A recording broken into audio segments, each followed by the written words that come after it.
Hello and welcome to the For We Are Many podcast. My name is Rob, and Trisha's over there somewhere. She's muted right now. There she is. Hi, I'm here. I just didn't make my coffee. Right on. Sorry. I'm working on sharing to some groups. If everybody else could take a moment to do the same, that'd be great. We have a decent amount to talk about today. We're going to break down the State of the Union address, problematic things that we noticed. Of course, comparing it to Trump, how can you not? Ukraine, where do I even start?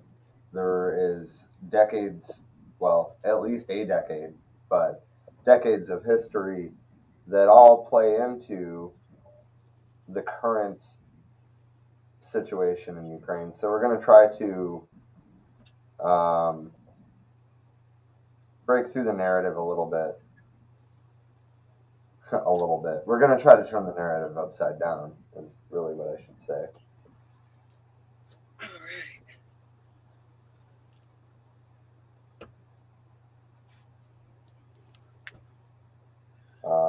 We're also waiting for Chelsea to show up. Thank you all for joining us. We're just, as I already said, sharing this to groups. If you could take the time to do the same, that would be greatly helpful. Yes, indeed. So where do you want to start with the State of the Union? Oh, goodness. How about the highlights reel that Wade sent us? I think that would probably touch on most of the stuff that we have in our notes there, courtesy of Chelsea. I mean, that's thank you. That's fair. All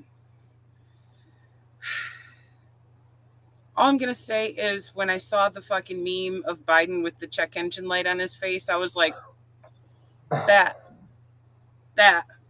Because it sounded like a Trump speech.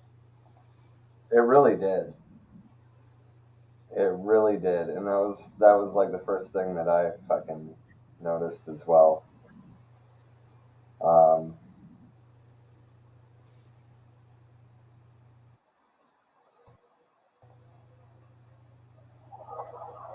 see. What haven't I shared it to yet?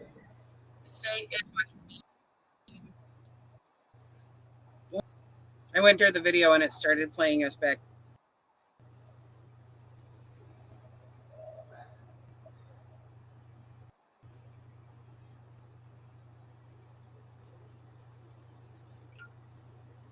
All right. I'm almost done. Same. I'm quickly making my way through the groups list here to share that. Yeah, that's what I was doing too. Thank you, Natalie. Yeah. Always appreciate the help. Anyway, so yeah, let me pull up this. I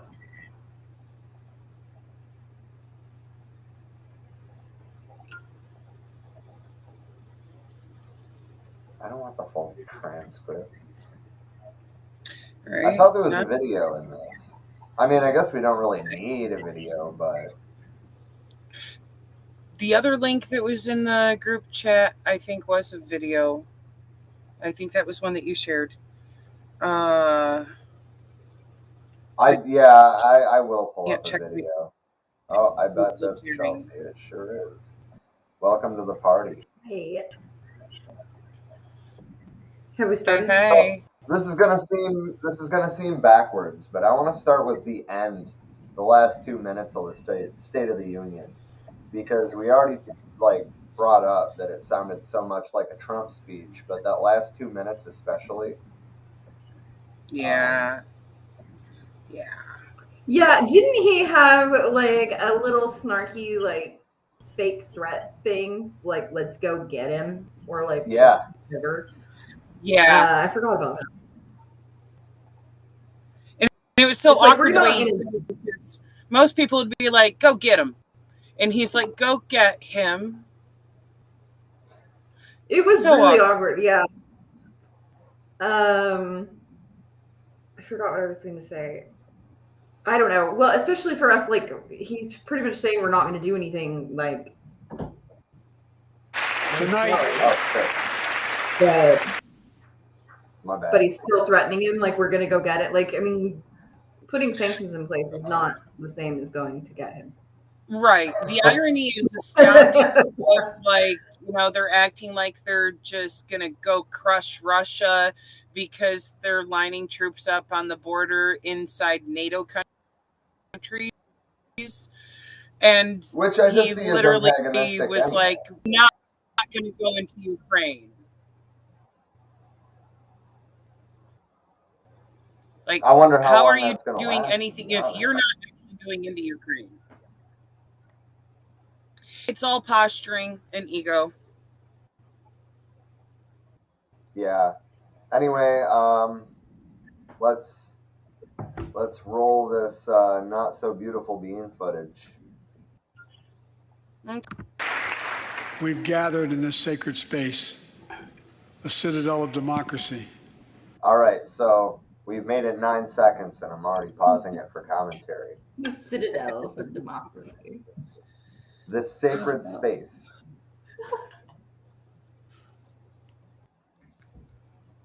The sacred space. No, that's that they desecrate every time they gather. Like, God. Right.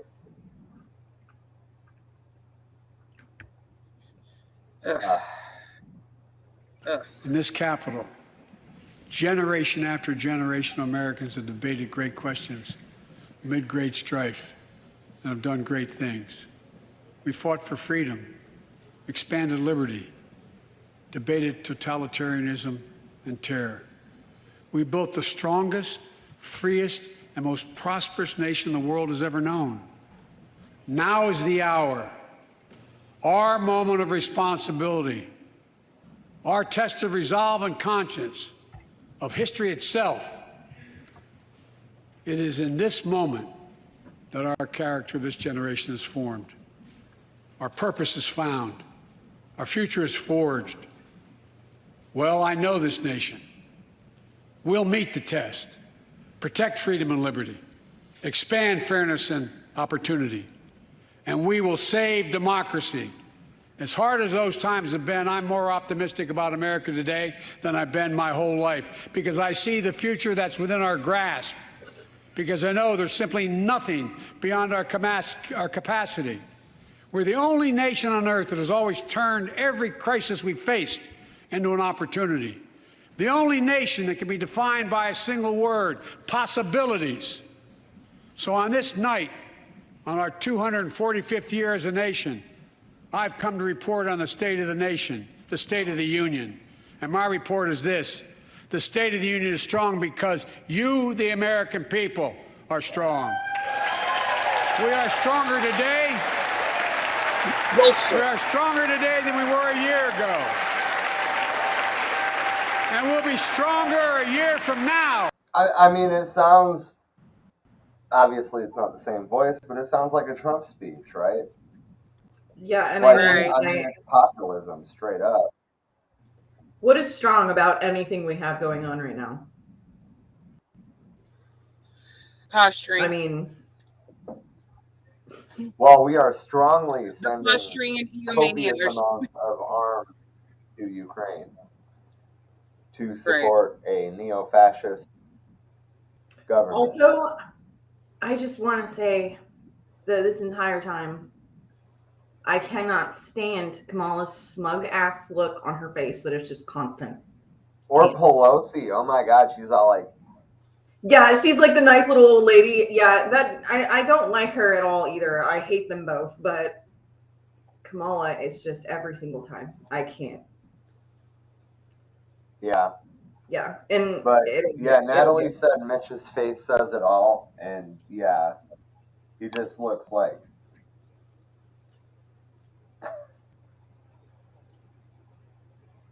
He's like, can we just get to the bar afterwards? That's all I'm here for. Right. He's ready for his Russian vodka. Damn.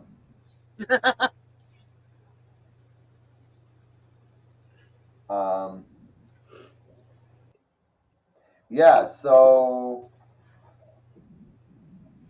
I guess I can stop sharing that. We don't need to. The last 30 seconds is mostly, the crowd stroking off Biden.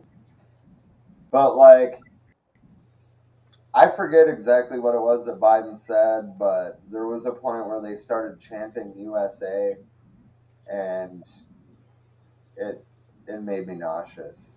I felt like it was like a pep rally. Like, I was a cheerleader in high school, and it was like, it's very creepy.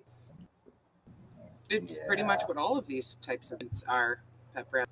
Well, yeah. I mean, USA. But it was like, normally you don't just see it that outright. I feel like that you're just, that you're actually chanting, like you're actually taking me back. Yeah. All of the chants and ovations and everything were just, it was just like, oh my God, why don't you just keep standing then? Why don't you just keep standing? Like, it's all just performative bullshit. Yeah. Mm-hmm. Pretty much. And like, they're not even hiding it. Like, it's like, you would think that you would try to do it a little bit smoother, but like, it's just very blatant. Agreed. With its obnoxiousness, so. Right. So I guess for our next video, we'll go to a highlights reel, because, well, the two highlights reels that I watched earlier definitely touched on a lot of the things that we wanted to touch on. And then whatever is missing, we will circle back to. Because I'm willing to bet that they're not going to touch on ghost guns, and I'm not letting that go. Yeah. Right. Okay, so do we want 5.5 minutes from Time, 3.5 minutes from MSNBC, 11 minutes from Joe Biden? Oh, you know what? Let's go to Joe Biden's YouTube. Oh man, I was gonna say Time, but if it's Joe Biden embarrassing himself again, that's fine with me. It was the 11 minutes that made me cringe.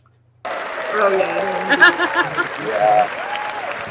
Yeah. Russia's Vladimir Putin sought to shake the foundations of the free world, Hold he could on. make it bend his menacing ways. The Biden Miscalculated. Highlights reel.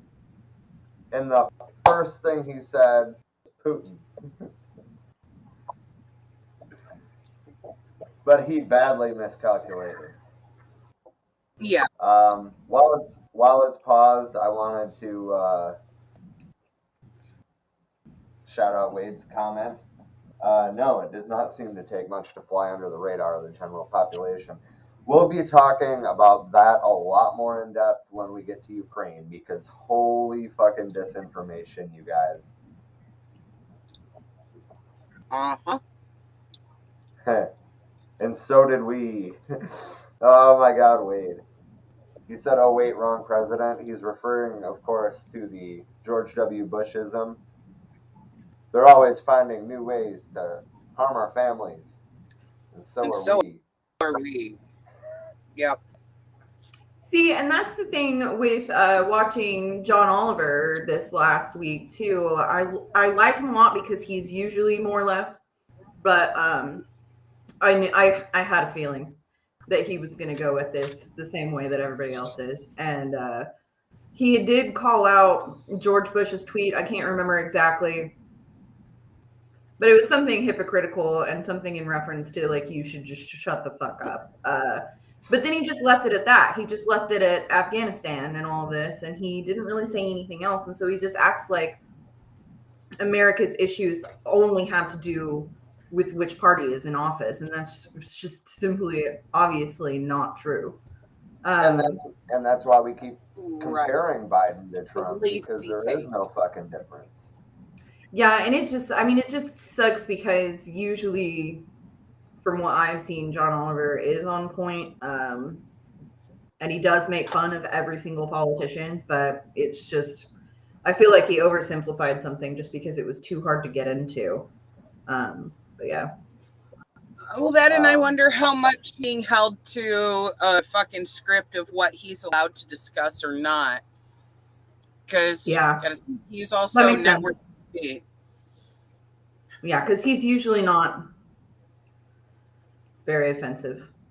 I mean, to leftists, like, which is rare. He's not like some of the other ones. I'm interested to see him make fun of this on Sunday. All right. Also, when we get to Ukraine, don't let me forget to have our oligarchs conversation. But yeah.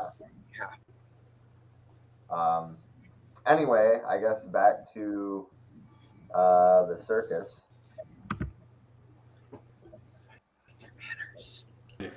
He thought Ukraine and the world would roll over. Instead, he met with a wall of strength he never anticipated or imagined. He met the Ukrainian people. When dictators do not pay a price. Ukrainian people are a wall? Right, an unarmed, untrained one. Up until a week ago, they finally got the right to bear arms, and they don't know what the fuck doing with all the guns they're being handed, but this is a strong wall. Also, him acting like Putin isn't very calculated. Like, we're not supporting Putin here, but at the same time, why are we acting like he's stupid? He seems to be very methodical and fucking scary. Yeah. He is just, I mean, only because I kind of have that kind of attitude. I'm like, this is going to be my way, or I'm fucking out, or I'm going to fucking do this. And not, obviously, I'm not on a world scale, but I can just see the way he calmly responds to things and how scared people are to even talk to him whenever they're asking him questions, like in interviews and stuff. And so I don't know why we're acting. I mean, that seems like a detriment to anybody involved with Putin, that you would underestimate him. I don't think that we should be underestimating him. Agreed. Wholeheartedly agreed. I mean, he's got that particular kind of crazy, so. Right. Yeah. Agreed.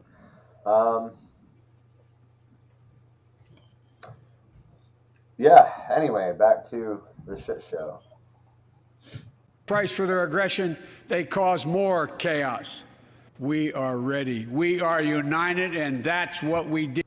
We stayed united. We prepared. Time out.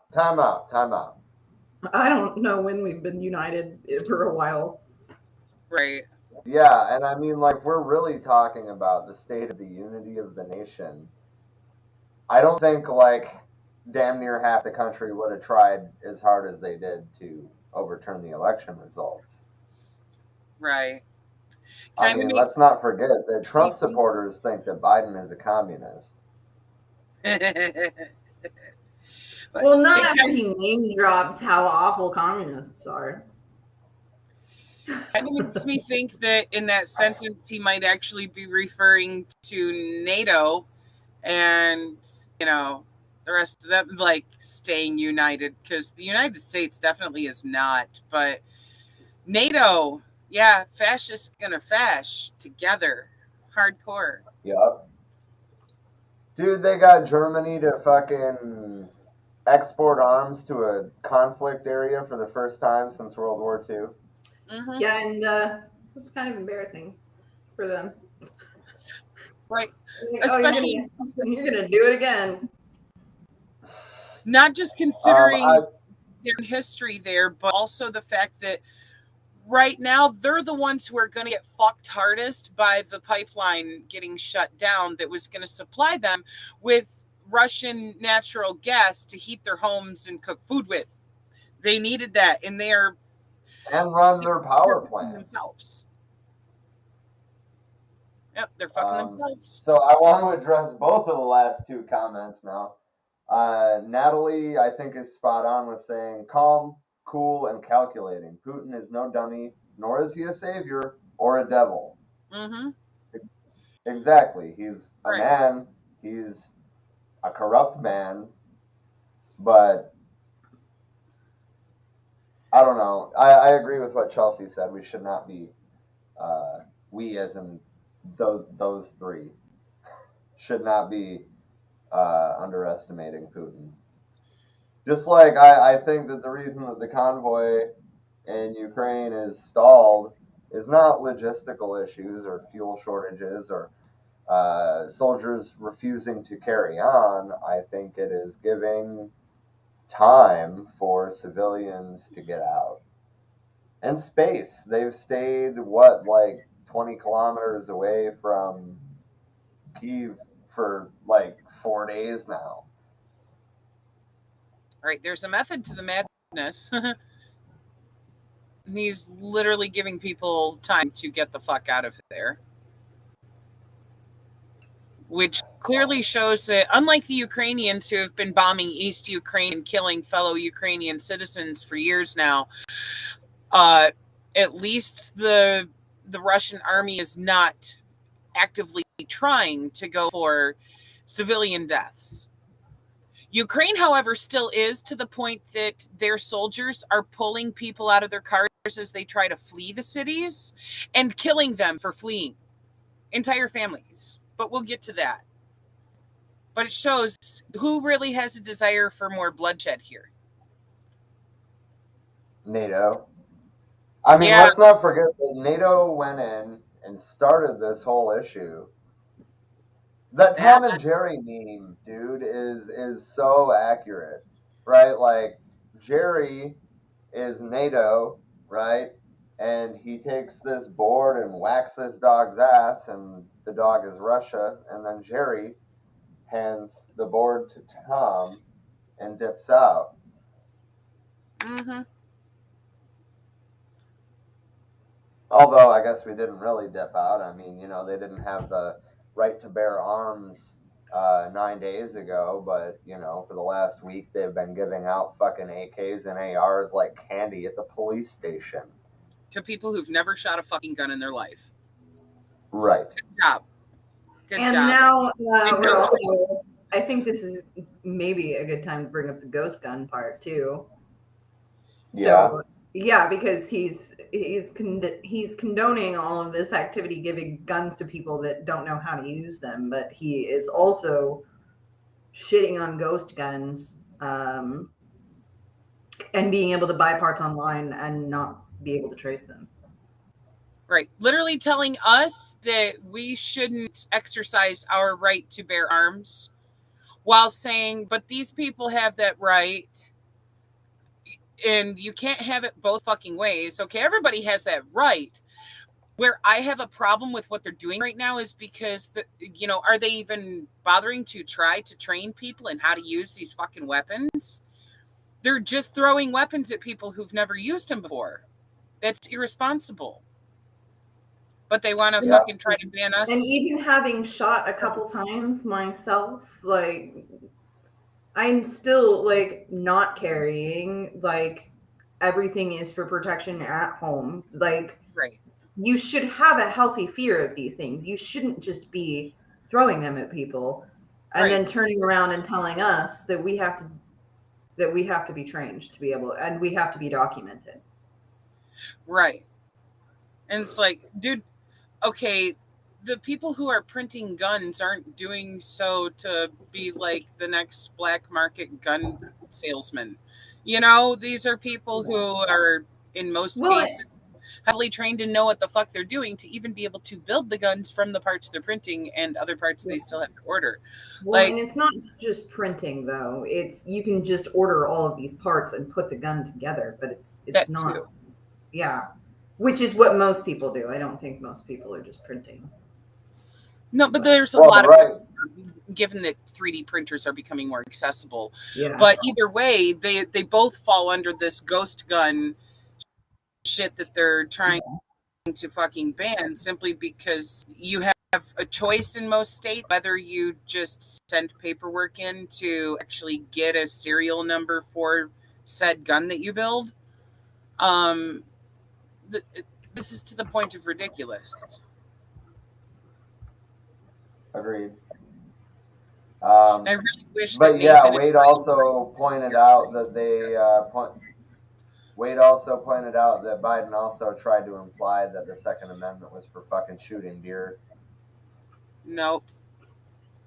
That's like, because like, how was this country founded? What are you even talking about? Right. Right. It was secession and coup.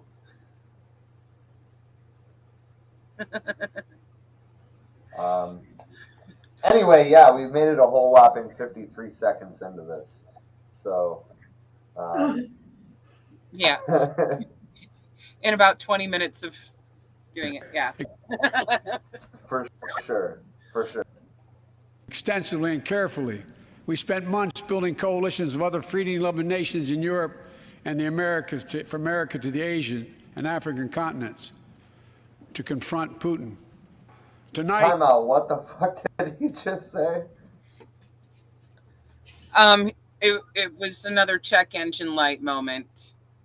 I have to try that again. Extensively and carefully. We spent months building coalitions of other freedom-loving nations in Europe and the Americas, from America to the Asian and African continents, to confront Putin.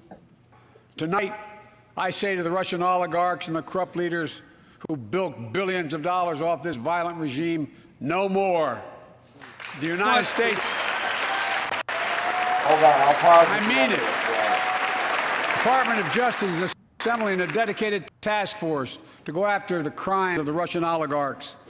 We're joining with European allies to find and seize their yachts, their luxury apartments, their private jets. We're coming for you for ill-begotten gains. And tonight, okay, that's where I'm going to pause it. That's the line I was waiting for. So I don't think they're wrong in calling the oligarchs' gains ill-begotten, right? Let's not forget that he's talking about the people that privatized the entire Soviet Union. Okay, now that being said, every time he points that finger, he's pointing back at himself. Yeah. So when are we going to start seizing Bezos's yachts? He just started talking about taxing billionaires. That's all he started talking about. Right. And I mean, like, I also want to point out that the 100 combined richest Russian oligarchs possess less wealth than the three richest men in America, referring to Elon Musk, Jeff Bezos, and Bill Gates. That.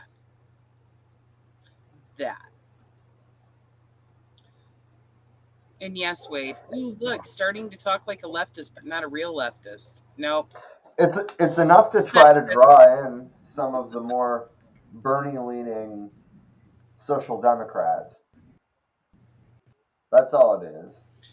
But we've all seen that reformism doesn't work, and you tax the rich, it's still not going to work. You could tax them at 90%, and they would still be billionaires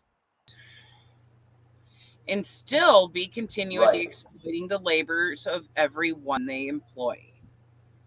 Doesn't go far enough. You want to know how much money the richest man in Russia has?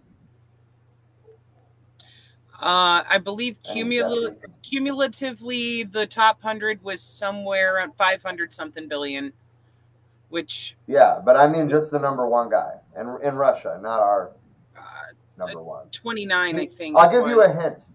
Yeah. He came in 51st in the race for richest man in the world. Right? And I bet that the other 50 are all from fucking NATO countries. Maybe a couple of Chinese, but...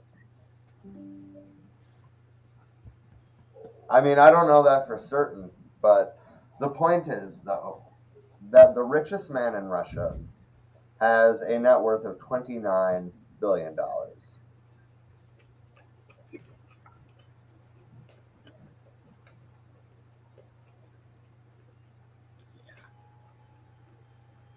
Natalie said it doesn't go far enough. True, but it's going to be baby steps to progress. I guess I just want to circle back to I don't expect to see real progress out of Biden. Me neither. I mean, I don't even expect him to follow through on taxing the billionaires. And I mean, he better watch out with that oligarch talk, or he's going to find several fingers pointing right back at our own system. Yeah, I don't care if they're taxing billionaires either, if they're still talking about $15 being an adequate minimum wage. Right. Which he does in the State of the Union. I'm sure that's going to be part of this highlights reel. I wish I could have. No, I'm sure he'll do that. He'll do the one thing that's not enough. Yeah, you're right. You're right. It wasn't enough over a decade ago when we started calling for $15 an hour. Yep.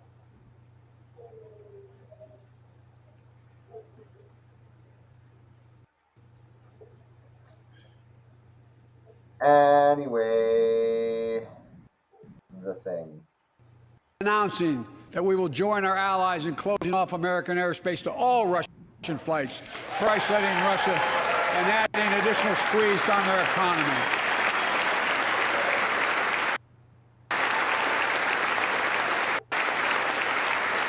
The idea what's coming. The pandemic has been punishing, and so many families are living paycheck to paycheck, struggling to keep up with the rising cost of food, gas, housing, and so much more. My dad had to leave his home in Scranton, Pennsylvania to find work. So like many of you, I grew up in a family when the price of food went up, it was felt throughout the family. It had an impact. That's when one of the first things I did as president was fight to pass the American Rescue Plan. Because people were hurting, we needed to act, and we did. Few pieces of legislation have done more at a critical moment of history to lift us out of a crisis. It fueled our efforts to vaccinate the nation and combat COVID-19, delivered immediate economic relief to tens of millions of Americans. It helped put food on the table, unlike the $2 trillion tax cut passed in the previous administration that benefited the top 1% of Americans. The American Rescue Plan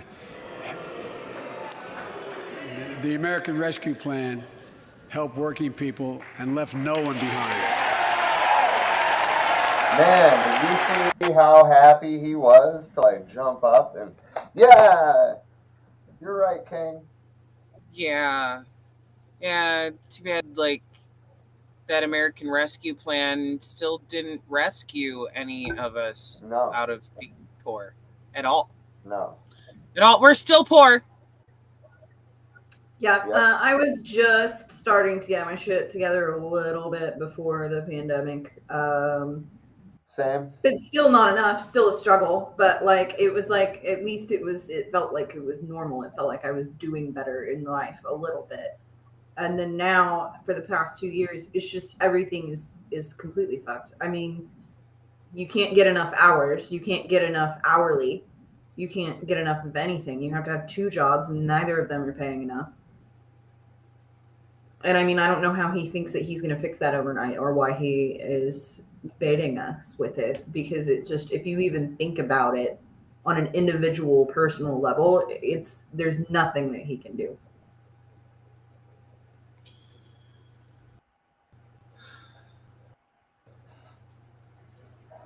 Don't have He's like, incentives to lift people out of poverty. No, and that's why he starts, I know I'm ahead of this, but that's why he starts talking about putting kids in pre-K at 3 and 4 years old, because he wants to start brainwashing 3-year-olds and keep their parents working away from them.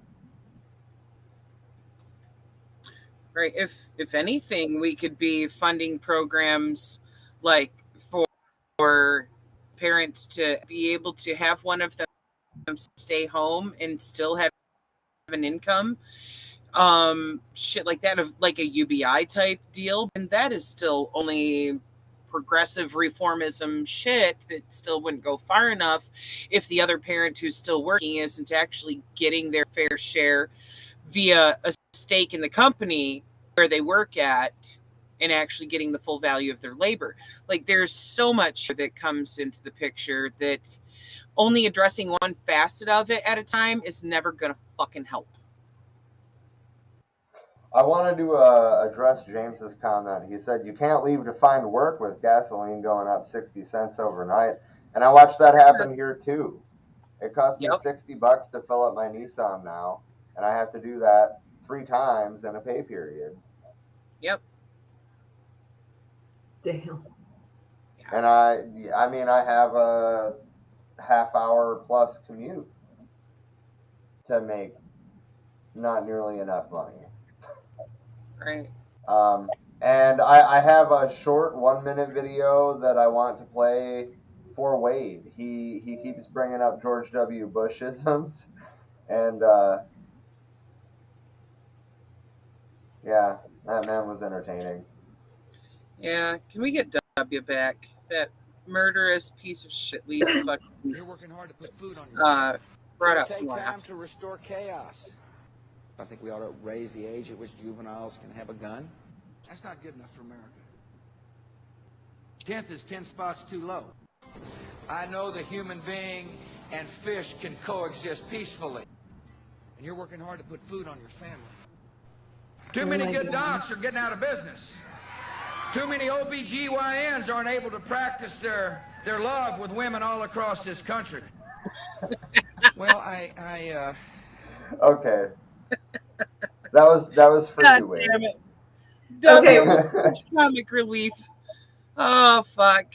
I just got a comment on this from the guy that I invited that says he has family in Russia. He's not coming on yet, but once we get to the healthcare part, he said something really funny. I don't know if we're at the healthcare part yet, but No, not yet. I guess we should get but that. no, We made it once 3 we get minutes there, in. I just got a message, and once we get there, it's pretty good. All right. Natalie said, "No more no more dad stories, Corn Pop, please." I know. Right. I was growing up in Scranton. His like story is so generic. It's awful. Yeah. Folks,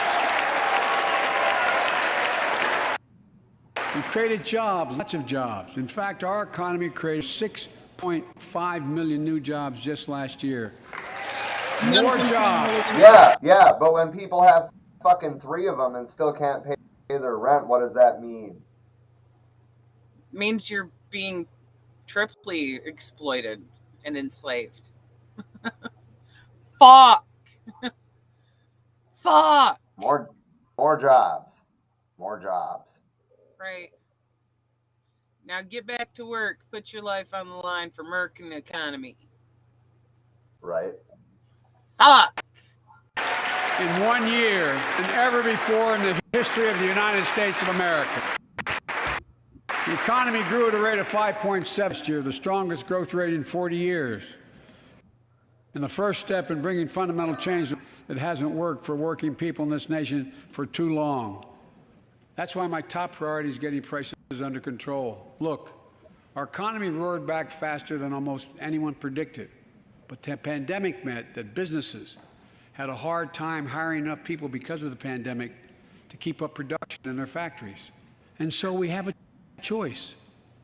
One way to is to drive down wages and make Americans poorer. I think I have a better idea to fight inflation. Tom, is that not exactly his idea? Yeah. And not just him. All of them have been fucking bitching for years saying that everybody's asking for too much money. What? This is pandering. Yeah. Dude is putting on a front, hardcore. This motherfucker. And so James, Trisha, I know you saw it because I saw you laughing at it, and so was I. James said, Corn Cob Sr. I think he meant Corn Pop Sr., but whatever. Corn Cob Sr. had to walk up muddy hills backwards in a snowstorm to go count leg hairs. Yeah. And Natalie I guess we're going to dive into the healthcare aspect a little bit early. Natalie said, in response to James's comment about gas prices, said, I get that, and we have to do a 6-hour trip for medical treatment each week.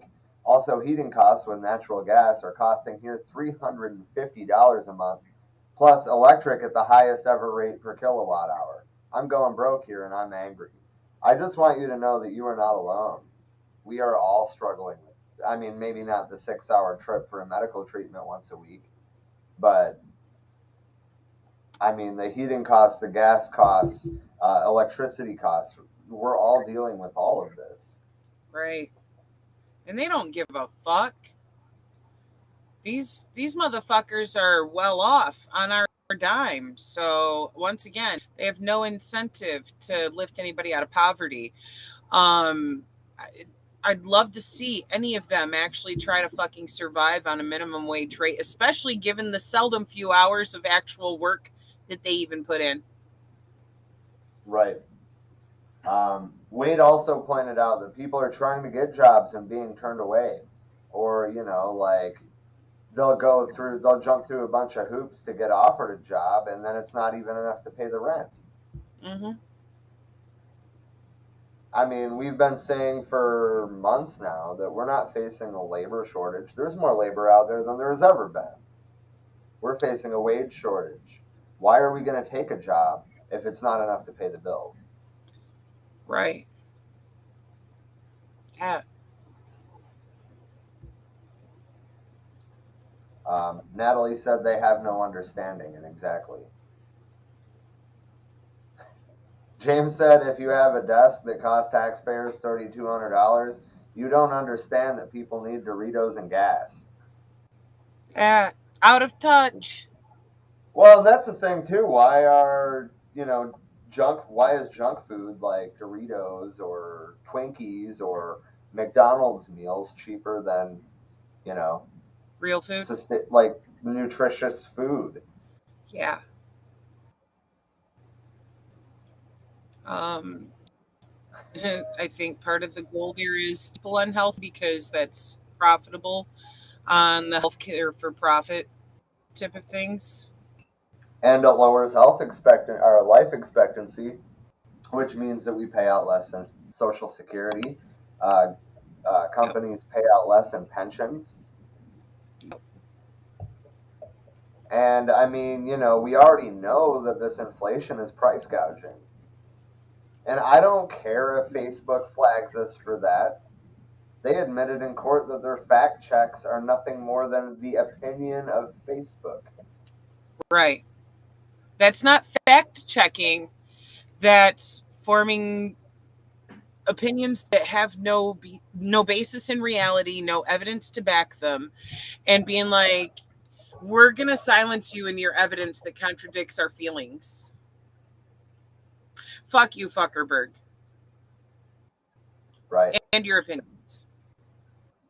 Fucking fascist people. All right, so we've made it 4 minutes in. Let's see how far we can get this. Right. We're only 45 Lower your minutes. costs, not your wages. Folks,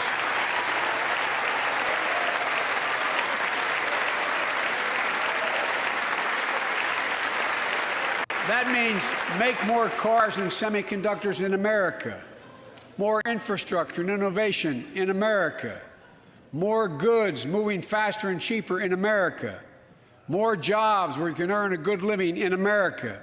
This isn't Instead of relying on foreign supply chains, let's make it in America. Does that not make America great again? Yeah, Blue MAGA.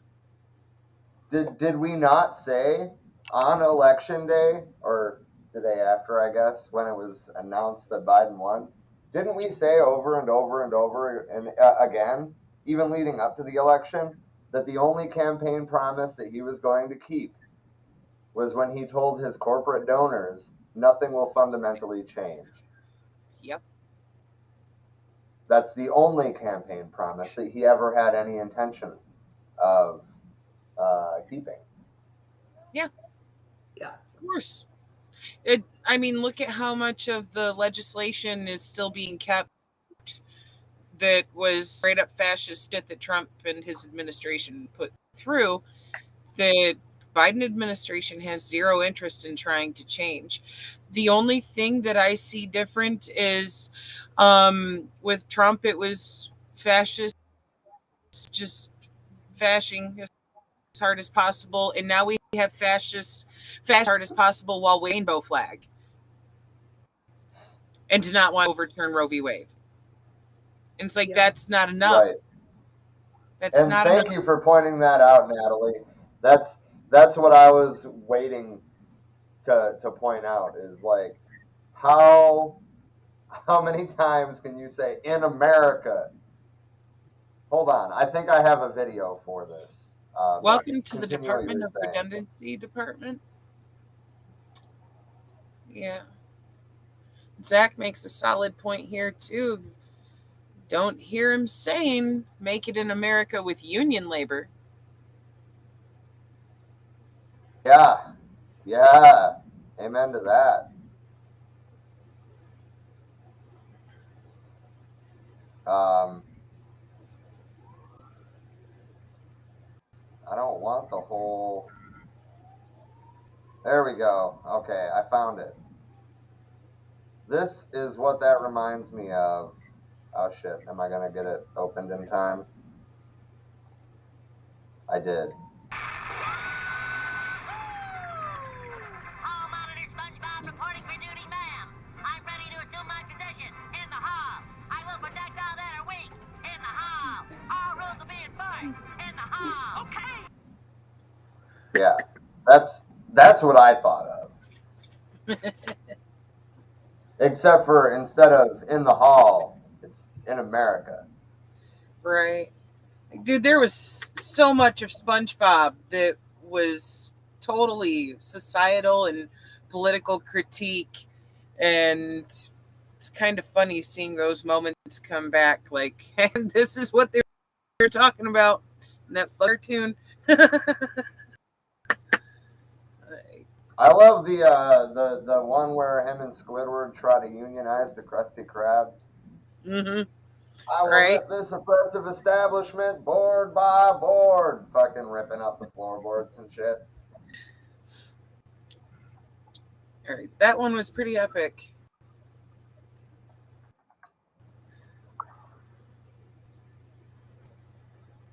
I'm responding to a comment. I see that. Thank you for joining us, Theo. Yeah, I guess we could probably get back to discussing the State of the Union, but that's been the topic. The shit show. Yeah. We chose an 11-minute highlights video, and it's taken us right about 40 minutes to get through 4 minutes of it. So, yeah. We're in for at least a 3-hour tour tonight, if not longer. There's been a law on the books for almost a century to make sure taxpayers' dollars support American businesses. Every administration, Democrat and Republican, says they'll do it, but we're actually doing it. We'll buy America to make sure everything from the deck of an aircraft. Time out. He did not say buy American. He said buy America. We'll buy America. Yeah, that's why you saw my eyebrows furrow. Like, what shit, brick? Also, like, I mean, check out this facial expression. Right. Oh. Like, is he shitting in his diaper? Like hair pulled. He just went in his diaper. They make poopy? Yeah, he never got to take his. I mean, and Nancy Pelosi's got to be on drugs, right? She took her Prozac before the meeting. He's taking more pills than any of us. I hope that's in the highlights, dude. I doubt that it will be. You never know. He's included some of the derpiest shit, you know. Like, this is the feed from the White House, like their choice selection of shit, and it's been hitting pretty close to the list of things that we wanted to call out. So, Yeah, I mean, the things that he's proud of are the things that we're like, like, hey, yo, wait. Right. Like, and I've given more pills to unsuspecting women than anybody. Biden. I don't know if pills were involved with that, but I guess I would like to take this opportunity to say I believe Tara Reid. I do too. I do too.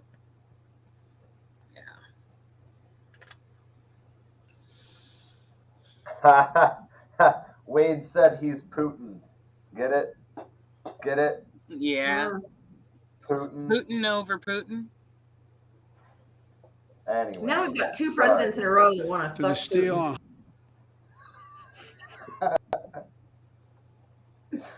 Oh my God. You Highway can see it. It's guardrails like is made in America from beginning to end. All of it. All of it. Yeah, for sure. America used to have the best roads, bridges, and airports on earth. And now our infrastructure is ranked 13th in the world. We won't be able to compete for the jobs of the 21st century if we don't fix it. That's why it was so important to pass the bipartisan. Mayor Pete's just nodding. Like, yeah, we need infrastructure. I use bridges. Yeah, I have sometimes. sex with all of you.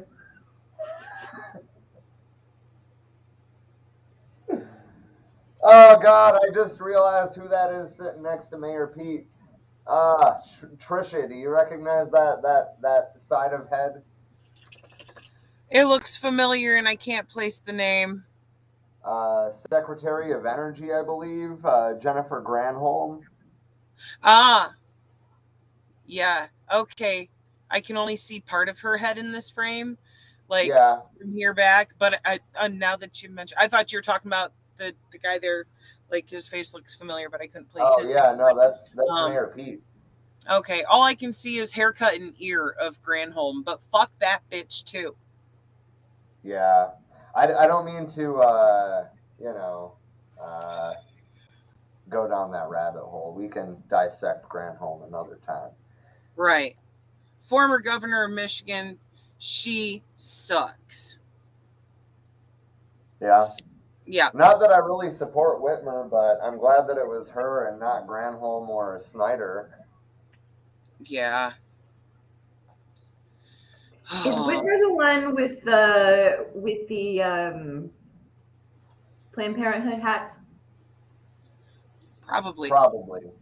She's the one that the right-wing militia tried to kidnap. Yep. Yeah. Okay. At the FBI's behest and bidding. Yeah, literally the FBI organized the whole thing and then they arrested her. Fuck, that's gnarly. Right. There was only, I think, 3 people who were part of that weren't FBI, and they were all 3 like directly fucking recruited by the FBI and then prosecuted by the FBI. It's what? Yeah. Dirty. That sounds bizarre as hell. I mean, just the fact that they did it, she's still fine, and right, they like it's not a thing. What does it say about the FBI that they're not even very good at planning a kidnapping of a governor? Did they? What was their reason to kidnap her? They were just doing it to set up crazy right wingers, but it was the FBI's plan.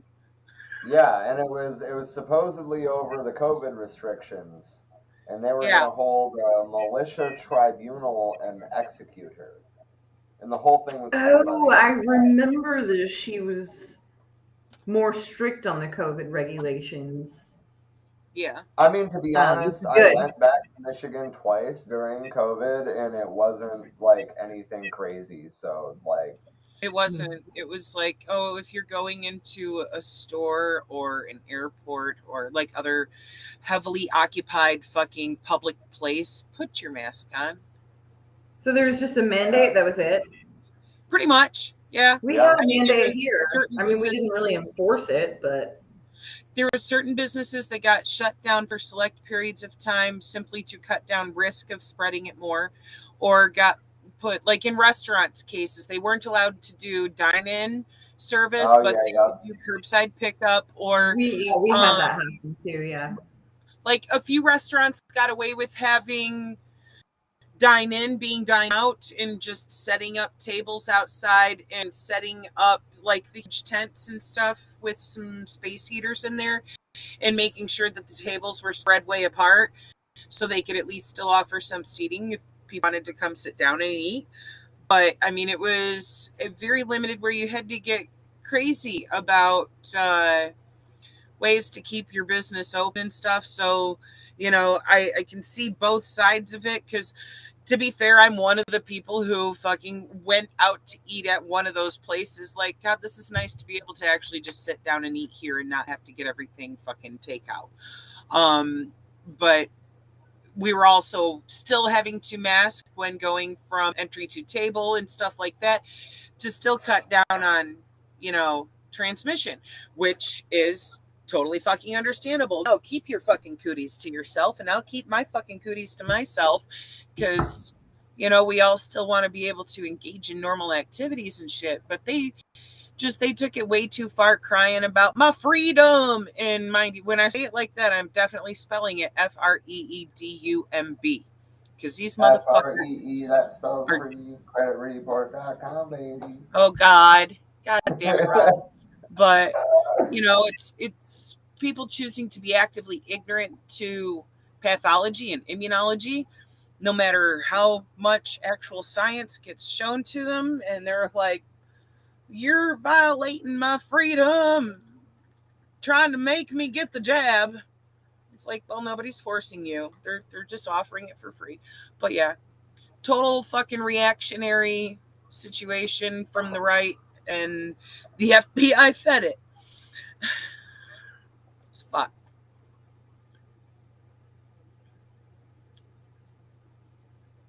Fair point. I just read that comment. Yes. I don't know about oh my God. I don't know about like a cartoon villain exactly, but really all I can think of is Dr. Evil.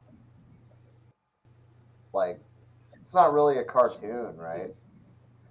But, well, it made me think of Scooby-Doo, where every monster turns out to be a person. Right. Because, yeah, bad villain plans, and you got hoodwinked by these kids. And yeah, James, they took our gerbs. I fucking love South Park too. Yeah. But yeah, maybe we should get back to the topic, because we started talking Michigan governors, and here we are. Oh, did you find something good in that video or something? Oh, no, not that video. Another one? In a little while, you'll notice that the Kremlaka-Stani warhead has gone missing. If you want it back, you're going to have to pay me $1 million.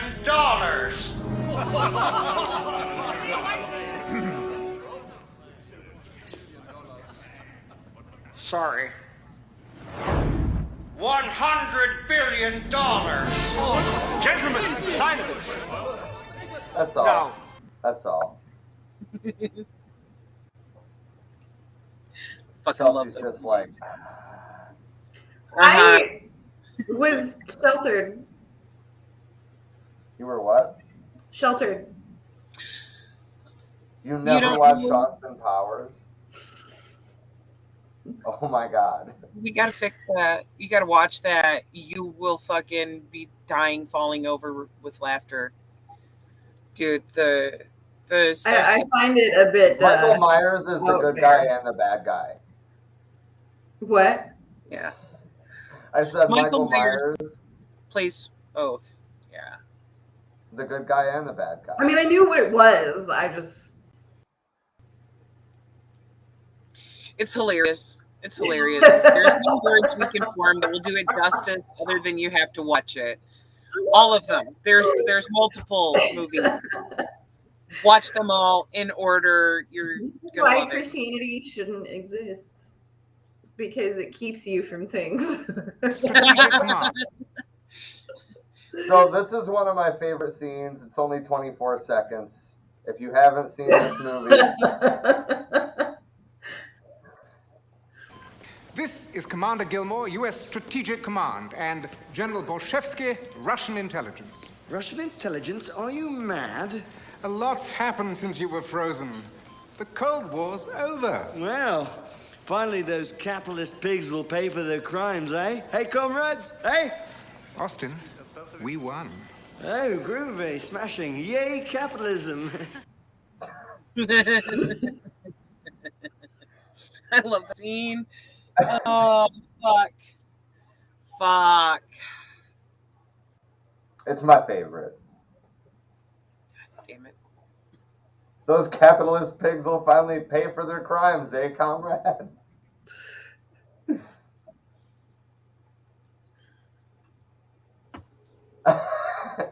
Emily thought this was going down the penis rocket route. No, we're not currently talking about Jeff Bezos and his dick rocket.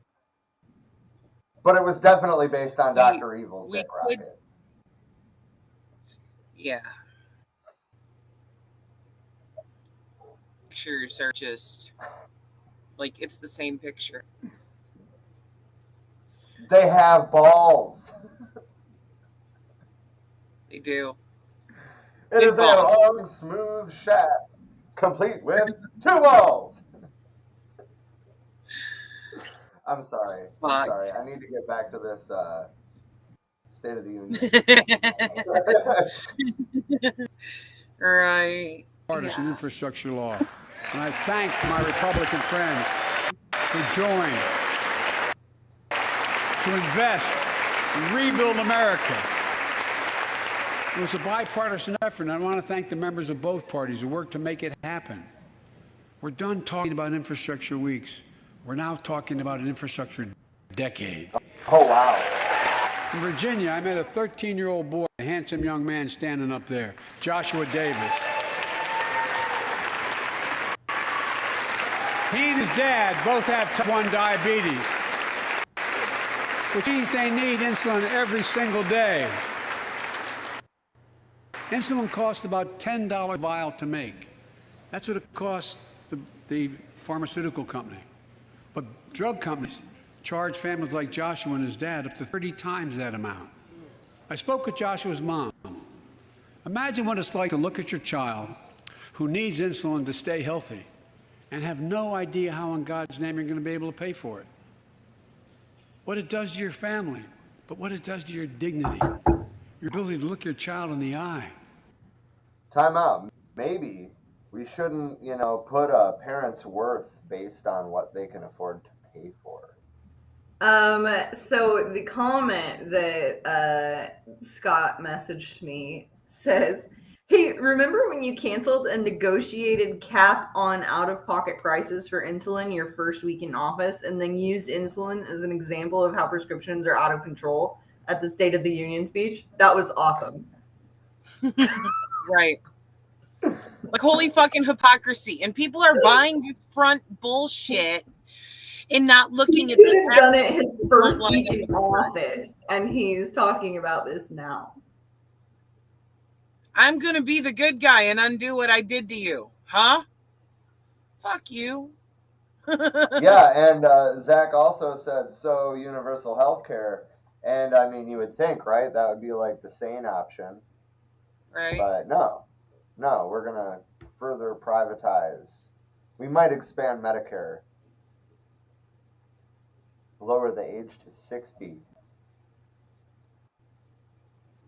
I have to wait 30 more years to get dental. Awesome. Can't wait. Yay. Can't wait, but I will. And James, I don't know why you have a vision of the MyPillow guy riding on the battery dildo space train, but your mind is a scary place. Right. And reading that gave my mind the visual of it, and I don't know if I can forgive you. Why'd you do that to me? Fuck.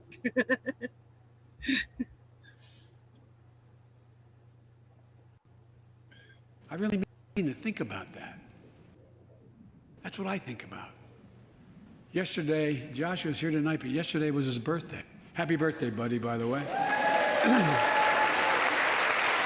By the end of this year, the deficit will be down to less than half of what it was before I took office. Time out. I have to interject before he says this bullshit. He's about to go on about how the deficit was halved, okay? But the year before that was all the COVID stimulus. So no fucking shit you have the deficit, you dipshit.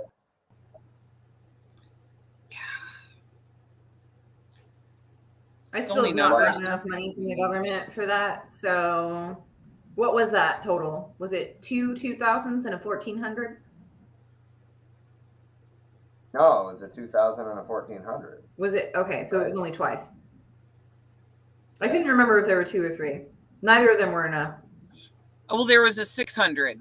So that's why they gave 1,400 to be right. We're going to do another 2,000. So $4,000 total. So they gave us all $4,000. That's all they gave us. Yep. Awesome. Like 6 months apart from each other, or maybe more. I mean, it's like, yeah, that's so awesome of you. That lasted me half of 1 month each time. That lasted me a week, maybe 2. Thank you. So right. That.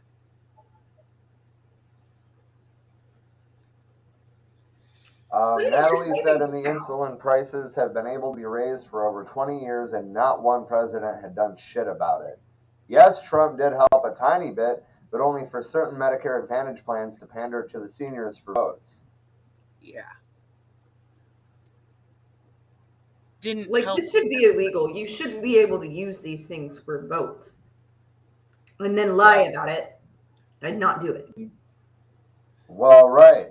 I mean, actually, we'll get through the State of the Union before I start going off about censorship, because I have quite a bit to say about that. Looking at you, European Union and Google and Facebook and Twitter. But we'll come back to that. I got plenty to say about why they cut the deficit by more. Yep. Oh, and Learning Ally. We can't forget that one. Oh God. Yeah. Please no. More than $1 trillion in a single year. Lowering your cost also meant demanding more competition. Oh my God. I'm a capitalist, but capitalism without competition is not capitalism. Capitalism without competition is exploitation. Let me shorten that quote for you. Exactly. Let me shorten that quote for you. Capitalism is exploitation. All that shit that he said in the middle of it, it's all bullshit, and it's bad for you. Mm-hmm. It meant nothing except more pandering. I only have one more thing on the note for this whole thing, so I can't wait until I hate him. Okay, it's fine. Everything's fine. Oh, I thought you meant one more thing now. My bad. Okay, no, not now. No, there's only one other thing that I like. I was really just like, this is bullshit, but okay. Days ago, the Center for Disease Control and Prevention issued a new mask guidelines. Under the new guidelines, most Americans and most of the country can now go mask-free. And based on projections, more of the country will reach a point across the next couple of weeks. And thanks to the progress we've made in the past year, COVID-19 no longer need control our lives. I know some are talking about living with COVID-19, but tonight I say that we never will just accept living with COVID-19. We'll continue to combat the virus as we do other diseases. And because so we'll continue to combat the virus like we do other diseases, meaning we will continue to not combat the virus. Yeah. But to profit off it massively. And on top of that, I mean, I don't always wear a mask because a lot of the time people just, nobody else does. And if not everybody's doing it, if the vast majority of people are not doing it, then I'm just not going to do it because it doesn't matter. But it's not scientific to say that you shouldn't wear, that we can go mask free. That's not correct. No, not at all. And we've talked about that a little bit too, how we're just jumping right back into, more I mean, this is just to make people feel better, to make them think that there's nothing there. Right. When the fact of the matter is, even if you're vaccinated, which is probably what he was trying to brag about there, of, we have a large percentage vaccinated now, but even if you're vaccinated, they're not magical bubble suits. You can still be picking it up, carrying it, transferring it to other people. You can still be going, asymptomatic, contagious. It's not a bubble suit. It is there to teach your immune system how to respond so that when you do cross paths with it, you are more likely to survive it. Doesn't mean don't fucking do basic shit like wearing a mask and washing your fucking hands. We're still at that. Yeah. I don't understand why Marjorie Taylor Greene looks so upset at that point, because he hasn't even really started getting into the vaccine parts, and he's basically telling her what she wants to hear is that she doesn't want to wear a mask. Yeah. And didn't she and Lauren, what the fuck's her last name? The two right-wing nut jobs, both. Yeah, I can't remember her name either. I recognized the brunette, but I couldn't remember what her name was. Yeah. She looks like she's wearing a wig all the time.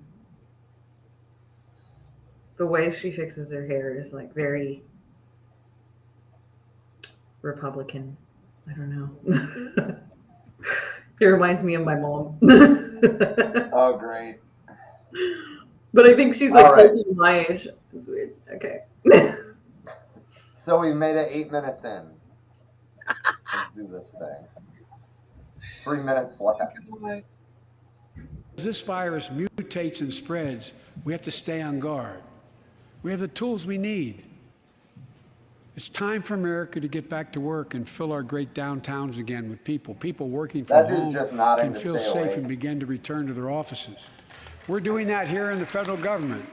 The vast majority of federal workers will once again work in person. Our schools are open. Let's keep it that way. Our kids need to be in school. Kids are a little virus in that. Let's take on mental health, especially among our children whose lives and education have been turned upside down. The American Rescue Plan gave schools money to hire teachers and help students make up for lost learning. I urge every parent to make sure your school does just that. Have the money. We can all play a part. Sign up to be a tutor or a mentor. Children were also struggling before the pandemic: bullying, violence, trauma, and the harms of social media. As Frances Haugen, who is here tonight with us, has shown, we must hold social media platforms accountable for the national experiment they're conducting on our children for.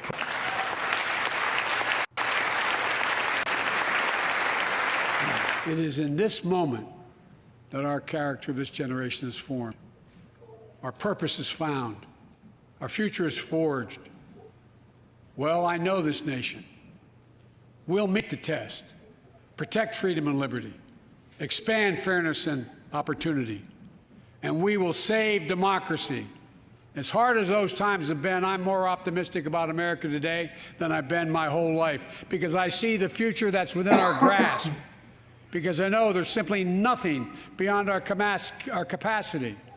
We're the only nation on earth that has always turned every crisis we've faced into an opportunity. The only nation that can be defined by a single word: possibilities. So on this night, on our 245th year as a nation, I come to report on the state of the nation, the state of the Union. And my report is this: the State of the Union is strong because you, the American people, are strong. We are stronger today. We are stronger today than we were a year ago. And we'll be stronger a year from now than we were today. This is our moment. to meet and overcome the challenges of our time. And we will, as one people, one America, the United States of America. God bless you all, and God protect our troops. They left it out. The one thing.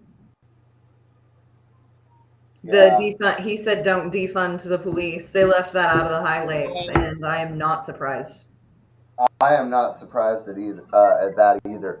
And the other thing that I'm not surprised that they left out that I wanted to talk about is the USA chant. Yeah. Oh, God. USA, USA. Right. It was very MAGA. Hold on. I'm working on it.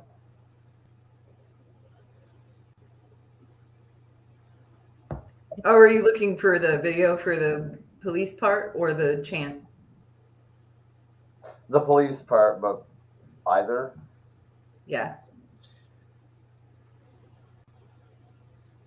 And as far as it didn't really get too much into the vaccinations, but I had sent earlier the alternate.org thing, and he says that we have vaccinated billions and we've made progress on that, but that is still a very white-centric view, because it was posted on Alternate on February 8th that Pfizer projected that it will generate a record-shattering $32 billion in revenue from its publicly funded coronavirus vaccine.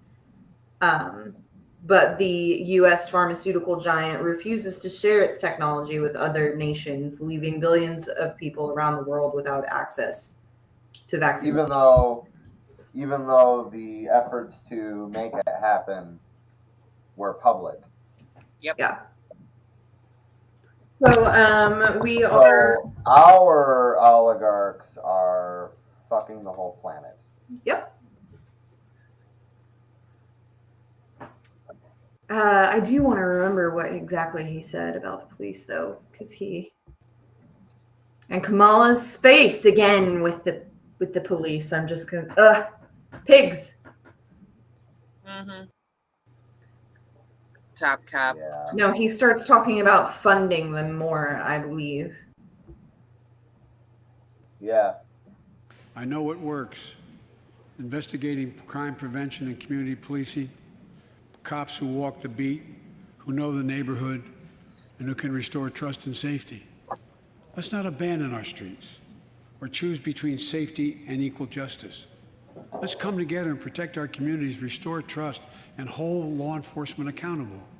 That's why the Justice Department has required body cameras, banned chokeholds, and restricted no-knock warrants for its officers.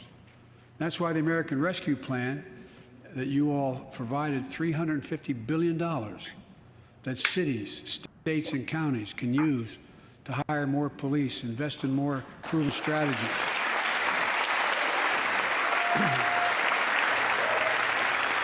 Proven strategies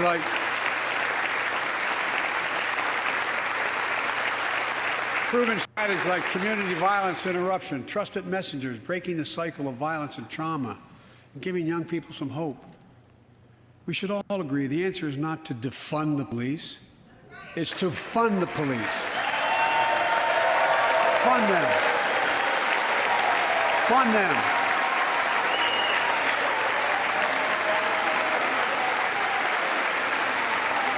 Fund them with resources and training. Resources and training they need to protect our communities. I ask Democrats and Republicans alike to pass my budget and keep our neighborhoods safe. And we'll do everything in my power to crack down on gun trafficking, of ghost guns that you can buy online, assemble at home, no serial numbers, can't be traced. I ask Congress to pass proven measures to reduce gun violence. Pass universal background checks. Why should anyone on the terrorist list be able to purchase a weapon? Why? Why? And folks, ban assault weapons with high-capacity magazines hold up to 100 rounds. You think the deer are wearing Kevlar vests? Look, repeal. First of all. Yeah, there's so much that, yeah. There's so much. Do you think the deer are wearing Kevlar vests? So my thing is that he never once mentions the racism of the police. And he never mentions any of these specific killings. He glosses over all of it. He completely glosses over all of it. And so it's kind of the stuff that we were talking about last night when we were doing the Bell Hooks book club. We are acting as though we are living in a world that is already equal, and we're being shown these advertisements and these fundings for recognition, but in reality, we are not addressing what the actual root of the problem is. So just his generic take on what's wrong with the police without even saying what is wrong with it is what's fucked up to me. It's the racism of it, and he doesn't even acknowledge it. Right. Well, of course. Right. Also, Zach is in the comments discussing whether it's shat or shitted with James. It's shat. But since Zach isn't, it's shat. It's definitely shat. Mm-hmm. Anyway, so since Zach is in the comments, it reminded me we are actually, one of the pages that we stream to is Zach's page, Left Signal Boost TV. Honestly, there's probably more live streams on that than there is, well, there definitely is more on that than there is on ours, because ours are always on there. But if you haven't, go give their page a, if you haven't, go give their page a like and a follow, and, maybe be exposed to some other leftist takes. Right.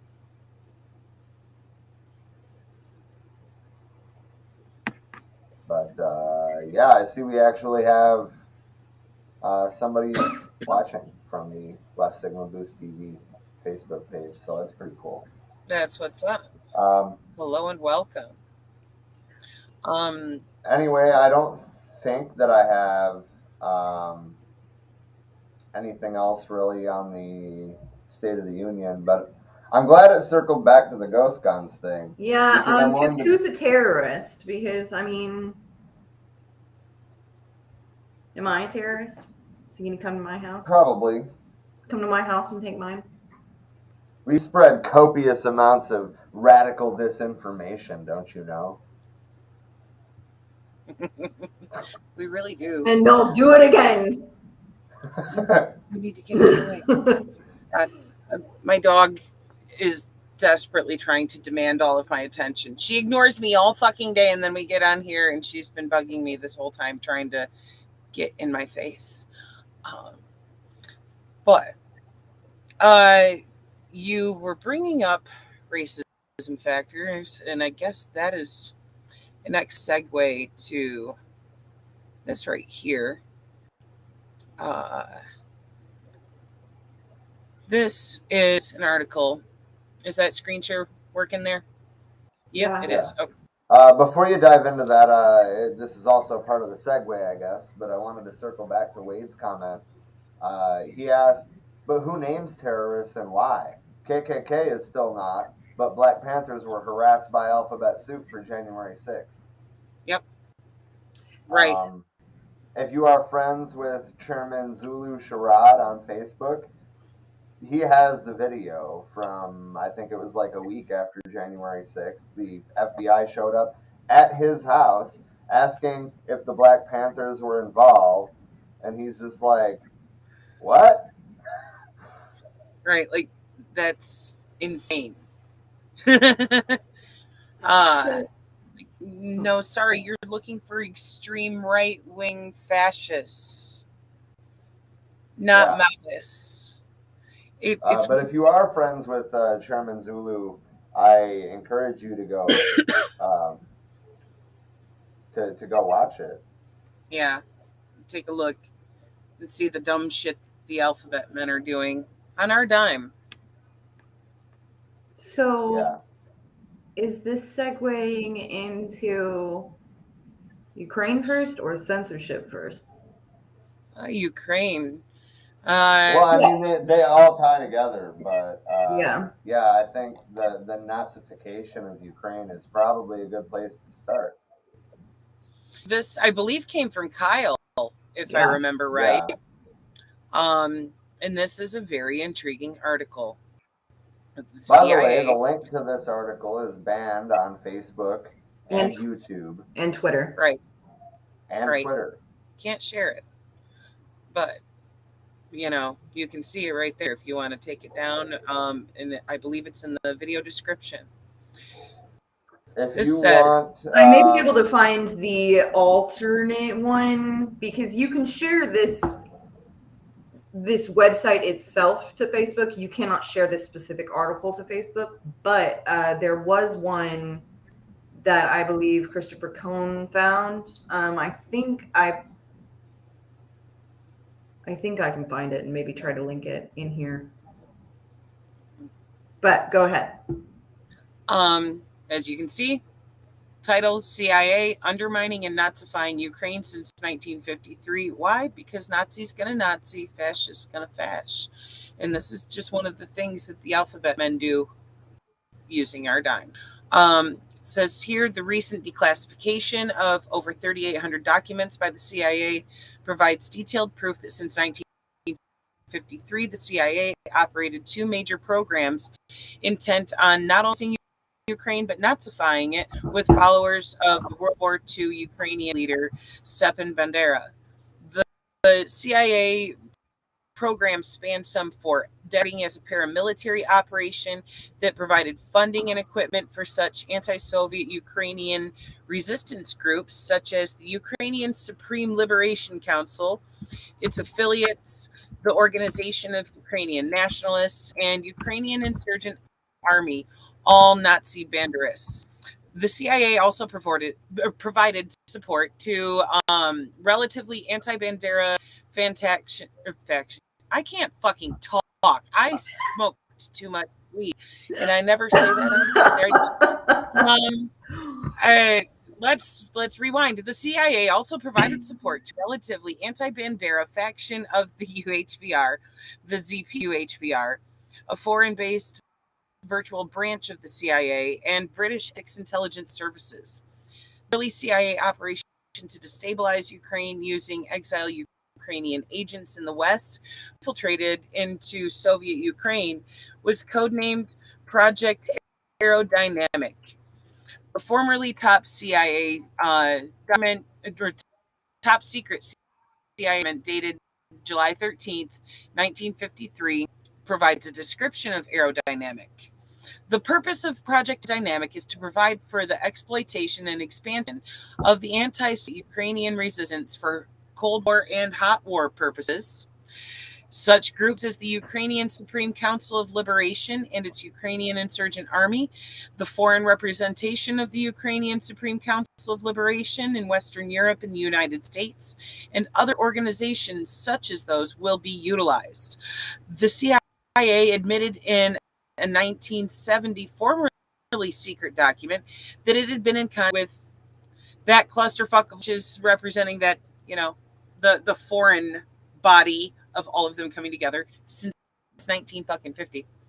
The OUNB was the Bandera faction of the OUN, and its neo-Nazi sympathizers are today found in the Ukrainian national government in Kiev and regional and municipal governments throughout the country. Aerodynamic placed field agents inside Soviet Ukraine, who in turn established contact with Ukrainian resistance movement, particularly SB intelligence service agents of the OUN, who are already operating inside of Ukraine. The CIA arranged for airdrops of communications equipment and other supplies, presumably including arms and ammunition, to the secret CIA army in Ukraine. Most of the CIA's Ukrainian agents received training in West Germany from the Army's Foreign Intelligence, Political, and Psychological branch. Communications between the CIA agents in Ukraine and their Western handlers were conducted by two-way walkie-talkie shortwave via international post channels and clandestine airborne and overland courses. agents in Ukraine, they carried a kit that contained, among other items, a pen gun with tear gas, an Arctic sleeping bag, a camp axe, a trenching tool, a pocket knife, a chocolate wafer. How bougie. Minox, I don't know, camera, and a 35 millimeter Leica film, a Soviet toiletry kit, a Soviet cap and jacket, a 22 caliber pistol and bullets, and rubber contraceptives for waterproofing the film. Other agents were issued radio sets and generators, nickel cadmium batteries, and homing beacons. An affiliated project under Aerodynamic was codenamed Capacho. CIA documents show that Aerodynamic continued in operation through the Richard Nixon administration into 1970. The program took Operation Veneer, then a real-life facsimile of John Behind the Iron Curtain, spy novel. The CIA set up propaganda company in Manhattan that catered to print publishing anti-Soviet literature that would be smuggled into Ukraine. The new battleground would not be swampy retreats near Odessa and cold, deserted warehouses in Kiev, at the center of the world of publishing and the broadcast media. The CIA front company was Prologue Research and Publishing Associates, Inc., which later became known simply as Prologue. The CIA codename for Prologue was Attener. I don't know. Fucking mouthful of letters. Who cares? The group published the Ukrainian language Prologue magazine. The CIA referred to Prologue as a nonprofit, tax-exempt cover company for the ZP/VR's activities. The legality used by the CIA to fund Prologue remains classified information. However, the secret CIA document does state that the funds for Prologue were passed office via Denver and Los Angeles, and receipts are furnished. Prologue showing fund origin to backstop questioning by New York fiscal authorities. As for the Munich office of Prologue, the CIA document states that funding for it comes from an account separate from that of Prologue in New York, from a cooperating bank, which also remains classified. In 1967, the CIA merged the activities of Prologue Munich and the Munich office of the Ukrainian exiled nationalist Suskanist Journal. The Munich office also supported I'm not even going to try to pronounce that, but it's a Ukrainian publication. I'm not trying to destroy everything that's foreign to me here. The CIA documents also indicate that U.S. Federal Bureau of Investigation agents may have interfered with Aerodynamic agent in New York. A 1967 CIA directive advised all ZPU HVR, I can't fucking talk, agents in the United States to either report their contacts with United Nations mission diplomats and UN employees from the USSR and the Ukrainian SSR to the FBI or their own CIA project case officer. CIA agents in charge of Aerodynamic in New York and Munich were codenamed cassowary agents, apparently not all that had taken with the of MI6's famed agent 007. One CIA agent in Munich was codenamed a Cassowary 6, and the senior agent in New York was a Cassowary 2. That's still too much of a mouthful. Those agents took part in and ran other aerodynamic teams that infiltrated the Vienna World Youth Conference in 1959. The Vienna infiltration operation, where contact made with young Ukrainians, was codenamed LC Outbound by the CIA. In 1968, the CIA ordered Prologue Research and Publishing Associates to be terminated and replaced by Prologue Research Corporation, a profit-making commercial enterprise ostensibly serving contracts for unspecified users as private individuals and institutions. The shakeup of Prologue was reported by the CIA to have arisen from Operation MH Dowell. There's not much known about MH-Dowell other than involved the blowing of the CIA cover of a nonprofit foundation. The following is from a memo to file dated January 31st, 1960, from CIA Assistant General Counsel John Greene. Quote, concerns a meeting of Greene, Counsel Lawrence Houston, and Rocca about a confrontation with New York FBI office on January 17, 1969. They discussed two individuals whose names were redacted.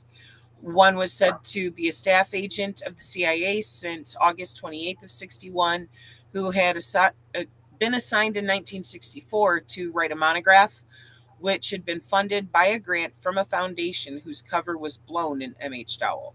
And they suspect that this is code for the U.S. press. One of the individuals whose name has been redacted had been requested for use with Project DT Pillar in November 1953 to February 1955 and later in March of 1964.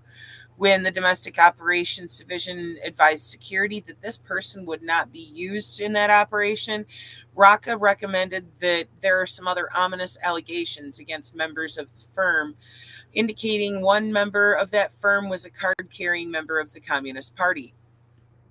The memo went on to say that Rocca was investigating the use of the individual in Project DT Pillar concerning whether that person had mentioned activities in Geneva 1966 in connection with Herbert Itkin. Rocca was the deputy chief of the CIA's counterintelligence division. Itkin was an undercover agent for the FBI and CIA who allegedly infiltrated the mafia and was given a new identity in California as Herbert Atkin in 1972. In 1969, Aerodynamic began advancing the cause of the Crimean Tatars. In 1959, owing to Canada's Iranian population, Canada's intelligence service began a similar program to Aerodynamic, codenamed Redskin. As international air travel increased, so did the number of visitors to the west from Soviet Ukraine. These travelers were of primary interest to Aerodynamic. Travelers were asked by CIA agents to clandestinely carry prologue materials, all censored by the Soviet government, back to Ukraine for distribution. Later, Aerodynamic agents began approaching Ukrainian visitors to Eastern European countries, particularly Soviet Ukrainian visitors to Czechoslovakia during the Prague Spring of 1968. The Ukrainian CIA agents had the same request to carry back subversive literature to Ukraine. Aerodynamic continued into the 1980s as Operation QR Dynamic, which was assigned to the CIA's political and psychological staff's Soviet East Europe Covert Action Program. Prologue saw its operations expanded from New York and Munich to London, Paris, and Tokyo. QR Dynamic began linking up with operations financed by hedge fund tycoon George Soros, particularly the Helsinki Watt Group's operatives in Kiev and Moscow. So you see now who's getting the Soros checks. It's not us. Distribution of underground material expanded from journals and pamphlets to audio cassette tapes, self-inking stamps with anti-Soviet messages, stickers, and T-shirts. So merch, how American. QR Dynamic expanded its operations into China, obviously from the Tokyo office, and Czechoslovakia, Poland, Estonia, Lithuania, Latvia, Yugoslavia, Afghanistan, Soviet Central Asia, the Soviet Maritime region, and among Ukrainian Canadians. QR Dynamic also paid journalists agent of influence for their articles. These journalists were located in Switzerland, Sweden, Australia, Israel, and Austria. My brain was trying to smash all those together at once. But at the outset of Glasnost and Perestroika in the mid-1980s, things began to look bleak for QR Dynamic. The high cost of rent in Manhattan had it looking for cheaper quarters in New Jersey. Assistant Secretary of State for European Eurasian Affairs, Victoria Nuland, the goods-bearing maiden of Maidan, the U.S. Congress that the United States spent $5 billion control of Ukraine from the Russian sphere since the collapse of the Soviet Union. And I'm going to play a recording of that fucking conversation right there of her setting this shit up with other heads of state. With the recent disclosures from the CIA, it appears that the price tag to the American taxpayers of such foreign shenanigans was much higher. I will leave that open for discussion for you guys for a moment while I flip through these tabs and find the one that is that recording that, there we go. Do you guys have anything to comment before I hit play on this recording of that conversation that file was referring to? No, I don't know if he's here or not. It looks like he took a little sidestep. He might have needed to go for a smoke. Before I hit play, there's a little synopsis here actually that I'm going to read of this recording. It's the phone call featuring Victoria Nuland, Assistant Secretary of State for European and Eurasian Affairs, whose boss was Secretary of State Hillary Clinton, in a phone call to U.S. Ambassador to Ukraine, Jeffrey Pyatt, I don't know. A phone call leaked to the news media on the 4th of February, 2014. What's important here is the level of planning for the coup that overthrew the elected Ukrainian president, Viktor Yanukovych, which brought to power, as heard on the recording, a group of select individuals described as moderate Democrats.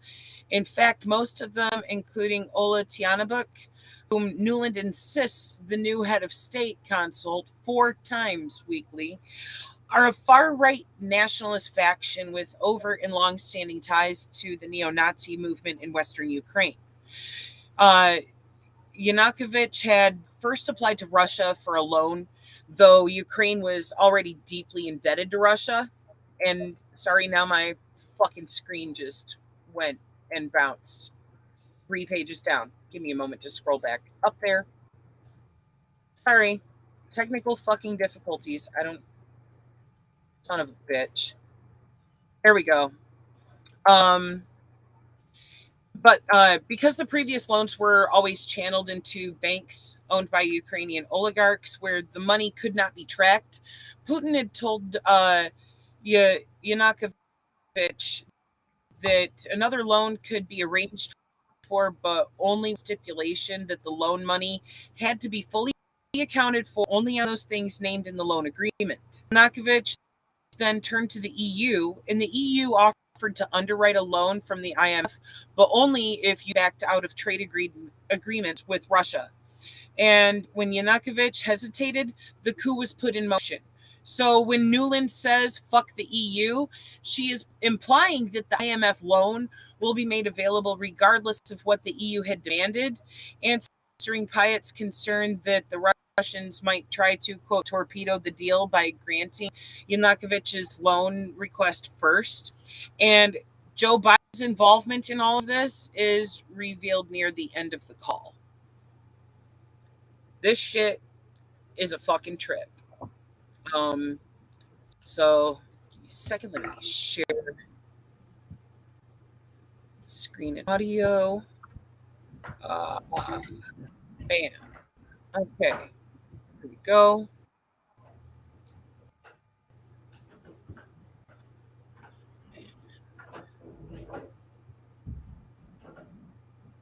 What do you think? I think we're in play. The code piece is obviously a complicated electron here, especially the announcement of him as deputy prime minister. And you've seen some of my notes on the troubled marriage right now. So we're trying to get a read really fast on where he is on this. But I think your argument to him, which to make, I think that's the next phone call we want to set up, is exactly the one made to Yachts. And I'm glad you sort of put him on the spot where he fits in this scenario. I'm very glad he said what he said in response. I'll mute my mic. Good.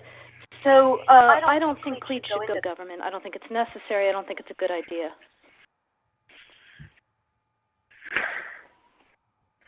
Yeah, I mean, I guess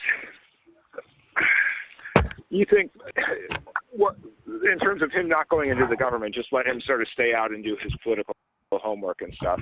I'm just thinking in terms of sort of the process move ahead, we want to keep the moderate Democrats together. The problem is going to be Tony Book and his, and I'm sure that's part of what Yanukovych is calculating this.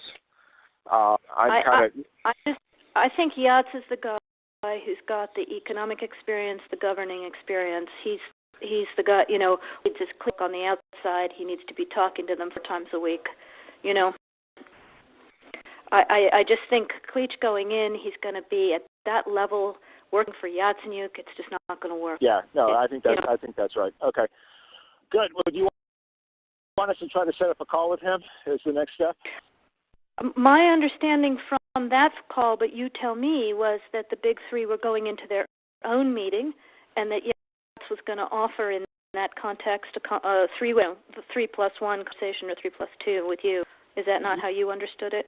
No, I mean, that's what he proposed, but I think just knowing the dynamic that's been with them, where Klitschko's been the top dog, he's going to take a while to show up for whatever meeting they've got, probably talking to his guys at this point. So I think you reaching out directly to him helps with the personality management among the 3, and it gives you also a chance to move fast on all this stuff and put us behind before they all sit down and he explains why he doesn't like it. Okay. Good. I'm happy. Why don't I talk to him and see if he wants to talk before or after. Okay. Will do. Thanks. Okay. I've now written, one more wrinkle for you, Jeff. Yeah. I can't remember if I told you this or if I only told Washington this, that when I talked to Jeff Feltman this morning, he had a new name for the UN guy, Robert Seri. Did I write you that this morning? Yeah, okay. I saw that. He's gotten both Seri and Ban Ki-moon to agree that Seri could come in Monday or Tuesday. Okay. So that would be great, I think, to help glue this thing and have the UN help glue it. And, fuck the EU. No, exactly. And I think we've got to do something to make it stick together, because you can be pretty sure that if it does start to gain altitude, the Russians will be working behind the scenes to try to torpedo it. And again, the fact that this is out there right now, I'm still trying to figure out in my mind why Yanukovych did that. But in the meantime, there's a Party of Regions faction meeting going on right now, and I'm sure there's a lively argument going on in that group at this point. But anyway, we could land jelly side up on this one if we move fast. So let me work on Klitschko, and if you can just keep, I think we want to try to get somebody with an international personality to come out here and help to midwife this thing. The other issue is some kind of outreach to Yanukovych, but we probably regroup on that tomorrow as we see how things start to fall into place. So on that piece, Jeff, when I wrote the note, Sullivan's come back to me, VFR, saying you need Biden, and I said probably tomorrow for an attaboy and to get the deets to stick. So okay. Biden's willing. Okay, great. All right. Thanks.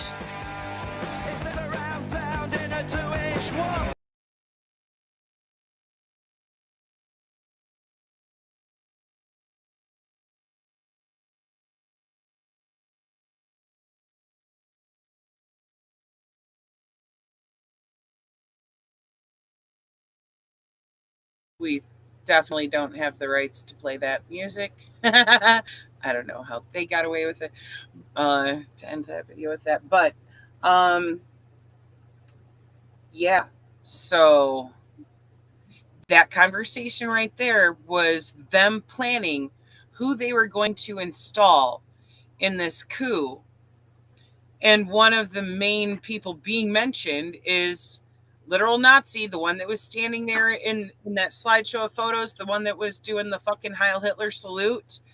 That asshole, that's Yanukovych. I guess I was pronouncing that wrong, of Yanukovych. Yanukovych. That's the guy that was in those photos side by side with Biden in the meeting to follow. That I posted the meme of that to our page a few days ago, I believe, of the two of them shaking hands, making agreements and stuff, because this was all fucking planned and put into place by the United States and NATO from the fucking start. Next, let's see. close that one. Sorry, I have so many sources lined up here to be able to show you guys. This article will also be linked in the description. Before I dive into that, Chelsea, did you have anything to say about that crazy ass fucking phone call of evidence there? No, I mean, I read the previous article, and I mean, it's not surprising. It's cool that you found an actual audio count also of it, though. These sources I actually got from Caitlin. She got because those two are hardcore about doxing Nazis specifically. And so when I had asked her had any resources, like a day later, maybe two, she sent me all of these. And I've looked through these, and these are from various independent news sources and, you know, wide spectrum, lots of videos in here to be able to show you guys of like straight up fucking evidence of here's really gone on. What's happened historically that's led us to this fucking point, and how this was completely fucking just, you know, fed by the United States and NATO, created by. Let's see here. That one's behind the paywall. Shit, I forgot about that.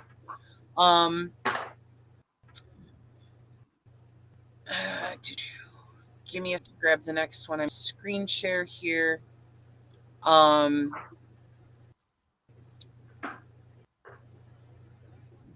That's not it. I guess I got some of these out of order when I was loading them earlier. But okay, this one, the link is so in the description. This is from Bellingcat. Of this article is Ukraine's Ministry of Veterans Affairs embraced the far right with consequences to the U.S. Ukraine's president, this is from November 11th of 2019, and the author line there says Azov C-14. So I'm not sure what that's, you know, if this was like a publishing from Azov. Ukraine's president conferred with, and the prime minister of Ukraine partied with, known far-right figures as leaders of the country's veterans. Additionally, the top U.S. diplomat in Ukraine, William Taylor, rubbed shoulders with a far-right figure embraced by Ukraine's Veterans Ministry. We explain why these events happened. So let me rewind and correct myself, because maybe that Azov note was just there for subject matter, where you would typically find the author's name. That's where that's listed.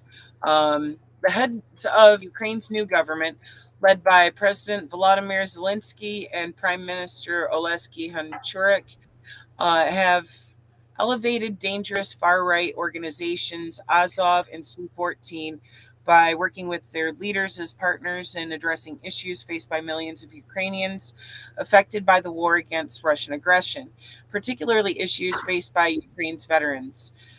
This partnership has been formed despite the fact that Azov and C-14 are considered extremist far-right organizations and a threat to Ukrainian democracy by human rights watchdog Freedom House and other observers.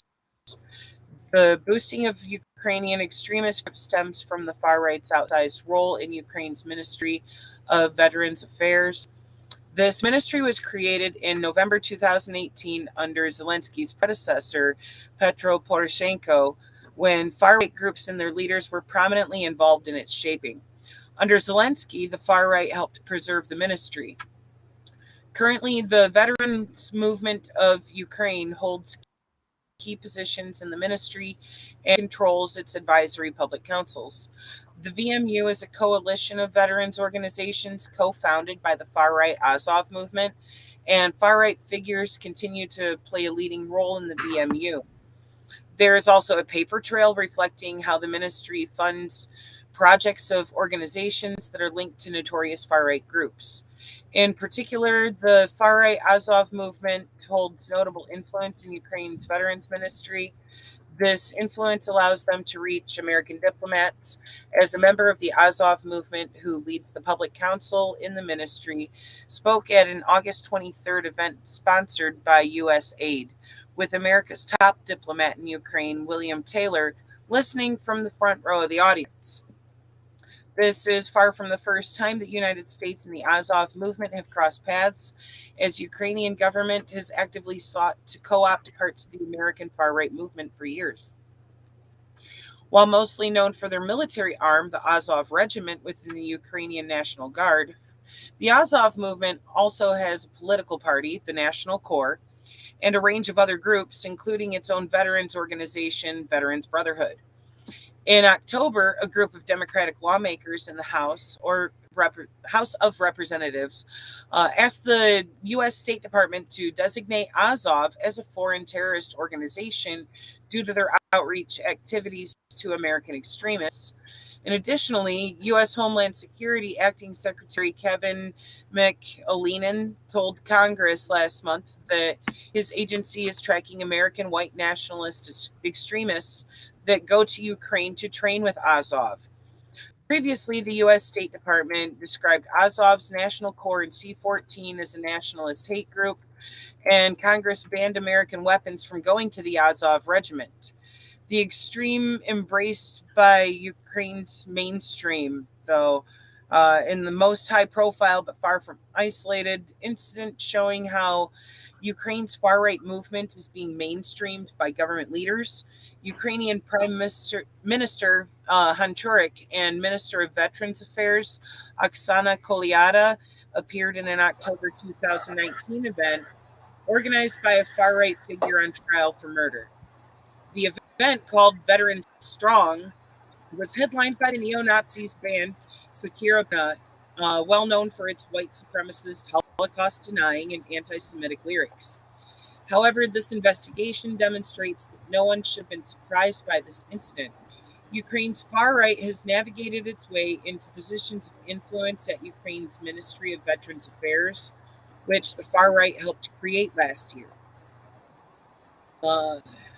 Meanwhile, other veterans of Ukraine's ongoing war with Russia and Russian-led forces warn that Ukraine's far right and their allies are taking advantage of the ministry to pursue their own agenda and are not representative of Ukrainian veterans as a whole.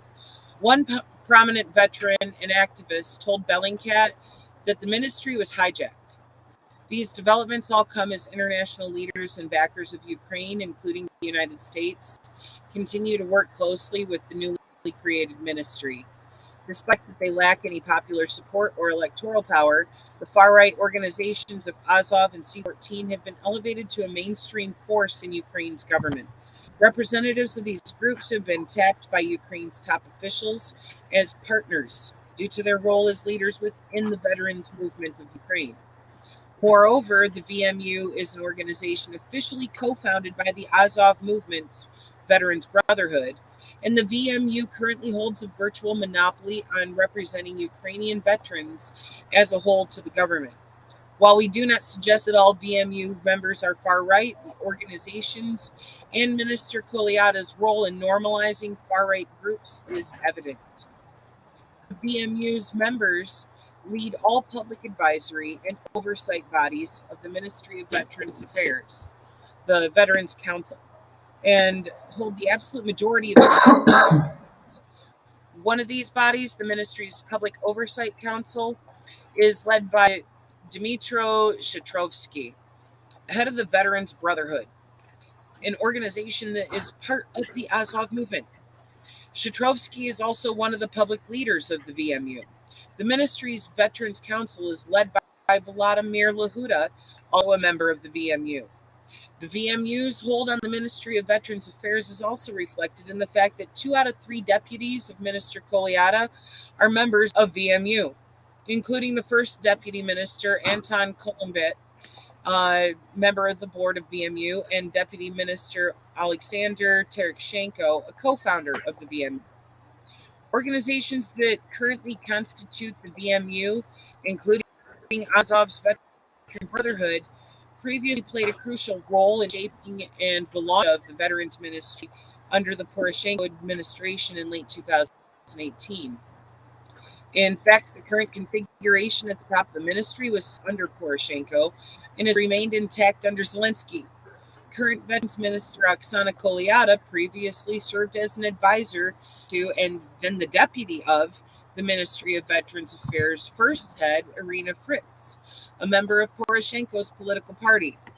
The Veterans Strong event that Hunchuruk and Kolyada attended was organized by the VMU. The organization's role in ownership of the event was reflected in promotional materials prior to the so they're propagandizing the fuck out of that. A particular role in organization of the event was also played by a far-right figure on trial for murder, Andrei Medvedko, who has become somewhat of a public face in the VMU. This event where Ukraine's prime minister rubbed shoulders with various leaders of the VMU, including Azov's Dmytro Shatrovsky and others, next to Minister Kolyada and her first deputy, Anton Kolenbay. It is of little surprise that neither Hunchuruk nor Kolyada have expressed regret for appearing at the event. In the wake of the scandal, Hunchuruk explicitly stated via Facebook that he does not, quote, share any hateful ideology, neither Nazism nor fascism nor communism, as if those were comparable, and wrote that, quote, some media covered the incident with rather ambiguous theses. The society must treat veterans with respect and honor, he wrote in the statement, which he also remarked that it's not up to the head of government to dictate our defenders what songs to sing. Bullshit. It was a direct reference to the neo-Nazi band Sakura Peruna that was performing at their shit. Ukraine's prime minister also stressed that he, quote, met representatives of the veterans movement of Ukraine and veterans community at that event and was accompanied by the Minister of Veterans Affairs, all known Nazis. In another public occurrence on October 9th, Ukrainian President Volodymyr Zelensky engaged with these Nazi leaders of the VMU, including Azov's Dmytro Shatrovsky and leader of far-right organization C14, Yevhen Karas, at a meeting that was apparently facilitated by Veterans Minister Oksana Kolyada and her deputy, member of the VMU, Anton Kolenbay. Zelensky described the event as a meeting with, quote, veterans and stated that it included the National Corps, Azov, and everyone else. So he flat out is like, yeah, I met with Nazis. What of it? Really, guy? I don't agree with them. I just hang out with them. Right. It's just a meeting with Nazis. What of it? Fuck, man. Like, are you kidding me? How they can just blow the shit off is beyond me. Over the summer of 2019, the VMU played an important role in ensuring the very existence of the Ministry of Veterans Affairs under Zelensky, in securing the appointment of the current minister, Oksana Kolyada, and earlier ally of organizations that formed this VMU with Nazi leadership. A meeting of these veterans organizers, VMU members in Azov's social center, Oksana Kolyada, along with other key veteran organizers and members of the VMU, directly cooperated with Azov's Veterans Brotherhood prior to the ministry's launch. Apparently, the current head of the ministry and members of its advisory public bodies even met in the past on Azov's turf at their Cossack House venue in central Kiev before they assumed these roles in the government. A 3-story social center for the Azov movement, this Cossack House is home to a number of facilities. For example, it houses a library and book club, the Plomin Club, that promotes Nazi-era figures. Can't talk. Within the Cossack House is also a record label and a shop that promotes neo-Nazi concerts and sells swastika jewelry. Along with these shops, a mixed martial arts facility and venue for said concerts and movies. Lastly, and most importantly, the Cossack House serves as the headquarters for the Azov's movement's Veterans Brotherhood organization. The Cossack House has also hosted American and European far-right figures, including American white supremacist Greg Johnson, who lectured in the Cossack House on the invitation of Azov's National Corps just weeks after Kolyada and other veterans activists gathered there. Incidentally, Johnson was arrested in Norway on November 3rd while on his way to a far-right conference and deported from the country. National Corps International Secretary Olena Semeniaka was a scheduled speaker at a previous iteration of the same conference alongside Johnson in March 2019. Leader of the Azov movement, Andrei Beletsky, described Cossack House, which is apparently owned by the Ukrainian Ministry of Defense, as, quote, the pearl of the Azov movement. So, to the shitlibs out there who have been trying to pretend like it's just the Azov members of the fucking brigade itself, the battalion itself. No, the fuck it's not. They have their own political party that is also locked arms with all the other leading fucking political parties and influences here. Pay attention, wake the fuck up. They're all fucking Nazis. And yes, they are in their goddamn government. Actively. Current Minister Kolyada, current member of Ukraine's parliament with the Voice Party, Lysia Vasenko, she's also a current VMU member and member of the Veterans Ministry Advisory Public Council, current senior official of the Ministry of Social Policy of Ukraine, Alexandra Tereskova, current member of the Ministry of Veterans Affairs Advisory Council, Natalia Kuzmenko, who is also a current VMU member and member of Veterans Advisory Public Council, and Svetlana Shepovalova. That's a mouthful. Svetlana Shepovalova. I'm fucking that up. So I don't think you're doing it. Yeah. However, all of those that you said, they were all wrong. Yeah. Not surprised. Not surprised. I am probably destroying the fuck out of these names. So when I destroy one, don't be shy. You can stop me. Like, wait, no, this is how you pronounce that. Because if I just keep this is harder than Spanish, like a fucking idiot. But these names, not heard many of them pronounced. So correct me when I'm wrong. I'm not even going to say if. I'm just going to say when. Yeah, man. I'm not saying I can see it better. I just can't see it, so I don't know. Just wait for the wince on my face. And then who's that? I didn't even see anybody else join the fucking room. This is Scott. Hi, it's my first time. Hi. Okay. I've probably made you wince a lot with destroying those names. I enjoyed it immensely. It was like music. It really was. Yeah. Music. He's been a follower of Tifa for a while. Right on. Yes. This is the gentleman you were telling us about that you had the conversation with in FMT for the other day. You are of Russian descent and have family there, I gather? Yes. Yeah. Okay. Well, sorry, go ahead. I was just going to say we want to pick your brain a lot. Yeah, I won't. I'm not going to lie to you and pretend like I'm some sort of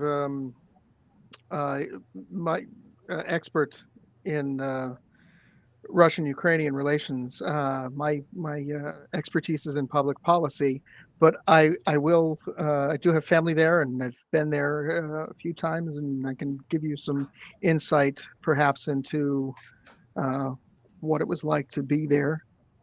And right, that's what's up. Whatever you'd like. Right on. Well, none of us are expert historians either. We're all learning this stuff together. To be fair, like these resources that I'm going through right now, I've only received in the last few days and have been able to like start digging through some of them. There's some excellent videos that I'm going to show you, but this is a lot more than we're going to be able to get to tonight, to be honest. This is going to be recurring. Right. there is a lot here. And to be fair, right now, I'm going to tell you TMI, way too much information. I have to Prepared piss. for this. Y'all can discuss for a moment. I will return, but I have been holding it this entire time that we've been on this segment. I hope Do we- it's not okay. Do we have not? Do we not have some kind of cover for that? Like, you know, like that. Where she's gonna. No, we are awkward. It is part of who we are. I don't say it that way. I just. No, I just disappear. I mean, I say it that way sometimes, but not on live. Well, how can I just disappear when I'm the one that's been fucking reading these resources? I can't just disappear. I'm not going to take the laptop to the bathroom with me. So thank you. I'm going to go disappear. And yes, we're awkward. It is what it is, man. I respect you more for it. My fucking eyeballs are floating. Excellent. Oh my God. What did I get myself into? Yeah, right. Well, it's a shit show sometimes, but it's a fun one. What a terrific introduction to this group, by the way. Yeah. Also, I told you it wasn't going to be serious. I mean, earlier she couldn't read because she was high, and then she started trying to speak Russian. So. Oh yeah. I'm not trying to speak Russian. I'm just trying to make an effort to pronounce the names right, and I'm destroying it. It's for the sake of a joke. Leave me alone. No. Don't make her compromise her in comedic integrity for the actual integrity. That would be crazy. I'm over here sorting out between vanilla and lime Tootsie Rolls. I got to get all the vanilla and lime ones out. For the reject pile, right? Not because those are the ones I don't eat. Yes. Okay, because I was about to mail you all the ones I have. Monster. I only eat the lime and vanilla ones. Gross. Gross. You're the person who's probably single-handedly keeping the candy corn in business. So. Gross. Yeah. No, Brax appreciates you. No, don't do that. I think barbarism is ahead of us for fear we reset the game. That's intense. I don't know. Actually, yeah. John Tickler is always intense. That was So this was the original comment. He said, "Capitalism is in its last stages, and authoritarian rule and fascist support of what authoritarian rule is the only way to continue the wealth gained over the last several decades of exploitation." God, I wish they were true. Bread Theory, which is Zach, said, "I agree, John. We seem to be heading toward a major socialism or barbarism moment." And that was John's response to that was, "I think barbarism is ahead of us for fear we reset the game." There's nothing. I don't think there's anything more barbaric than capitalism, but I digress. I fucking hope not. Well, and that was why I wanted to preface everything before whenever I first invited you. We are not pro-Russia. We just don't want to be pro-Ukraine because even if this could be a good thing for certain people, the political alliances and the U.S. interest in this is what bothers me, and how quickly people can just decide that they are going to take a side on something. When even if one evil is lesser than the other, we could still have a very bad outcome out of choosing that, as we do every 4 years, but worse. Well, sort of as we touched upon last night, when you said, you've got to hate them equally. And I said, well, I understand your logic in that.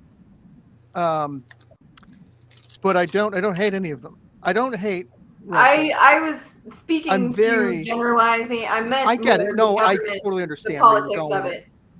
There's people on both sides. I more meant the government and the politics of it. And I'm very pro-Russian. I'm very pro-Ukrainian. I'm very pro-US. What I'm anti is nonsense. I think the idea is maybe anti-capitalism and exploitation of the working class. That's what I'm opposed to. People look at the rhetoric that I post, and they're like, "Oh, are you anti-Russia?" No, man. I am Russian. What are you talking about? I'm pro-Russian, and it's why I'm anti-Putin, right? And that's as we all should be. Right. Yeah. Putin's shit. When it comes to the people, I'm pro all of them. When it comes to the governments, though, I am pro any of them. Shit. And we're just over. I mean, Biden's over there talking about him like he's an idiot, and I'm like, he is very bad, but I really don't think that he's an idiot. So Biden? Right? No, because Biden's an idiot. Biden's he's got this whole calculating thing to him that like freaks me out. We went through an 11-minute, at the beginning of this stream, we went through an 11-minute highlights reel of the State of the Union address. Oh. Man. And thank God I wasn't there. Minutes. Chelsea told me I missed that. I dodged a bullet.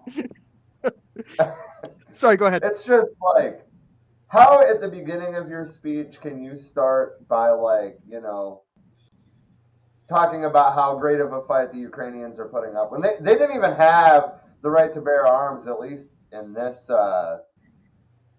context, until this invasion started. Now they're giving out guns at the fucking police station, like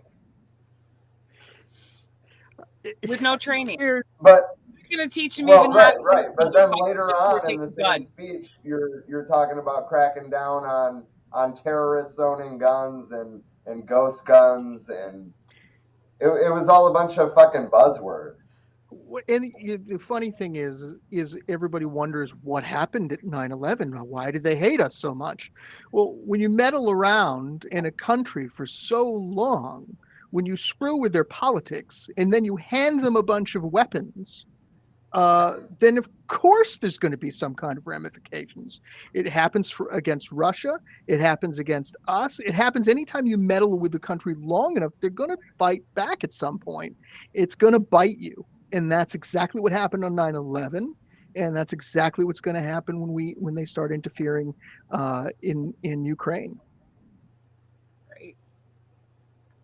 It's the U.S. going and destroying countries that it claims it's giving freedom to, and it's like, oh fuck. And you know what? That brings to mind one of these videos, and this is a short clip, a few minutes. There's a Ukrainian guy who is very pro-Ukrainian government, pro-Azov, pro the whole fucking nine, going around polling people in the streets, and this old lady goes off on him, and it's fucking beautiful. And you guys have to see this because she hits so many nails on the head, and I just gotta find which fucking tab it was. I have like 30 fucking tabs open here from these resources, and so I gotta find. Yeah, I know what that's like. I've got a 2-screen setup, and sometimes I'll have like 6 tabs here and like 7 tabs here. I found my people. It's like, oh man, which fucking one was it? I've got to find it so I can screen share it. Come on now. Kick us off with some highlights. Oh, he goes the fuck off. Here it is. Go ahead, Rob. Because I said all blowback is demonized as terroristic. Oh yeah, of course. Yeah, it can't be that it's retaliatory. It's terrorism, which is so absurd. Here we go. This is fucking epic. I love this little old lady. She puts this fucking asshole in his place.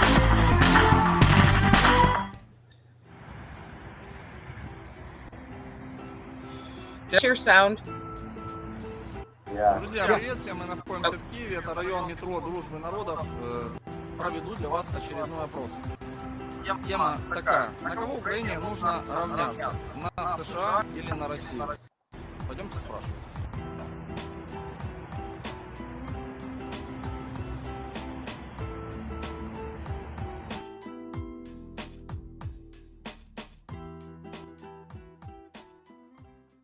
На кого Украине нужно равняться в развитии? На США или на Россию?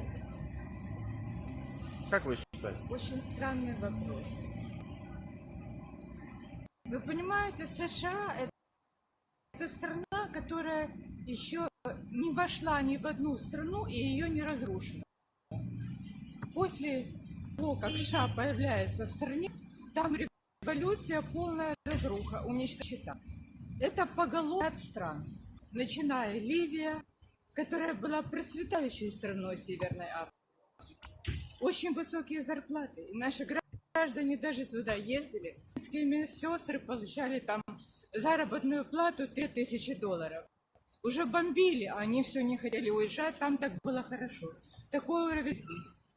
Потому что Каддафи хотел сохранять свою независимость своей вы страны. говорите про Вот США, так. про Россию. Следующая страна, Ирак. Следующая, еле-еле спасся Египет. Тунис. Все страны, где были проведены революции, искусственные, с помощью марионеточных режимов, они все разрушены и пришли к полной нищете. Тот же самый путь, к сожалению, повторяет и Украина. Ничего хорошего нету. У нас вот в этих домах, в Печерском районе, европейской столице, мы сидим без горячей воды, без холода. Мы все заболели, находимся в прединфарктном и смертном состоянии. Вы немножко отступили от темы вопроса. Мы находимся на грани жизни и смерти. На кого нам нужно равняться в цивилизационном развитии? Поэтому равняться...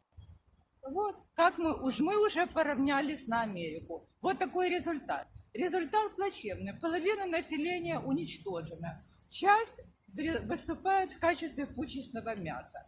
Какая-то часть, кто посообразительный, уехали в наймы, где-то там крутятся и зарабатывают себе на жизнь, выживают.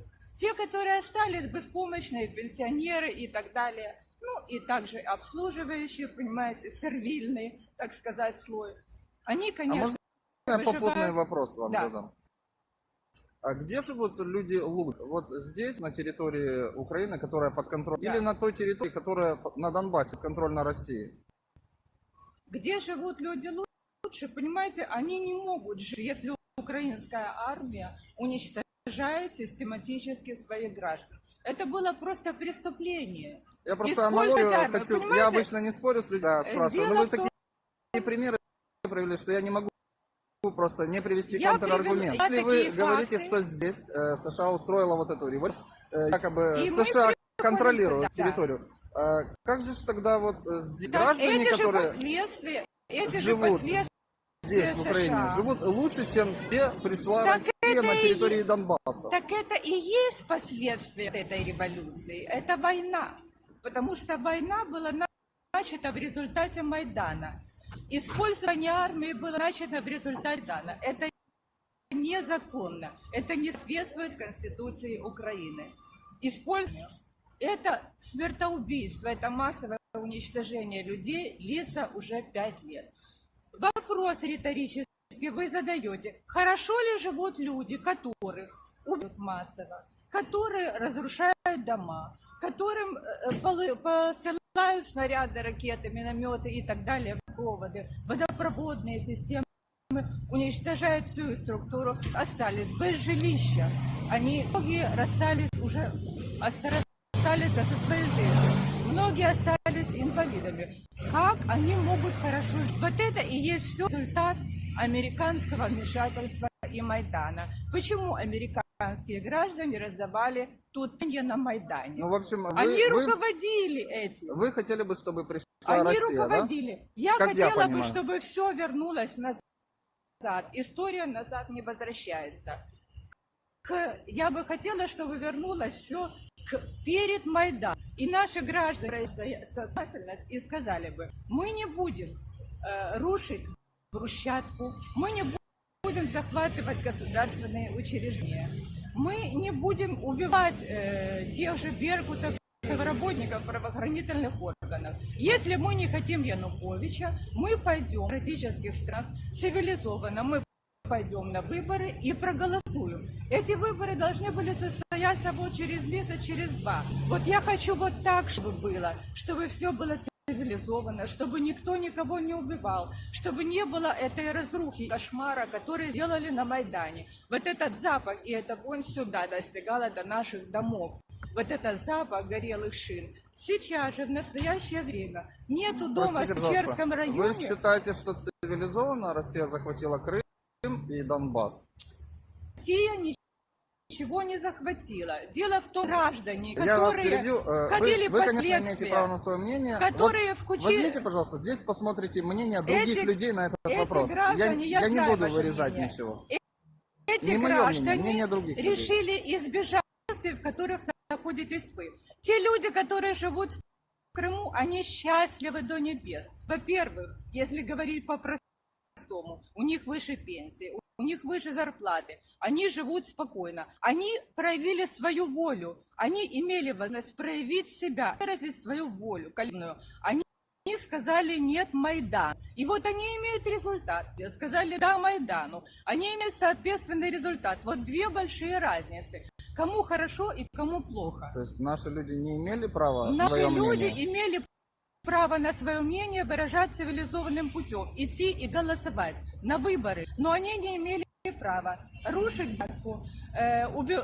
убивать работников правоохранительных органов, захватывать государственные учреждения и совершать антиконституционный государственный переворот. На это они не имели права. Они должны были действовать так, как все действуют в Европе, идти и голосовать. Вот так люди должны были сделать. Сейчас они пожидают плоды своих трудов. Они уже проклинают все. И вот у нас на доме висит объявление: когда-то идите, заключайте договора, в следующем году будет горячая вода. Они пишут, когда? Коли мы сдохнемо, те люди, которые были на Майдане. Вот это результат ваших действий. Вы только пальцем в меня не тыкайте, пожалуйста, потому что это совсем уже переходит грань, не нужно. Потому что я говорю, что вы, которые, так сказать, обслуживаете этот режим, и который вы его защищаете. Вы меняете, имеете в виду? Так вы же мне противоречите. Вы меня спросили, чтобы я высказала мнение. А у меня есть свое мнение. Подождите, а разве я может ваше быть мнение не мнения? спрашиваю. Вы меня спросили, говорю на камеру. Да. Но я с вами не дискутирую. Вы мне спросили свое мнение. Один бы человек вам бы не сказал этого мнения, потому что люди боятся. Никто ни с кем не разговаривает. Я единственный человек только, который остановилась и с вами разговариваю. Можем побиться об заклад. Спросите другого, кто хочет вам отвечать. Никто. Ничего вам не скажет честно. Только вот скажут смотрите, все хорошо. Я вам даю вот листик, чтобы вы посмотрели мнение других людей. Вы возьмете его или нет? Или вам не интересно мнение других людей? Вам интересно только ваше мнение? Я знаю, какое мнение других людей. Я насытилась ими вот так, вот, этими видите? мнениями. То есть для вас мнение других людей, оно не имеет значения. Вы видите только свое мнение. Мнение вот других все, что людей нужно было доказать. Привело к вот этому результату плачевному. Привело к тому, что вам свое мнение никто не выскажет, кроме меня. Только я уверилась. Вы напрасно так думаете.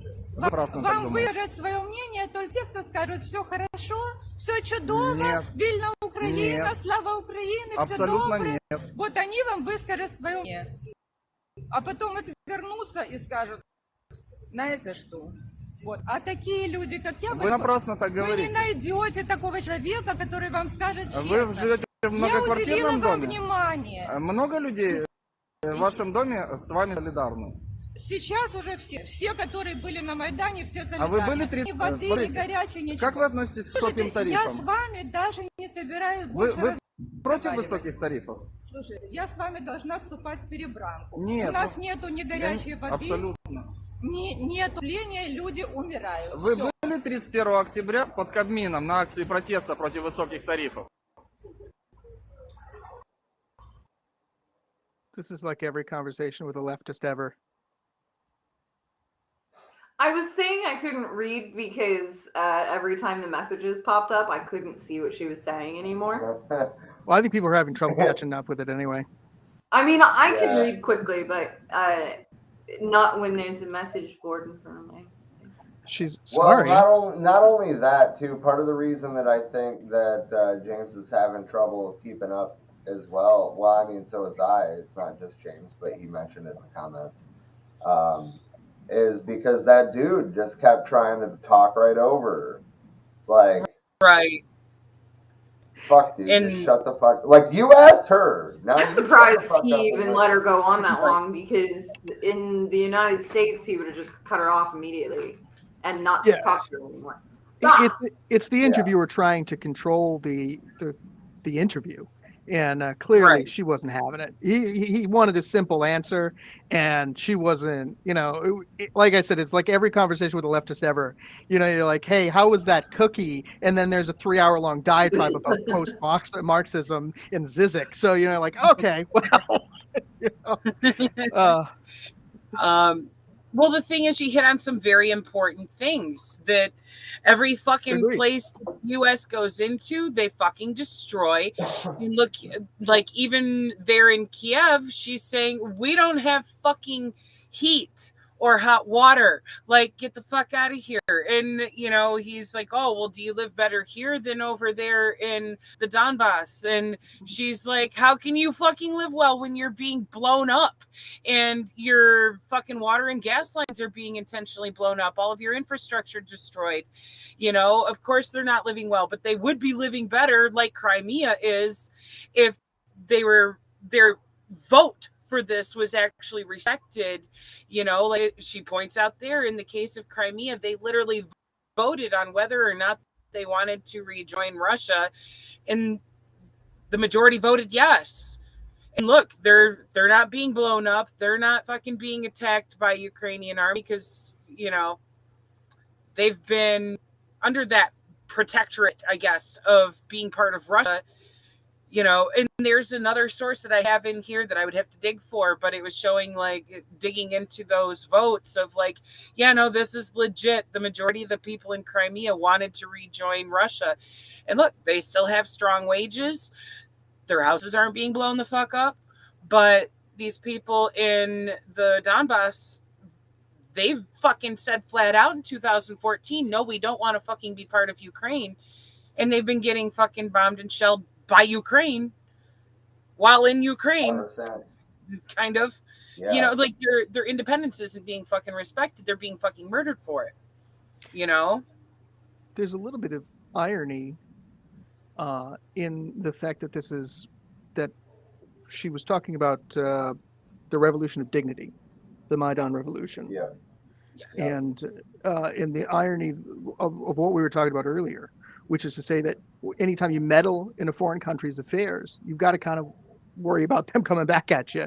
Well, you know, now Russia's really dealing with the backlash of meddling in the affairs instead of just trying to negotiate with the Ukrainian government. You know, that's the outcome right here. And to address this, by the way, I am a leftist. I'm a fourth internationalist, but I want to address that before somebody starts putting my head in the guillotine here. So don't worry, I'm nicer in person. Yeah, you would have to. It's all hell on him. I have the good side and I have the bad side. I also have the I had one beer side. That. Yeah.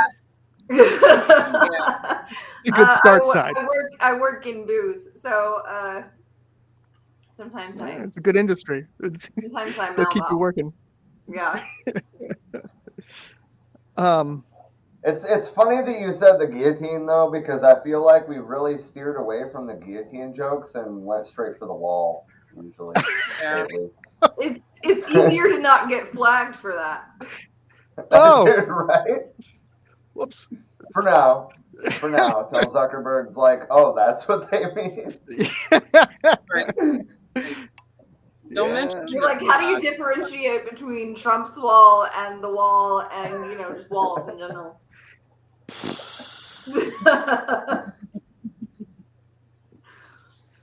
The algorithm doesn't know. The algorithm really doesn't know anything anyway. No. And that's quite clear in my case. I'm getting stupid bans for stupid things that don't make sense. Yeah, I was just going to put that comment up too, Trisha. We should probably try to focus on the current things in Ukraine. Obviously, it's been a week since our last stream, and I think that was the second day? Yeah. Yeah. Obviously, we didn't have a lot of information to go on, but we had already noticed the lines that literally all Western media was taking. And I guess before we get too far into that, I want to talk about censorship because, like, Russia Today, for example, is completely banned in the European Union. Google is not showing it in search results. Facebook is, like putting their shit way down in the algorithm. And supposedly it's for censoring their own media. So how are you going to censor an entire country for censoring? How does that even make sense? Is your family dealing with that, Scott? I'm sorry. Is your family dealing with that?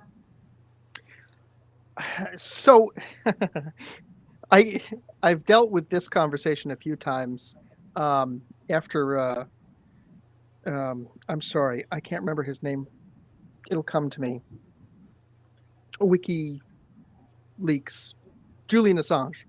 So after Julian Assange said the Russian media was freer than the American press, which is absolute fabrication. It's a lie. It's an absolute lie, and not by any stretch of the imagination true, which is what a lie would be. So getting redundant now, but you have to realize that everything that is produced in Russia all of the media is controlled essentially by the government. There is, of course, there is some degree of free press, underground free press, but it's the majority of it is controlled by the government. It's state-run media, and to the point where they have think tanks, much like what was the one that you cited last night? It was Strategic Culture, which is a state-run think tank for Russia, and they're going to run the hard lines. They're going to talk about, how the Ukraine is Nazis built by the U.S. government. And to the point that John made earlier, the U.S. government is going to work with anybody. The Taliban, the Nazis, they don't care so long as it's not the Russians. They'll sell their soul to anyone so long as it pushes Russians out of anywhere they want to go. Doesn't matter. So that that's just the nature of the beast. Russia is similarly going to do the same thing against the U.S. They just don't have the kind of muscle they used to, and they're going to throw their weight towards Ukraine, which is what they're doing now, and that opens up a whole ball of wax when that happens. But as far as the free press is concerned, we've got to be careful because we have so much propaganda being pushed on us right now. So much propaganda being pushed on us by liberal media, conservative media, but both ends of the spectrum here are fighting for the same thing now, with very few people. Our media is corporate controlled, but we can argue that makes us freer. I'm not going to. That's a real rabbit hole. Yeah, I mean that's a real rabbit hole. I mean, they're going to do whatever makes them money. Okay, so they don't care. Yeah. Whoever's in power, it doesn't matter to them because they'll topple a government so long as they're selling papers or they're selling their news. They don't give a shit, right? They're just making the buck. Their god is cash. I'm sorry, I forgot. I started reading the screen, and that throws me off every time. I had a point I was going to make in regards to Russian. Oh, the propaganda coming from everywhere. So, propaganda coming from Russia, you have to be careful with because it's still propaganda, even if it's saying what essentially makes sense to us. Like when you said last night, Chelsea, that, like the CIA is propping up these Nazis in Ukraine. Not a shock. I mean, it's no surprise at all that the U.S. government would work with anybody who would push out Russians. But we also have to consider the source, and that's really concerning, because what in there is truth, how much of it is truth, and here, very similarly as in Russia, same problem. They're dealing with the same things. Everybody's human. We're all dealing with the same crap and being fed the same garbage, just from a different angle. So we have to be careful which sources we're looking at, how much truth is to each thing, and that's the responsibility of the reader. Yeah, and I want to take this opportunity to point out that 93% of all U.S. media is controlled by 5 fucking people. Is it still 5? I thought it dropped now. I thought it was 4. I mean, it could be. The last I knew was 5. But yeah, and that's why we try to. Yeah, it's kind of funny as like worldwide communist parties started releasing statements on it. Almost all of them were on the same page as we were, and obviously we weren't privy to those conversations. So it's kind of nice to see the communist left coming out with generally as a nuanced stance versus, I mean, you turn on CNN and it's just like Russia bad, right, crammed down your throat for 24 hours.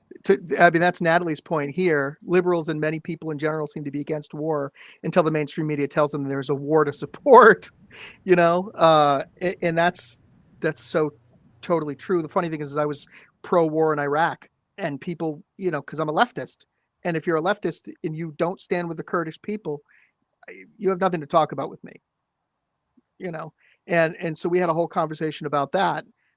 But all of my liberal friends were opposed to the war in Iraq because they were being told it's bad because George W. started it.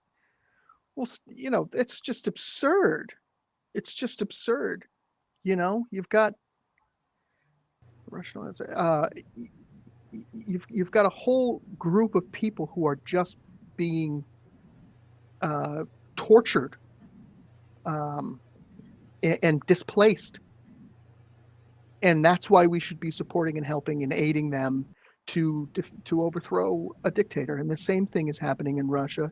It's just that in the Russian culture, it's so in favor of a strong man. Yeah, I just don't trust our country to have the moral compass to do that.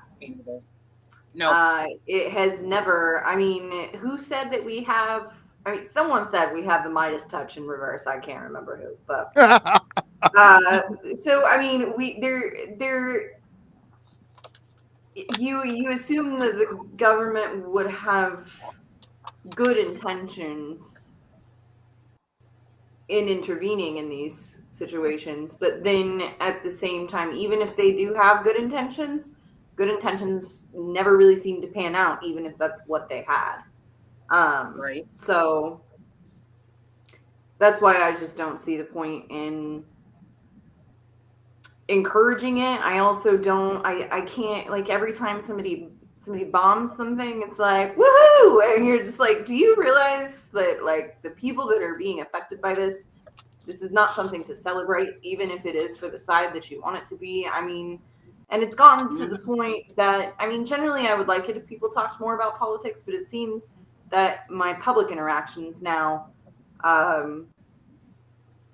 people have started talking about this more when they don't talk about politics ever. And so it seems as though it's always very offensive in that end as well, because when you're dealing, I'm a bartender and I work at a liquor store. So a bartender at a restaurant. So double down. I wait tables, and so it's just weird to have people start to voice their political opinions to you when before they didn't. And usually now it's just very, even if I've presented myself oversimplifying in some kind of capacity, I don't want to choose a side.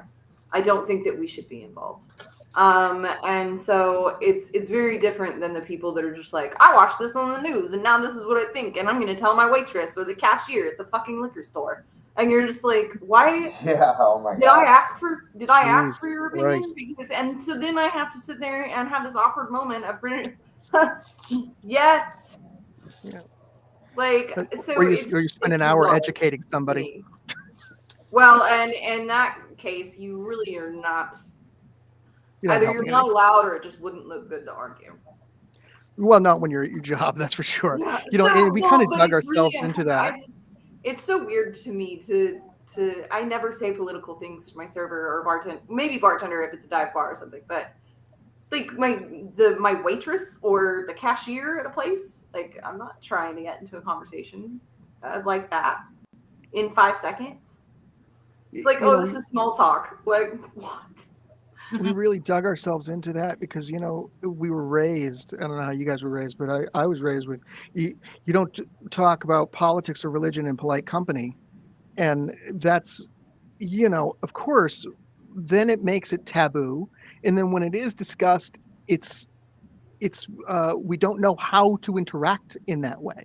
Yeah. You know, we well, can't and in talk the about it situations, politely. like small talk is what the problem is also. It's just like, it kind of makes sense to me that you don't talk politics in public because for one thing, you don't know what the other person's politics are. And that's not to say that you couldn't do that if you were like sitting down having an actual conversation.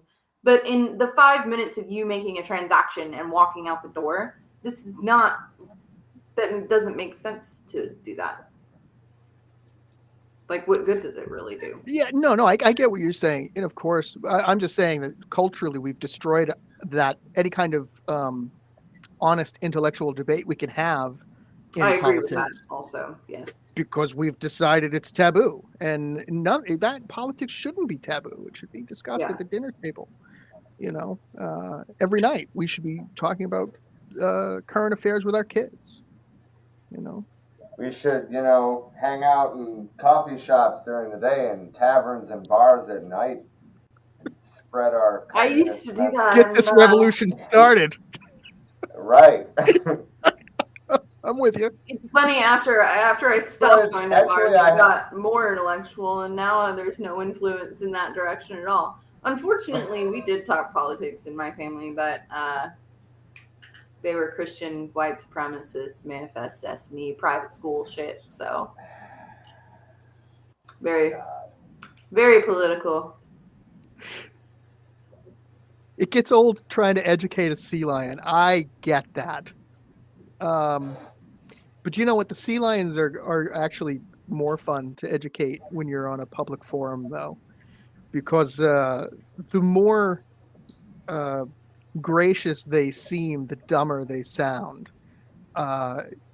You know, because if you have talking points and you're educated, then they either have to reverse their opinion slowly while trying to drag you, or they have to admit that they're being sea lions to some degree. I don't mind them either. I mean, you're like, nope, that's not what we were talking about. I gotta pull it back a little bit. Oh yeah, I was like, oh, this is getting a little too abstract for me. Let's drag it to some pragmatism, you know. Usually, my go-to with arguments is, I reread that. I didn't say that. That's not what I said. Yeah. I mean, that's half of my argument most of the time with people. I'm like, I read what I said, and that's not what it was. So. Oh, God. So I do have an article that Nathan sent our group chat. Apparently, there was about 2 hours ago, there was a nuclear power station. I'm not even going to try to pronounce that city. Hold on. I will pull it up. I will screen share it, and you can tell me how to pronounce that city. You don't want to make an ass of yourself like I did? That. Or I'm sorry. Wait. That's the name of the facility. Actually, the one that starts with a Z. Both of those, the city and the facility. Oh. So fucking tiny, it's hard to see. I clicked on it. He sent it to them. Okay, so it's.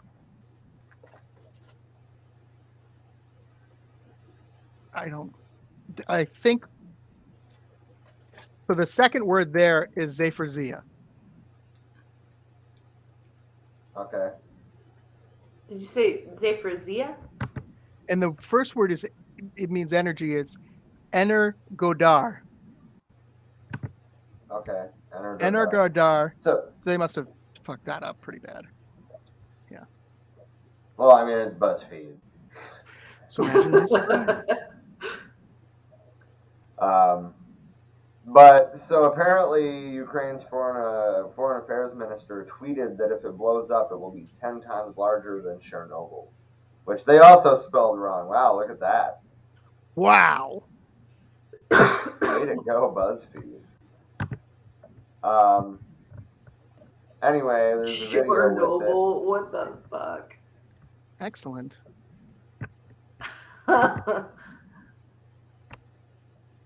All of the Americans are like, oh, that's the only one I knew how to spell. Right. That's what I had. Okay. But anyway, so there was, I should say, a live feed on Live Now from Fox, which there was another video that Nathan shared into the chat. Let's see if I can make this full screen, or so I'll screen share that. I can. Okay. But this trajectory doesn't make any fucking sense. And you'll see what I mean in just a second here.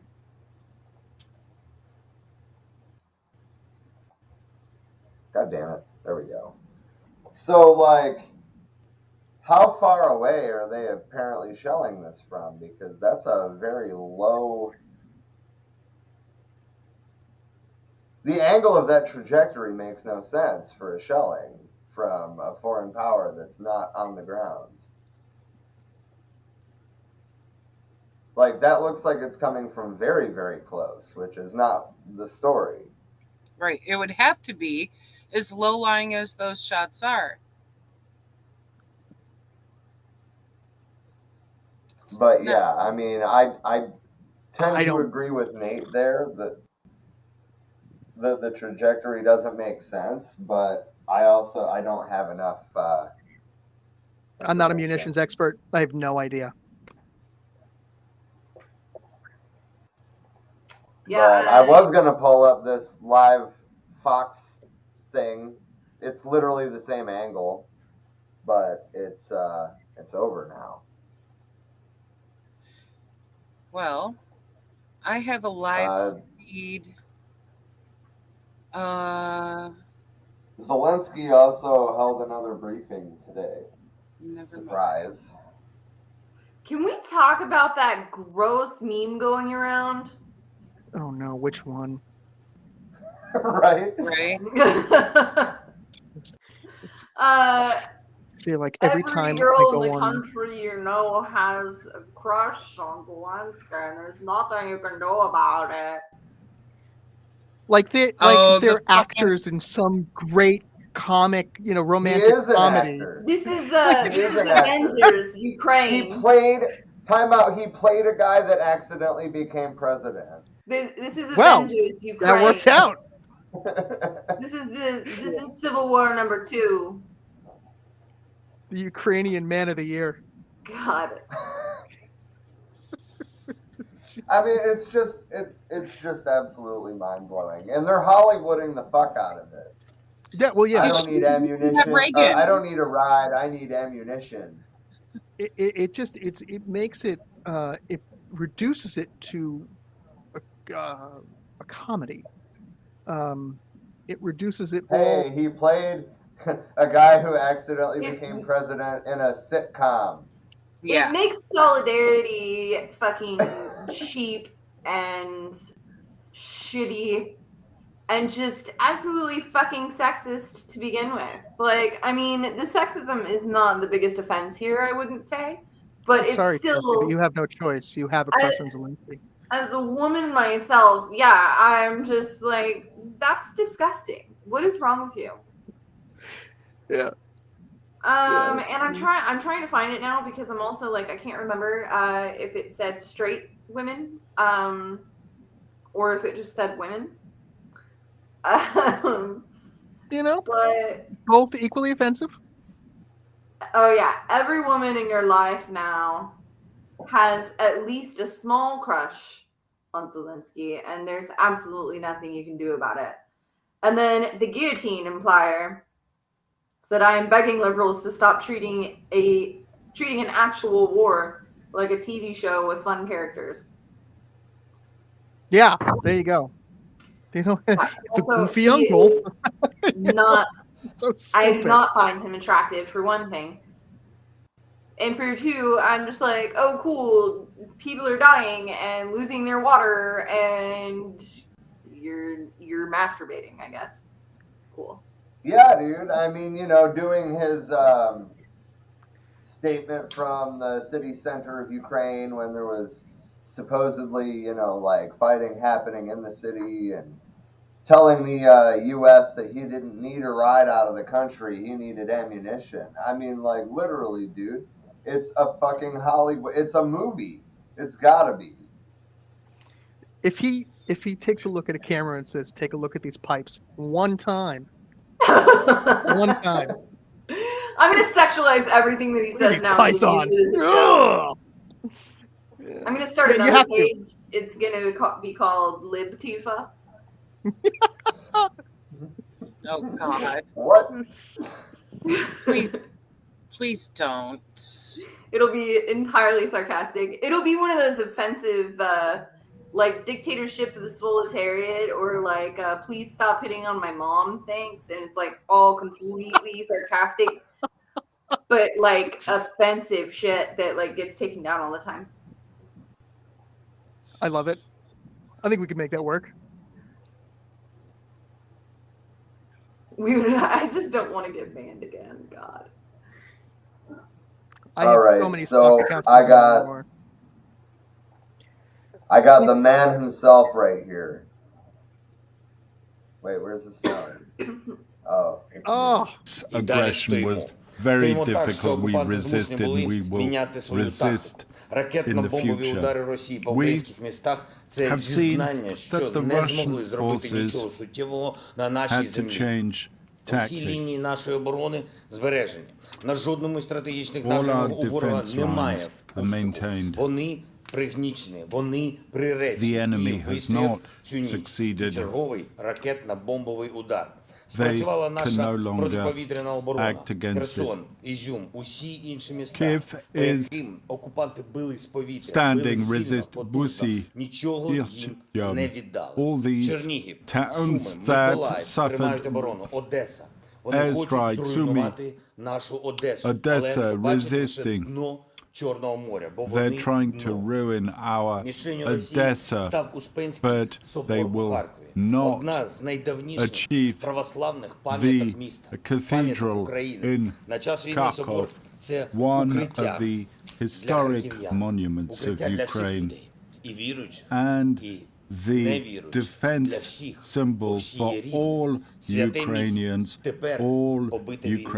believers and non-believers. This cathedral is being hit. They are afraid of. So basically, it's continuing his previous rhetoric. We are standing. We will not give in.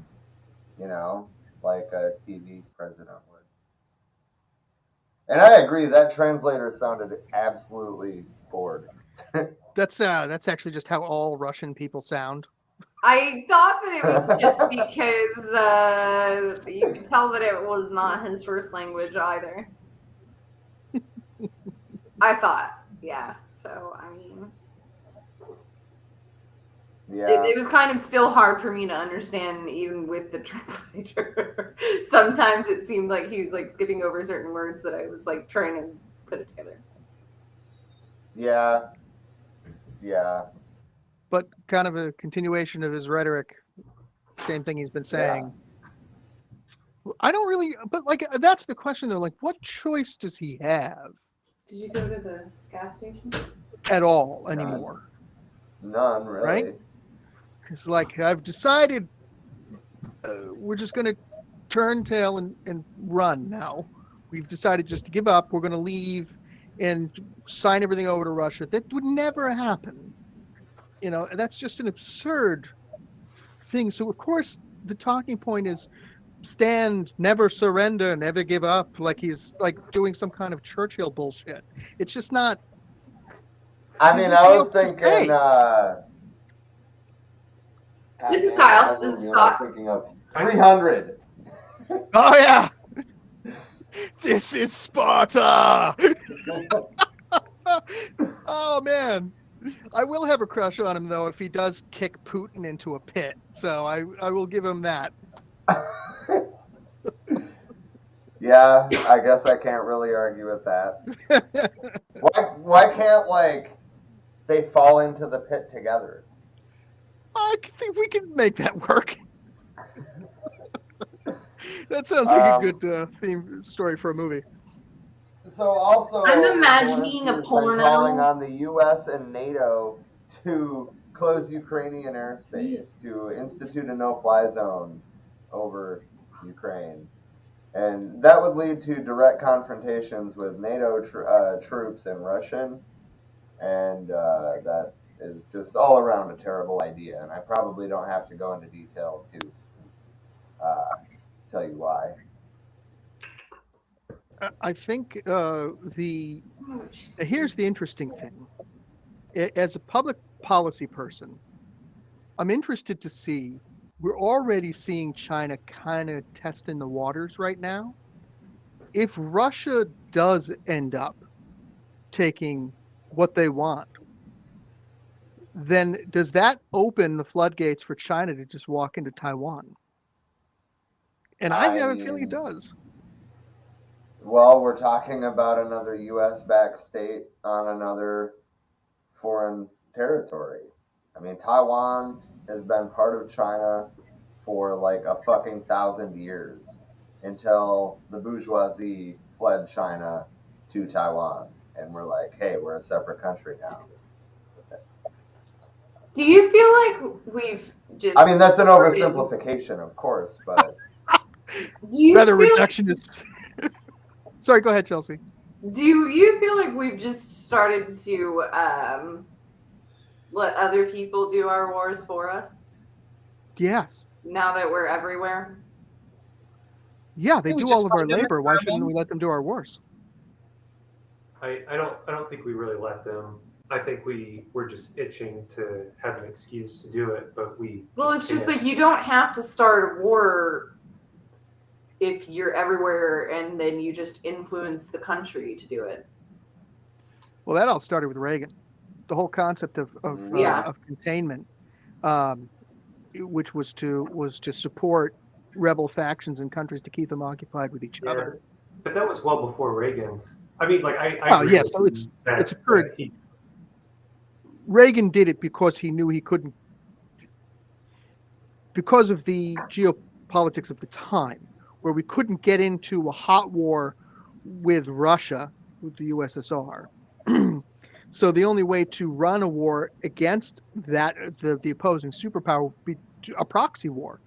And so the proxy wars were done in Afghanistan, which didn't do us any favors. You know, they're done between, you know, I mean, look at Israel has done the dirty work of the United States for years, for, you know, since they became a state. So, you know, it's the whole concept of proxy wars done because we can't do it, you know. But that was a mutual goal. Of course, it's a mutual goal, but the U.S. can't touch it, so that's why they have other people do it. Sure. I mean, you know, we kind of stick out if we were to fulfill that same role. Right. Do you guys know the story about the Marshall Islands? What happened there? I'm going to go with no. I know what the History Channel tells me. So basically, my former girlfriend, it was a princess from the Marshall Islands, which sounds really fancy, except when you find out there's like 200 of them. And her dad was stationed at the military base in the Marshall Islands during when the SALT II Act was being signed. And essentially, during that time, the U.S. military was going to had a base there for years, and the Marshallese government decided they didn't want them there anymore. They wanted them gone. They said, we don't want the U.S. military, because they were basically just using it for nuclear testing, even while the SALT II Act was being signed. So they said, please just leave. And the U.S. government said, okay, fine, we'll leave. And then what they did was they carpet bombed this country with foreign aid. Foreign aid came in the form of bread, peanut butter, snacks, all of these things. Well, for an island that's economy is based on fishing, it destroyed the fishing economy to the point where nobody knew how to fish anymore, or sold off all of their fishing vessels so that they couldn't fish anymore. Then the U.S. government said, well, we're going to pull that foreign aid unless you allow us to keep the base there. So they made the Marshallese government dependent on the United States in order to keep them there, to keep a base there, and to continue nuclear testing, which was killing their people, right? So I tell that story to everyone who tells me that the U.S. is the good guys. You know what I mean? Like, well, I don't know if that's true. So, that story is a great way to explain that particular.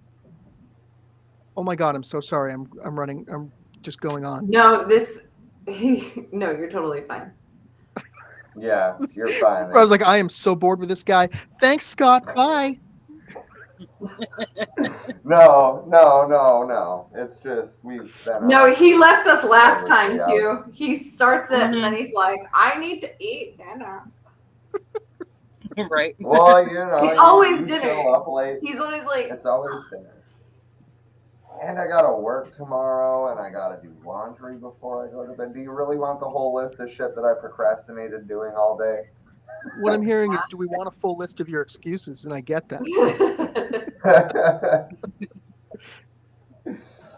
Yeah. So I guess the cat's out of the bag. I'm going to be taking off here in a minute. So I wanted to say thank you to everybody for tuning in, and everybody that is, on your screen with me. This has been a developing situation for a while, obviously, and we were talking about Ukraine off and on quite a while before the invasion started, or before media started talking about it. And I don't know, I was just mind blown at the amount of propaganda, and it was literally like somebody flipped a switch, because that's probably literally what happened. Oh, I think I made a post on Facebook, something to the effect of, it's crazy how people's opinions of Putin changes with whoever's in the White House. It's just it's stupid. Yeah. He's never been a great guy. No. And I mean, him and his buddies made their fortunes off of privatizing the fucking Soviet Union. I mean, come on. Yeah. I mean, Yeltsin invited capitalism in with open arms. Yep. Right. And didn't even do that right. Couldn't even land that one. So. Well, you could say Putin's like Stalin in the way that he architected the oligarch the way it is now. I mean, you keep you don't care whether they're competent. You keep them closest to you because they're not going to turn on you. Right. Okay, I see where you're going with that, but for a second I'm like, wait a minute. Yeah, like, where are you going with this? Oh, I mean, okay. I might not defend Putin, but I will defend Stalin. To a certain extent. Well, to a point, yeah. To a point. But that point is further for Stalin than it is for Putin. I had to defend Stalin at work the other day. Oof. Yeah. Very fucking briefly, but I was wearing that Karl Marx shirt with the sunglasses that says "Class Dismissed." Yes. Well, but so I was like, I need this shirt. Like, I need it. And so because I'm a sociology major for one thing, and then also communist, but so this guy, he's like, what's the words under that say? And I was like, class dismissed. And he was like, oh, is that Karl Marx? And I was like, yeah. And it was this old guy with a vet hat on. And I was like, holy shit. And oh no, here it comes, brace yourself. And so my boss is like, oh, Karl Marx, isn't he that? And I was like, he was a sociologist. Like, I cut him off before they even started to say it. I was just like, no, he was just a sociologist. And so then he was like, oh, no, yeah, isn't that Russian? And I was like, no, he's not Russian. He's German. And he's a sociologist. It is not political. He literally just gave a class analysis. And so then, because I shut that down so quickly, this dude in the vet hat starts talking to me and my boss about, oh, you know that's Stalin though, and I'm just like, you really wanted to get it in there, and so then you just brought it up without any segue at all, and so he was like, he just like let his own people starve in the winter, and he was like, they kill their own people, and I'm like, yeah, doesn't every government? Sounds like he's like, and so, but he's already started backing away. Like, he was already backing away.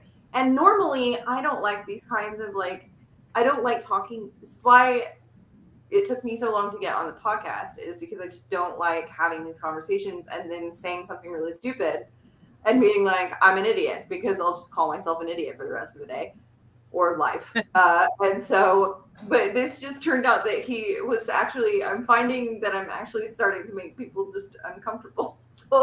And he really didn't have anywhere to go with it at all. I think overall it's ironic when you have anybody in the military start complaining about communism. Well, and at the same time, last thing on this, last week when it was snowing, I saw a lady outside that I gave $15 to that had wet socks and Crocs on while it was fucking blizzarding outside. So I'm just like, sir, you don't work at a liquor store or in a fucking chain mall area with a grocery store in it, and you don't see all of these homeless people all the fucking time. So you can talk to me about communism all you want to, but I see it every single day. You know, that's the real problem with I think with people, I don't want to say Americans in general, but it is Americans in general, that they don't understand the difference between all of the, they don't know anything about political philosophy at all, for the most part. So you say, okay, well, you know, what is communism, what is socialism, and they think those two things are the same thing.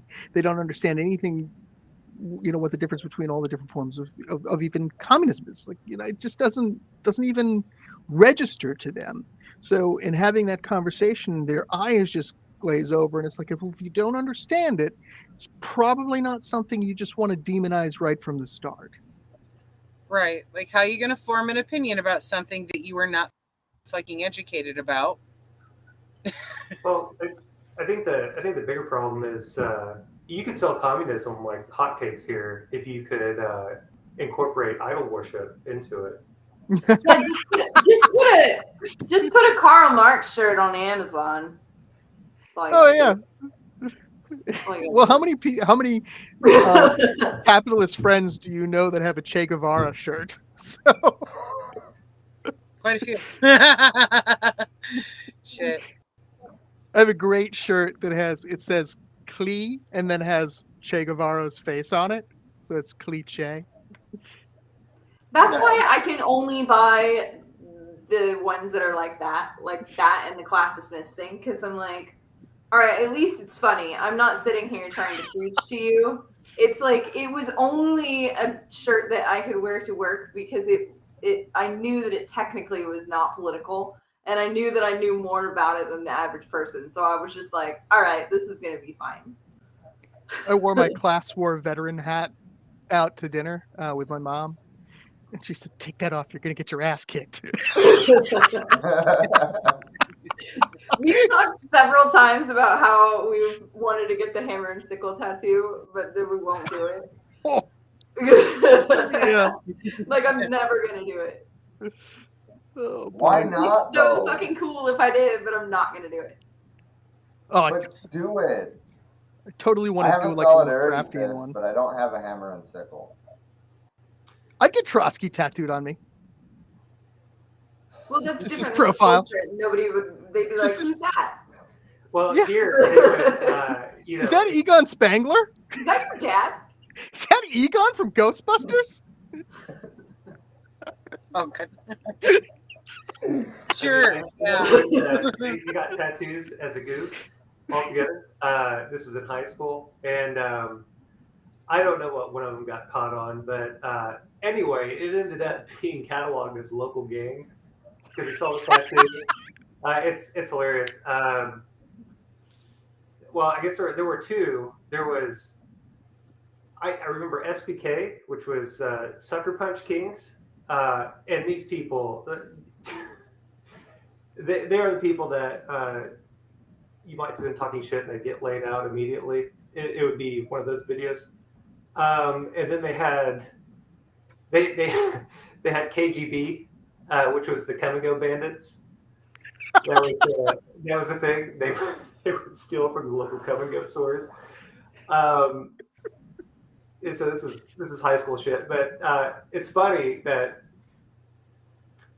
Sure enough, two of those people, they had the same tattoos. It gets cataloged as a gang. The KGB's fantastic. They wish they were that organized. Yeah. Come and go bandits. The American government. Oh, man. We're still holding you up, Rob. I'm sorry, man. Oh, It's he's okay. I'm staying just typing it out at this point. All right. Like, we can keep the stream going if you guys want to. But yeah, Rob, you probably do need to go eat and do the things. Yeah. Well, yeah, you have the music for the outro and you have the end stream button. So yeah, you're good. I do. Just get the power. I do. We share the power. That's how this works. We're trying to share it with Chelsea too, but we still got to sit down for a tutorial. Yeah, and I mean, you were like, we'll do it after the book, like last night, and I was like, I really think that you don't understand my capacity to fake it, like in front of people, but like I absolutely will not remember that at all. Right. So right. Would be better to do with a fresh mind. Yeah. No, I mean, to be honest, on a Sunday when I wake up and I'm not smoking anything. Fair enough. Listen, I really appreciate you guys bringing me on. I really feel like whatever I was supposed to be a specialist of just went by the wayside. I tried to bring it back there like a couple times, and do it. We can definitely have you on again, and then right. So I mean, it's going to be a constant thing. It looks like so. Like these used to be like, what's going on this week, and now it's just like this is going to be a constant topic. So.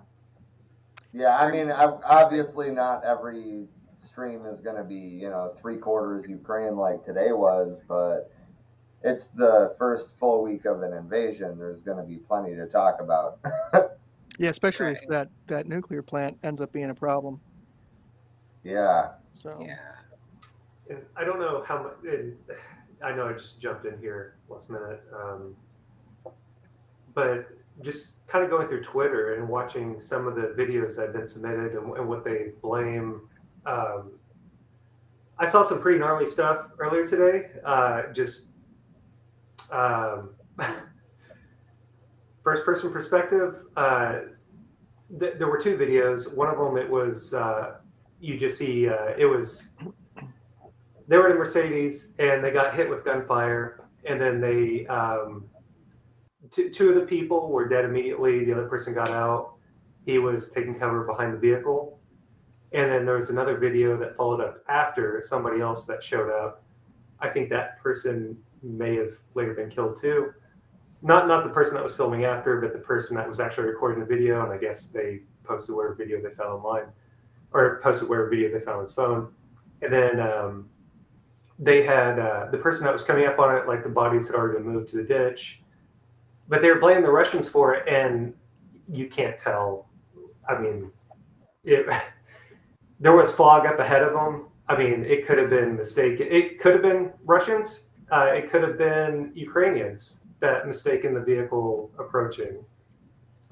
You're going to see an endless amount of that kind of shit. That's the real tragedy. I had somebody say something to the effect of, I posted something, the Sunflowers for Putin post on my Facebook page, to which I got a response from, "Be better, dude," which is always like not a great conversation starter. Engage a bit further than that. So, I said, I hope we understand that when I post Sunflowers for Putin, what I mean is for Putin, not for the Russian people. And I had to clarify that for people, not speaking of you, Chelsea, but specifically to this other person who had jumped on to lambaste me about how I'm being so cavalier about the deaths of these soldiers who are just doing what they are paid to do or what they've been told to do, et cetera, et cetera. I reject the whole concept of the good German defense anyway, but at the same time, the post initially was just to say, I don't have any love lost for Putin at all. And that's where my animosity is directed towards. And, you see his suppression of free speech all over the place. And that's really where I think America has one over on him. We're not imprisoning Pussy Riot for making their political statements regardless. I would say the U.S. does it to different degrees, not as harsh or as crude as he does, but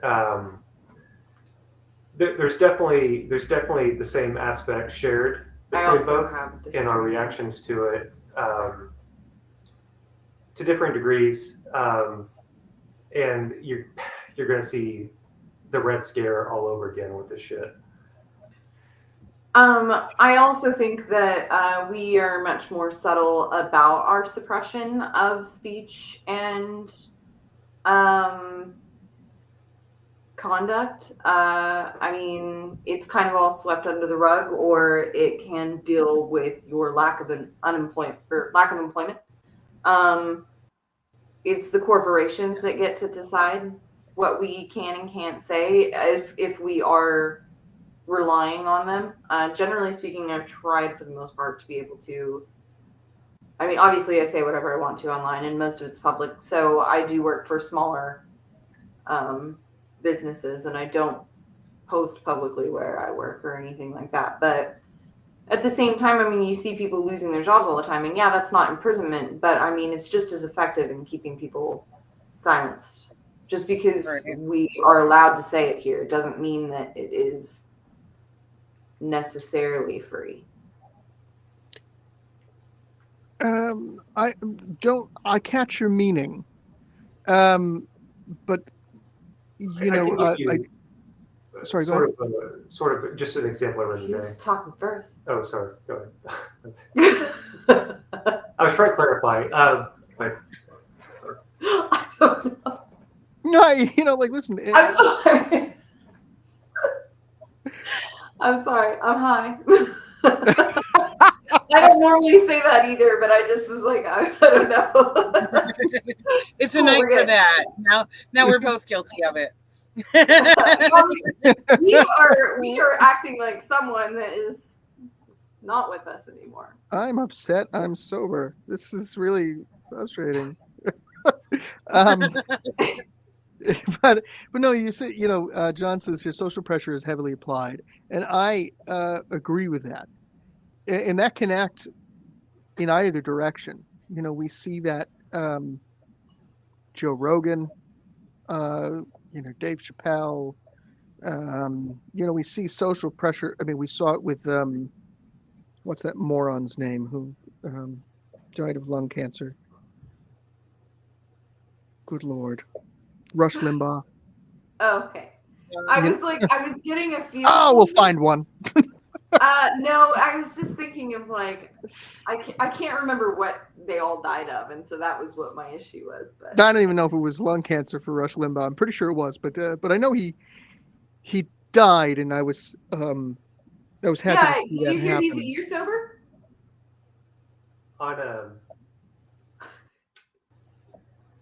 Isn't it a year now? But to go with what you're saying, like even if you look at a more local level of kind of the same things, the best examples I have are city council meetings and PTA meetings. Sure. You will see the same kind of Abilene effect would be a polite way of putting it, but it's just like pack mentality, just people losing their shit, and they'll freak out and escalate over things that really don't pertain to what they're attaching to it.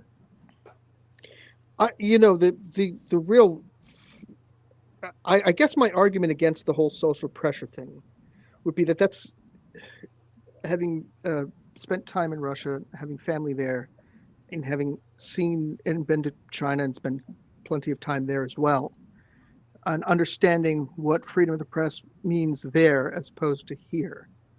I think we do have a sort of a pampered existence, and because we don't really know what it means to. I was told if I took a picture of one of the guards in Red Square that I was very likely not only to lose my camera, but to be placed under arrest. We don't. I wouldn't say that we are pampered. I would say that we're in denial. It's possible. I mean, listen. It's the luxuries we enjoy here are not. We don't understand them fully until you've been to these countries and you've seen how it's not social pressure that keeps these people in line. It's the fear of losing their own lives. It's the fear of being taken away from their families in the middle of the night and never being seen again. And that's where Putin really bothers me, and that's where Saddam Hussein really bothered me, and that's why do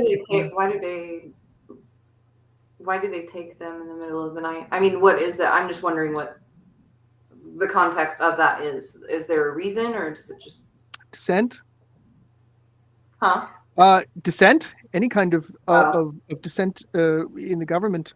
It doesn't even matter how wealthy you are in Russia. If you end up fighting with the government, if you're there, you're going to disappear, or they're going to hit you hard. And there was someone that was saying, as what you're saying, like about China and stuff coming in the night, about like, yeah, you can call them an asshole, whatever, to their face. They'll smile, walk away. They're coming back in the night. Yeah. He'd be gone tomorrow. I mean, that's a luxury we have here, that we can swear and but America does that too. I was just gonna say, do you mean that they just do it much more quickly? I would say they do it under with. You really have to be on a much more pertinent. That wasn't meant to be sarcastic. That was a shit list than you would over there. Question. So I guess do they do it much more quickly? Is just the bar higher or something? The bar is higher here, right? Okay. We can have a conversation about not liking our government and not liking the way that they act elsewhere. And if we had a 3,000 person viewership in Russia, I guarantee you, if we had a conversation about how much we didn't like the government there, that we would no longer be online. Okay, that makes sense. I didn't mean it sarcastically. I just No, I understand. I understand your question. And that was the reason that I said that we are not really pampered. We're in denial, and that is because these things just happen much more quietly here, and it might take a lot more than. Obviously, it takes a lot more.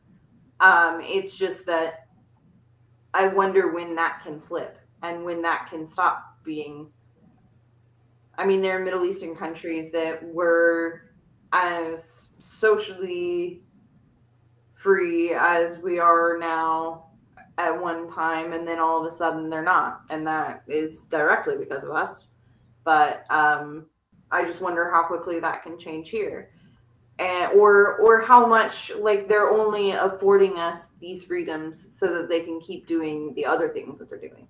I mean, I know that the public mind is pampered, but really it's just that they're just not awake about it.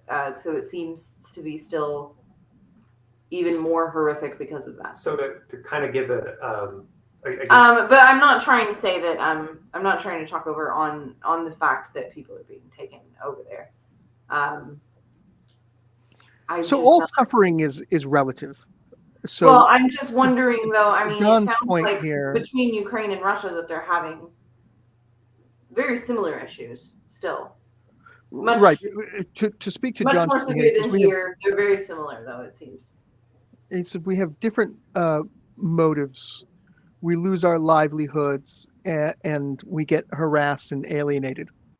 And to the point, all suffering is relative, and I won't diminish the suffering you've had to deal with because you felt like you needed to express. And I didn't mean it on.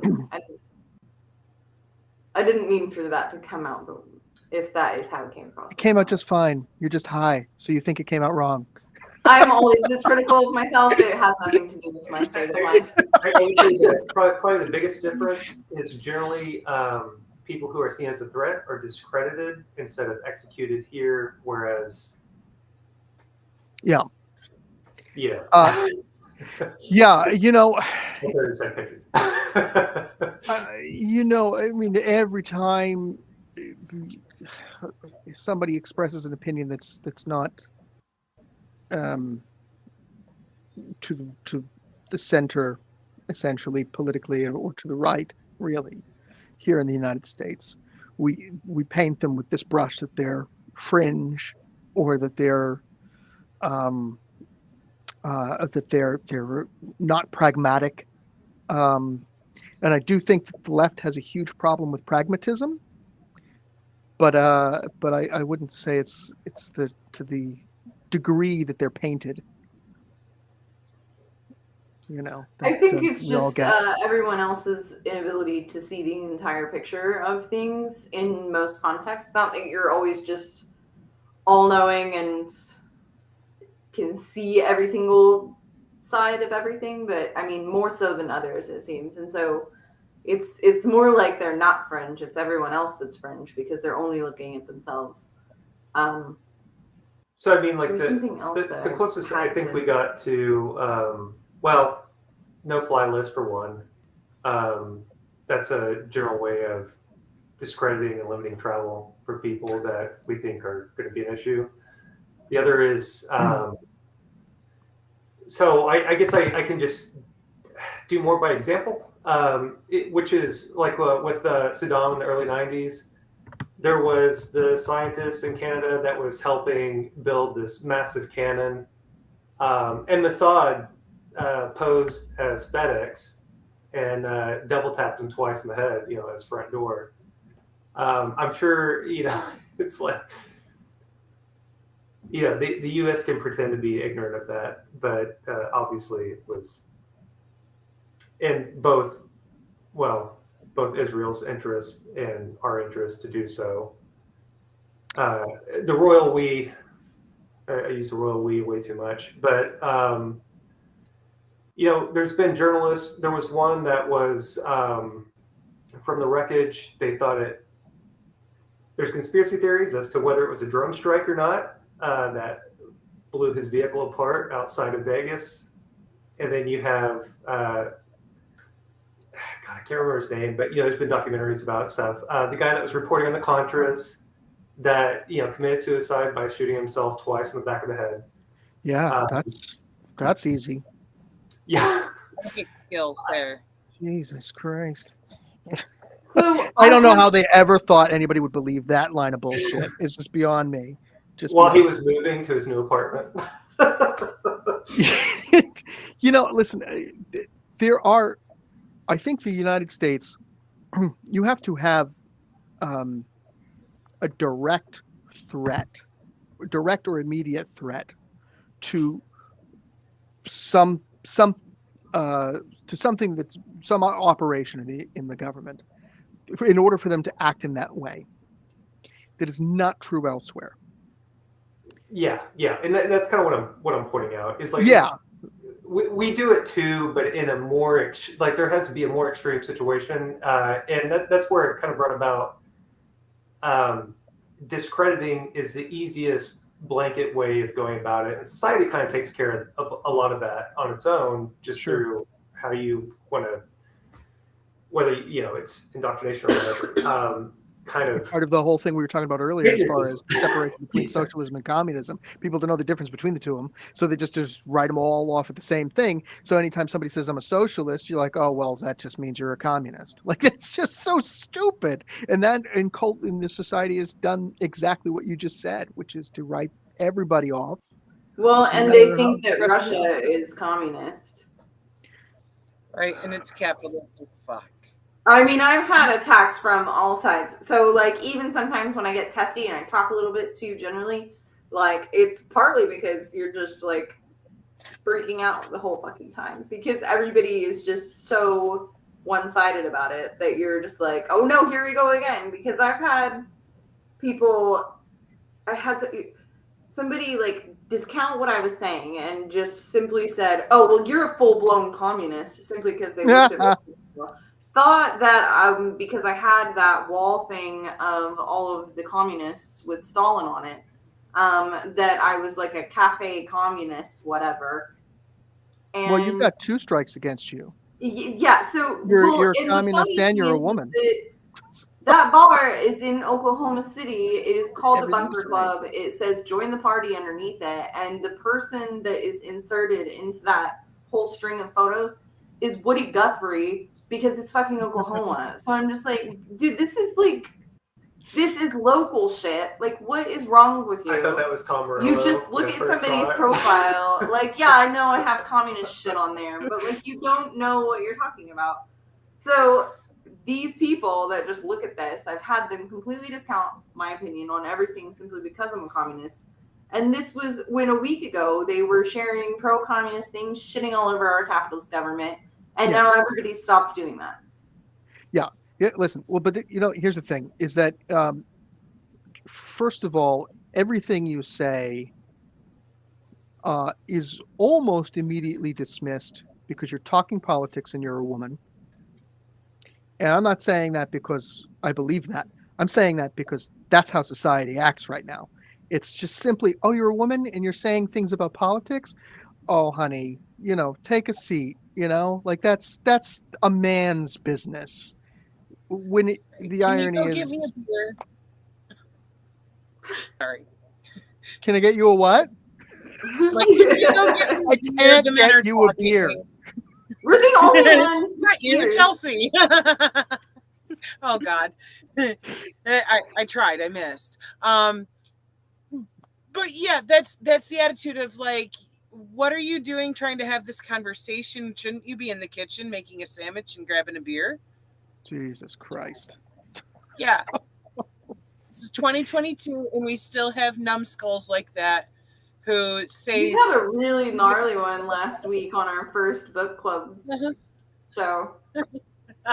We started doing Bell Hooks, Killing Rage, Ending Racism.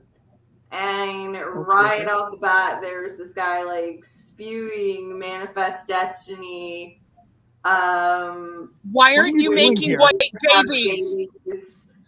And it got really gnarly. He started like throwing up the Israeli flag, and he started that would make sense. He started saying how much he liked Malcolm X. Right. Because he was for separatism, which if you read all of Malcolm X's autobiography, he did not end up like that at the end of his life. Like, that's not what he believed anymore. He did preach that for a time. And honestly, those speeches when he was preaching that were still fucking insightful and amazing as hell.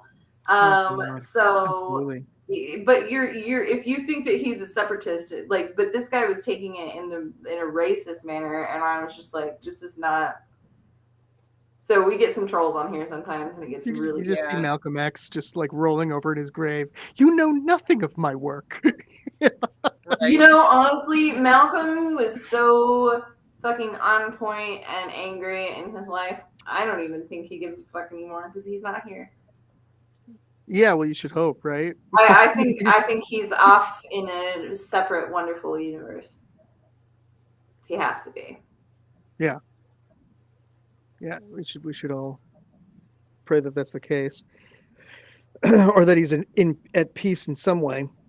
No, but my point to the fact that was like that, you know, that you've got two things working against you is the fact that, number one, you're a woman, and obviously people just immediately are going to, even women, other women are going to dismiss it as, okay, well, this is just things she's regurgitating from yet another woman.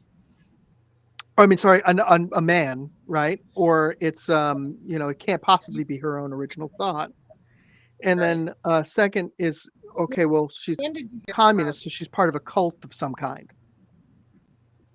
You know, which is very much not true. If you're actually over on the left, you're just like, no, we fight all the fucking time. Jesus, I think I might have more communist than leftist infighting is harsher than even the with the fucking conservatives anymore. Like, are you kidding me? Well, that's absolutely true. My God, you know, I tell people if there's anything that's going to kill the left, it's fratricide. Well, and not only that, but usually the things that make me not associate with certain people anymore is, I don't know, it's just some of this online interaction is just so petty, and it's just a gimmick kind of thing. And yeah. I've John Sea Lions started out what? John Sea Lions. Oh.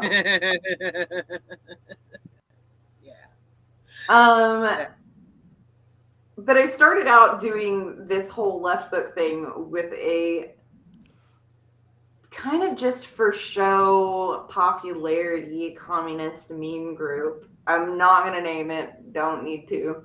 But like, it was just it was more like, oh, we need numbers and we need to tell people, and it's just always this like back and forth. And so and then you'll get to a really hard issue and they'll handle all of it completely wrong. And so you'll just be like, how did you even find communism or leftism in any capacity when you still can't even learn what the basics are and how to treat people, like specifically women and trans people and issues of sexuality, like pretty much anything. Or people like John Soup, who I'll say, since we've had shows done on his problems, some people take that completely wrong. They don't think it's that big of a deal. And so you have to like, it's really stressful to be like on this side of things because it's like there's predators even inside of this, and it's weird. Right. Yeah. Well, of course. I mean, you're going to find the predators regardless. It's just weird to me because it seems to be the complete understanding of things to just consider all of existence around yourself as well as yourself. And so it's just weird to me that you can get to that point and you can still just take it on a superficial level. Well, I think some of these people are very much, I don't want to speak out of turn here, say this in the wrong way. I feel like some of these people are identifying as leftists purely in order to engage people they feel are gullible, I guess.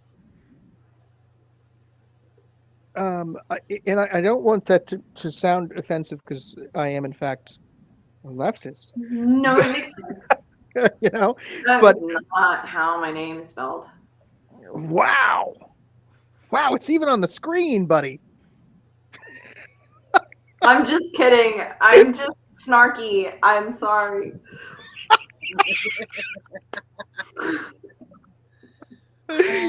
Excellent. Poor John. No, it's worse. It's like I'm sorry, John. You're too smart to feel bad for, so I'm not gonna give you any of that. I still haven't even read it. I'm gone. You're still stuck on your name. Can't get past it. Who's Chelsea? Chelsea, yeah. Honestly, I wish that was how my name was spelled. That's when multiple Chelseas are in one room. It would be like the Barbie version. Multiple Chelseas are called a Chelsea. Yes. I'm a Barbie girl. This is my Barbie girl Chelsea spelling. Yeah, his point stands. Communism builds power from the bottom up and reframes from inverted hegemony, where power comes from the top, where the money goes when the money should flow. You know, like it is literally taking the current system and flipping it on its fucking head, which is why they see real leftist thought. Anything that's left of hunting the homeless for sport is a fucking threat to this system. Yeah, the Animal Farm analogy is perfect. It's absolutely perfect. Well, no, and it makes sense to flip it on its head, because then you just call it the same thing, and everybody thinks that everybody can't decipher which one is which. Nobody can tell which one is actually communism or what. I mean, what we're looking at now is completely capitalistic. Yeah. There was something else I was going to say, because then I had another nightmare at work about communism, but I can't remember why it was relevant. I'm sure it'll come to you.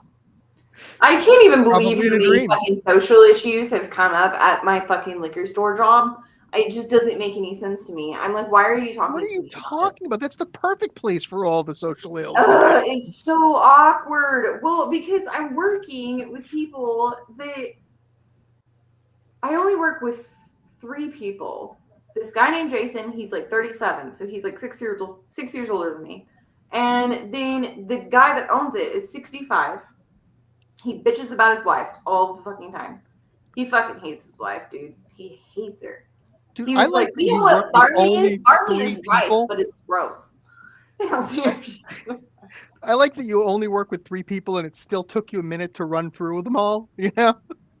So then there's Peggy, who's like 59. Yes, 3. Peggy, 59. So they all start talking to me about this ex-coworker that is a trans person, and they start misgendering the trans person and calling them by the wrong name. And I don't know this person. And so I like, being a sociology major, taking human sexuality courses, I'm just like, yeah, everything that you're saying is wrong. Every single thing, all of it. It's really gross. And I have to like sit there and talk to like 3 people where it's not like a serving situation. It's not. I'm more familiar with like service industry, bartending, like you're interacting with a whole lot of people at one time instead of getting trapped in these really awkward conversations about things that you're just like, I don't agree with you and I don't know how to be nice to you when you're saying like both this. cases, Because they're treating usually you like really a personal psychiatrist. No, I mean they were shitting on communists yesterday. My boss said that he used to have the Communist Manifesto and Mao on his toilet because it's shit reading. And I'm still just like, you know what? That's actually kind of effective because, I mean, maybe you're just helping people. Like, it really didn't come across as well as he wanted it to. It was just like, this is reading when you're taking a shit, like, insulting it, but at the same time you're just like, okay, but you're still exposing people to it. Yeah, I have my degree hanging up in my bathroom It's all framed. It's very nice. It says break glass in case of emergency. So is that what he was suggesting? Was that you're using it for? No, but he said they were both. He said that they were both fucking shit and stupid. The day after I told them that Marx was a sociologist, and then he was like, "Yeah, I read Mein Kampf too," and I'm just like, "Those are not the same things." No. And that is again the thing that came up in one of the videos that she was sharing. I don't know if you were here before or after that, but they're like, no, he said, I don't consort with racism or racist groups, and I don't consort with communists and blah, blah, blah. And you're like, those are not the same things. Marx was a journalist. I don't take anyone seriously when they say that if they dismiss Karl Marx is an idiot, or they dismiss the Communist Manifesto as something stupid, automatically their opinion doesn't mean anything, because even if you don't we have another accept even if you don't accept the philosophy, or you don't accept the ideas in there, or you can still appreciate the concepts and the theories and the philosophy without having to dismiss it as stupid. Apparently, Marx did a lot of things. Sounds like he was a very. We've got a live one. I'm sorry, Scott. Yeah, dude, I can tell. I can tell from our trolls' bad attempt at a critique, bro. You haven't read the book. You haven't. You clearly have not read Karl Marx if you think that he justified state terror and dictatorship, because he called those things out. I don't know. They're telling their kids to look it up. The book? Which one? The book, yeah. Literally any of them. But I mean, you could start with Capital. No, he actually wrote, I assume he... all kinds of publications. Well, no. Back in Karl Marx's day, no, he just made social media posts across iPads. That's right. what he wrote it on. This guy is like really grasping.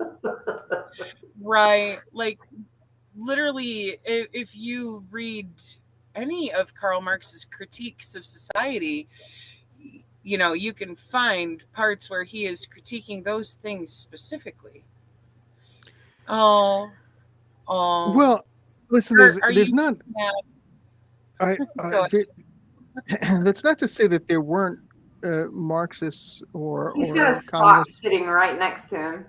I know who weren't in favor of terrorism as a way to bring down the state, but Marx wasn't that guy. He did really have a faith that there was a transition period between. And then like people like this, it's just like we're not anarchists. Look up Gladio while you're at it. Well, I don't know that anarchists created terrorism, but that too, but also whatever. Well, hold on. Let's get. He said I can find the quote. He's got to find it. I thought for sure it was Abrahamic religions that created terrorism. He was ready. I thought he was already ready. Right. He came in here ready, and then all of a sudden. Well, let me know if that person needs me to Google it for them. Is he gonna find it on Fox News? Probably. Did he read it under the tanky headline at Fox News? Oh, this guy, I assume guy, the way they're talking, but I assume this person's a tanky. Anarchists are the first people to practice terrorism on a wider scale as a formal tactic. No, they weren't. Okay, you guys, you heard it first. Terrorism didn't start till the 1800s. Right. I'm pretty sure the Crusades qualified as fucking terrorism. That happened long before that guy. Yeah. I have to go use the restroom. See, that's how I say it. I'm disqualified. You're coming on my show. You don't get to say stay quiet to anybody. If anything, I'm the one with the power to silence you, and I'm still letting you run your cocksucker on the fucking comments. So I can just click a button and shut you the fuck up. So, okay, there we go. We're Jesus, gonna do that because you're a fucking piece of shit, and you can go sit on a razor blade. Bye. Bye, bitch. Yeah, no, we're not having that. We're not having that. Nope. See, that's how trolls hang themselves here. I mean, it's too bad because I think we could have had a good, decent conversation about those topics and addressed them. Unfortunately, it devolved. Like there's no reason for this. Right. We can have a good intellectual discussion without it being reduced to just ad hominem stupidity. attacks. Yeah. Yes. Well, yes. He's clearly not here to have an intelligent conversation. He just wants to try to make fat jokes. And it's like, okay, you just lost the argument right off the bat, because the moment that you start throwing out logical fallacies like ad hominem attacks, you've shown that you don't have a fucking argument to make. Yeah. I mean, to dismiss all, I mean, to suggest that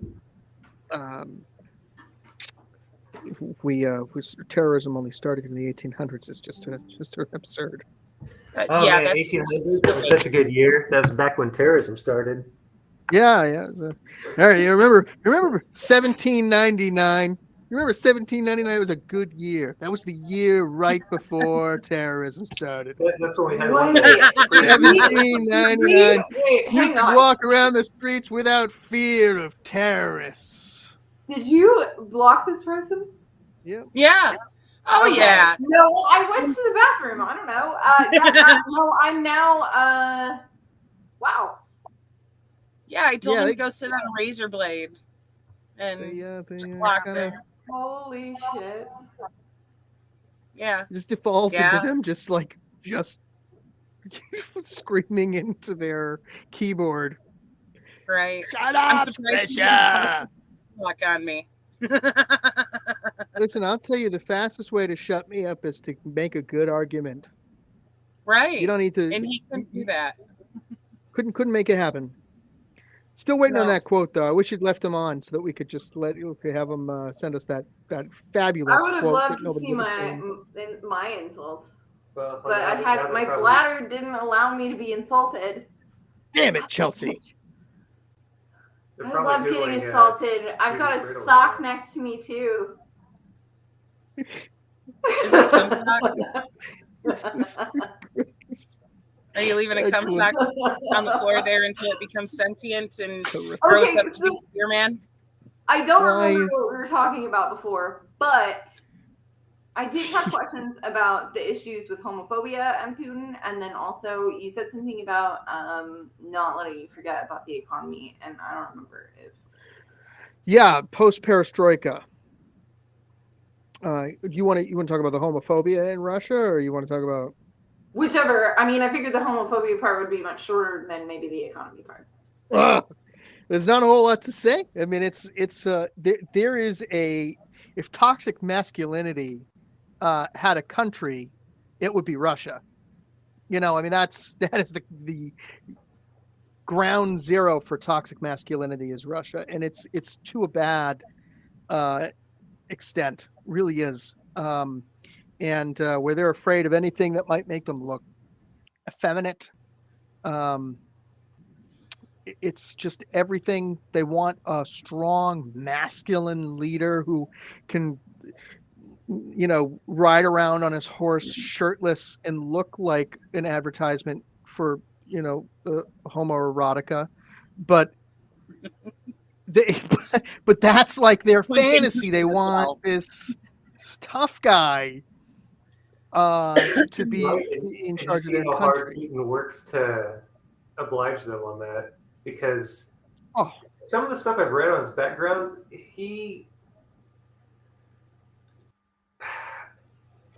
I think he's changed himself a lot just for his pure perception to stay in power. And I mean, like, I don't think it's anything like just day and night. I think it's a gradual progression. He was learning as he went. There was a great episode of The West Wing, which the story in it is based on a real interaction that the diplomatic corps had with the Russian government, and it was essentially about whether the Russian president was going to wear a coat when they met outside. Because if the Russian president in the scenario was to wear a coat, he would look weak. You know, and so it's just stupidity. It's that kind of minutia, those small details of making them look just that more masculine and strong. Like, cold doesn't bother me. I'm impervious to cold. You know, it's just stupid. But it's all the way down to that. They can't be showing any signs of weakness whatsoever. And any kind of femininity, homosexuality. Is it different towards women as well? You know, get her all the furs. She's delicate. Women are. What are you talking about? What are you laughing about? Like, it would be okay for the women to wear a coat because women are just delicate and feminine. So I'm not unfamiliar with the general guidelines of what masculinity and femininity are. What about like women that are lesbian, women that are less feminine, women that are? Is there an issue? No. There's none of that. Women are property. You don't get to say in what you are. You're property. You know, and it's funny. It's not funny. I don't want to. That's the wrong word. It's only through the lower class. I only mean that because I know that he is divorced, and that they are both remarried. Is there a difference in class with that, or is there like? In the general cultural sense, no. It's very similar in all echelons of society. I mean, my family is not as we're well off, so it's not. We certainly felt it there, and the family that married into ours comes from a much lower economic class, and they certainly had the same regard for how women should be treated. And in fact, going there, Russian women wanted to be with American men because they felt like they were treated better by American men, and culturally we didn't act like they were property, which was only slightly ironic with the fact that they are known for mail order brides, but I digress. Well, yeah, and that's really the only reason that I was wondering. Because, I mean, it's all interconnected. It just, everything looks kind of different depending on where you are. But I grew up in a very Christian white supremacist environment, and so it's hard for me to not think that that is still how women are seen, even though there's a little bit more of an allusion to freedom to that. But so that was why I was asking on that end, because there's a lot of things that I see that I don't think that a lot of people do, just in general. Specifically, I was made to go to Massachusetts to graduate from my high school, because that is the landing place where God brought the gospel west.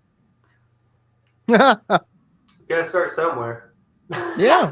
Might as well be in the state that burns witches. This is why, this is why it might sound like I'm trying to trivialize or like look at the levels of offense or whatever, or say that there are, like, we have it better, but we don't really have that much better. That's the only reason that I'm saying that, is because it all is concentrated in different ways in different places. And so I'm not always trying to just undermine it being more severe somewhere else. I did want to say that, kind of disagree that just gender roles are trash. I think forced gender roles are trash.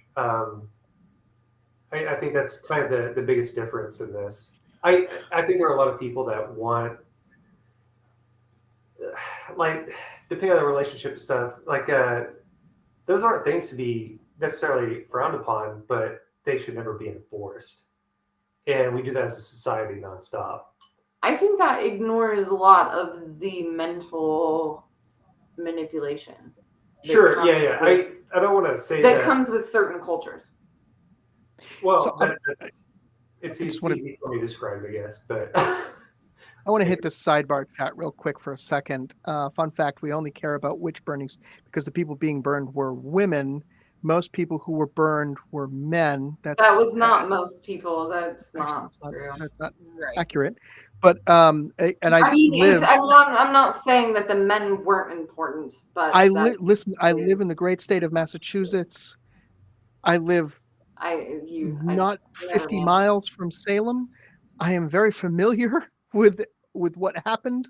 I went to Salem. I have a friend that lives in Salem. Who's going to lift the heavy and I went to Salem last night, and so I've been to Salem twice. I've been to Massachusetts twice. So, and I mean, you live there, so you would know. But you know, to this point, not in I Salem, think but if you haven't read the book Caliban and the Witch, it's phenomenal. It speaks to specifically female privilege. What's that? Nothing. Sorry. Don't block this person. Let them dig the hole. No, I'm playing with them. Keep going. You're fine. I'll get to it. Whenever you're done, let me know. Whenever you're done, let me know. I'm a very learned anti-feminist. If you go ahead and read Silvia Federici's book Caliban and the Witch, it specifically talks about the reasons for the witch trials and how women are controlled throughout history, and they're treated more as a commodity. So it's a terrific read if you ever get a chance. It's life-changing. Great book. Silvia Federici's Caliban and the Witch. Great read. And it's worth anybody picking it up. If you want to send that in here, or also, I don't know if y'all want to add him just for next time to the other chat or whatever. Yeah, Robin actually I would brought be this interested up later. Yeah, if you want to join our group chat, you're more than welcome to, Scott. Thank you. I would love to. I'm not reading it on purpose because I can't address it yet, and I am actually making myself not look. All right, I'll put these. I'm making myself not look until I can talk about it. Is at its core a deeply sexist movement which only exists because a man faces injustice nobody cares. Wait, let's reverse go is down. True, we care deeply. Go down here. I don't think that's true. One aspect. Wait, hang on. Let me read all of these first. Okay. One aspect of female privilege that I used to be an anti-feminist. I actually, when I was 21 years old, I had, this is ridiculous. I had 3,000 followers on Tumblr because I ran a blog called Feminists or Sexist, and I was an ANCAP. And so I'm very familiar with these stupid fuckers. But I need to read it first because, so one aspect of female privilege is that we, this is a girl, is that we care more if a woman, or maybe it's not. If a woman is hurt, then a man is hurt. No, we don't. I do. I don't know why that is, and that's a cultural thing for me.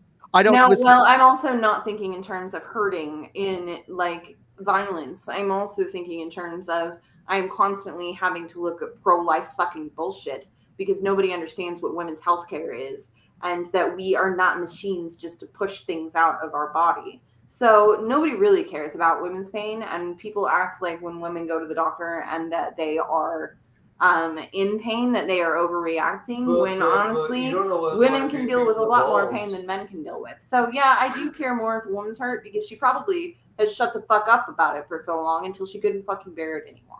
But now, he touches upon Captain 42 here, touches upon a good point. This is both men and women are held to different standards, both positively, you're too weak to do X, and negatively, why are you crying about X? It's not a big deal. Now, as far as that's concerned, we addressed that earlier as far as toxic masculinity. Toxic masculinity is toxic. It's bad for men. Okay? It's also bad for women. Toxic masculinity is inherently bad for everyone. This person is not taking into account who has the power. I mean, feminists talk about, I'm anti-circumcision. I am completely anti-circumcision. And feminists talk about being anti-war all of the time. You might get a shitty brand of feminism because their politics are wrong, because they're fucking confused about some things, but I'm anti-circumcision. I am anti-war. I do not think that anybody should be drafted. So I don't know why they think that feminism in itself is sexist, because the people that run the world are the vast majority, not women. And the people that have money on the vast majority are not women. They get money from the men that they're with, or they don't have any. I'd also like to point out that comment that you had just read of his, like, that right there is actually part of the evidence of why I said that those gender roles are trash, and you're not getting it. It just went right over your head, Captain 42. That you don't even get that your own argument there is valid in pointing out that gender roles are shitty. Yeah, I remember also when I had never read a feminist book ever, and I still somehow had opinions on being anti-feminist. This person has not read a single goddamn thing that is feminist. They just like to harass people online because they think that their ideas exist inside of a vacuum. As women, your only job is to have sex. Yeah, we don't have jobs with paychecks. Shit. No, I mean, I'll have all the sex and all the servicing men. Get the fuck out of here. You're a fucking imbecile, guy. This is great. You women only live to serve. If you want to discuss let's talk about the fact that it's normalized for men to divorce women. Women to divorce men. Okay. Well, I mean, I don't know that it's normalized for women to divorce. Female privilege doesn't exist. Female privilege does not exist. You don't have to corner me on female fucking privilege. It doesn't exist. My mother couldn't have a bank account. My mother in my mother's lifetime, my mother couldn't have a bank account unless her husband went with her to get one for her. She couldn't have a credit card. Couldn't have a line of credit. Yeah, repeating it doesn't make it true, but if it's true, repeating it just makes it better. So wasn't that change? Like, I mean, it was fairly recent. It was in 1970 or later. Discuss. No one wants to discuss. No. As to what you're saying about having to have a man to open a bank account, it was something like in the 70s. Yeah. Like you had to have that up until then. This person's a pervert. They want to throttle both me and Kyle. Oh, that's hot. I don't think we're ready for that. Yeah. Sex and job. Are you? Hey, you know what? Well, we'll both call the police on you, and we'll both file reports. Listen, if that's the way this is gonna, if this channel's gonna go. Hey, man! Whoever this girl is. I mean, whether you want to hit me or sexually assault me and my boyfriend, you knew You can do both of them, and then we'll see where it goes. Yeah, hey, I got a Carhartt for you to wear, and I got a brake job for you to do. Come on over. If you want to prove there's no female privilege. Trisha has seen me fight, so they can go ahead and do whatever they want to. Right. I wouldn't recommend trying to throttle Chelsea because you might find yourself in a fucking headlock that you can't get out of while she's still punching whoever is with you. Like, get the fuck out of here. I was working. Let's see how society You clarify. I was at work. It was eloquent. I thoroughly enjoyed it. Yeah, it was beautiful. I'm pretty I don't think violence.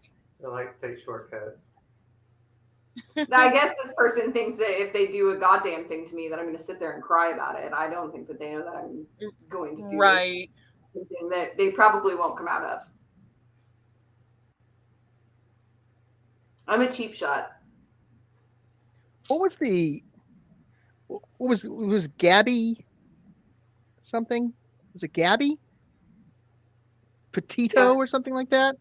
That ended up she got into some kind of physical confrontation with her boyfriend, and they took his side. Thinks I lost 40 pounds too. Is this my mom? I am very tuned in 100-pound woman. Sorry, Scott, you were saying. Sorry. So I don't know that I'm keeping the train on the tracks at all here, but I'm working on it. It's not happening. But there was the recent instance with that social media influencer who was traveling around the country with her boyfriend or something. Yeah. And they got into some sort of an altercation. Yes, that was her name. Yes. And they took the boyfriend's side, and he ended up fucking killing her, right? So if you go ahead and tell me that society always takes the woman's side, I'm going to point to that as what is it, an anomaly? I don't think so. The fact that most police officers, or 40% of police officers, beat their significant others and never serve prison time, that's a pretty significant number. I mean, I don't know. Sounds like the guy gets away with a lot here. Or when people like that little blonde fuckhead fucking Blake get caught in the act of raping a woman and go to court for it.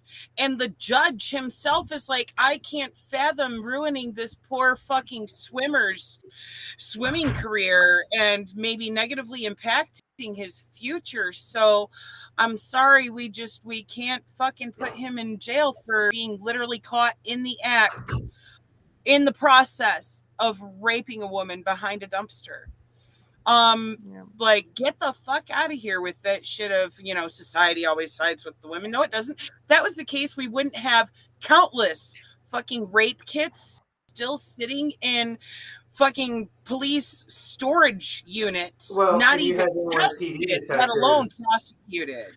Raping people and tossing them to the side because this person does not fucking read anything. There seems to be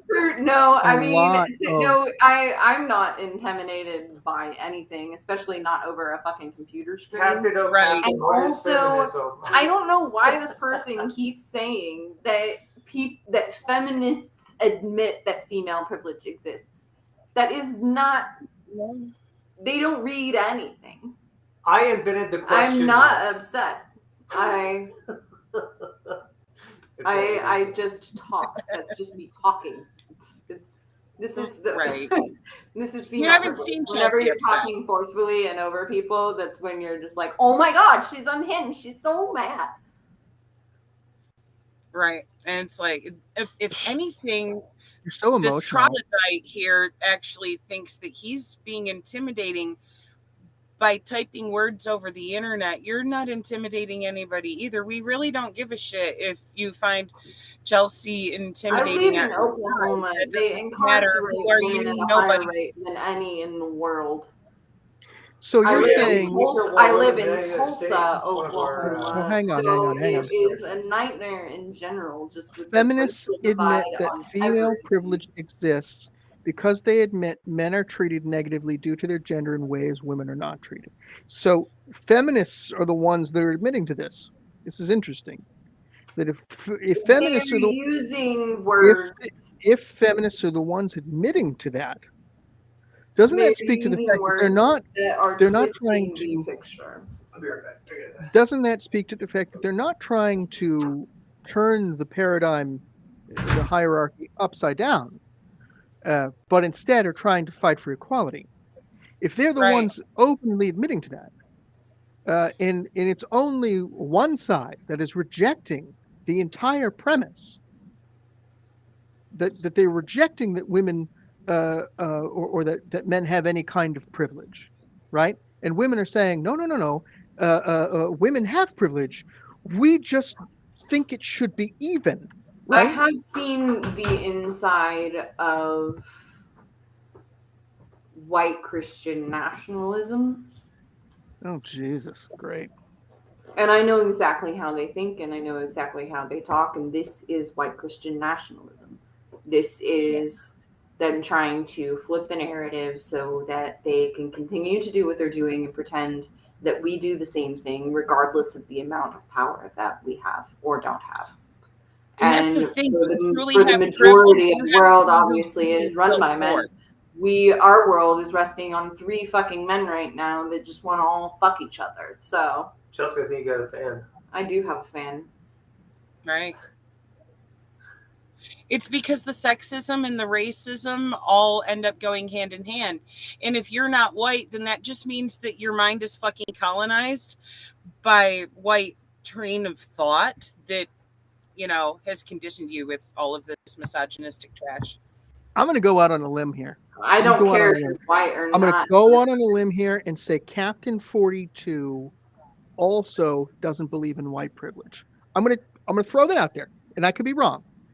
I don't care if they're white or not. I didn't call them anything. Captain 42 could come back and say, no, absolutely, I don't believe in, or I absolutely believe white privilege exists.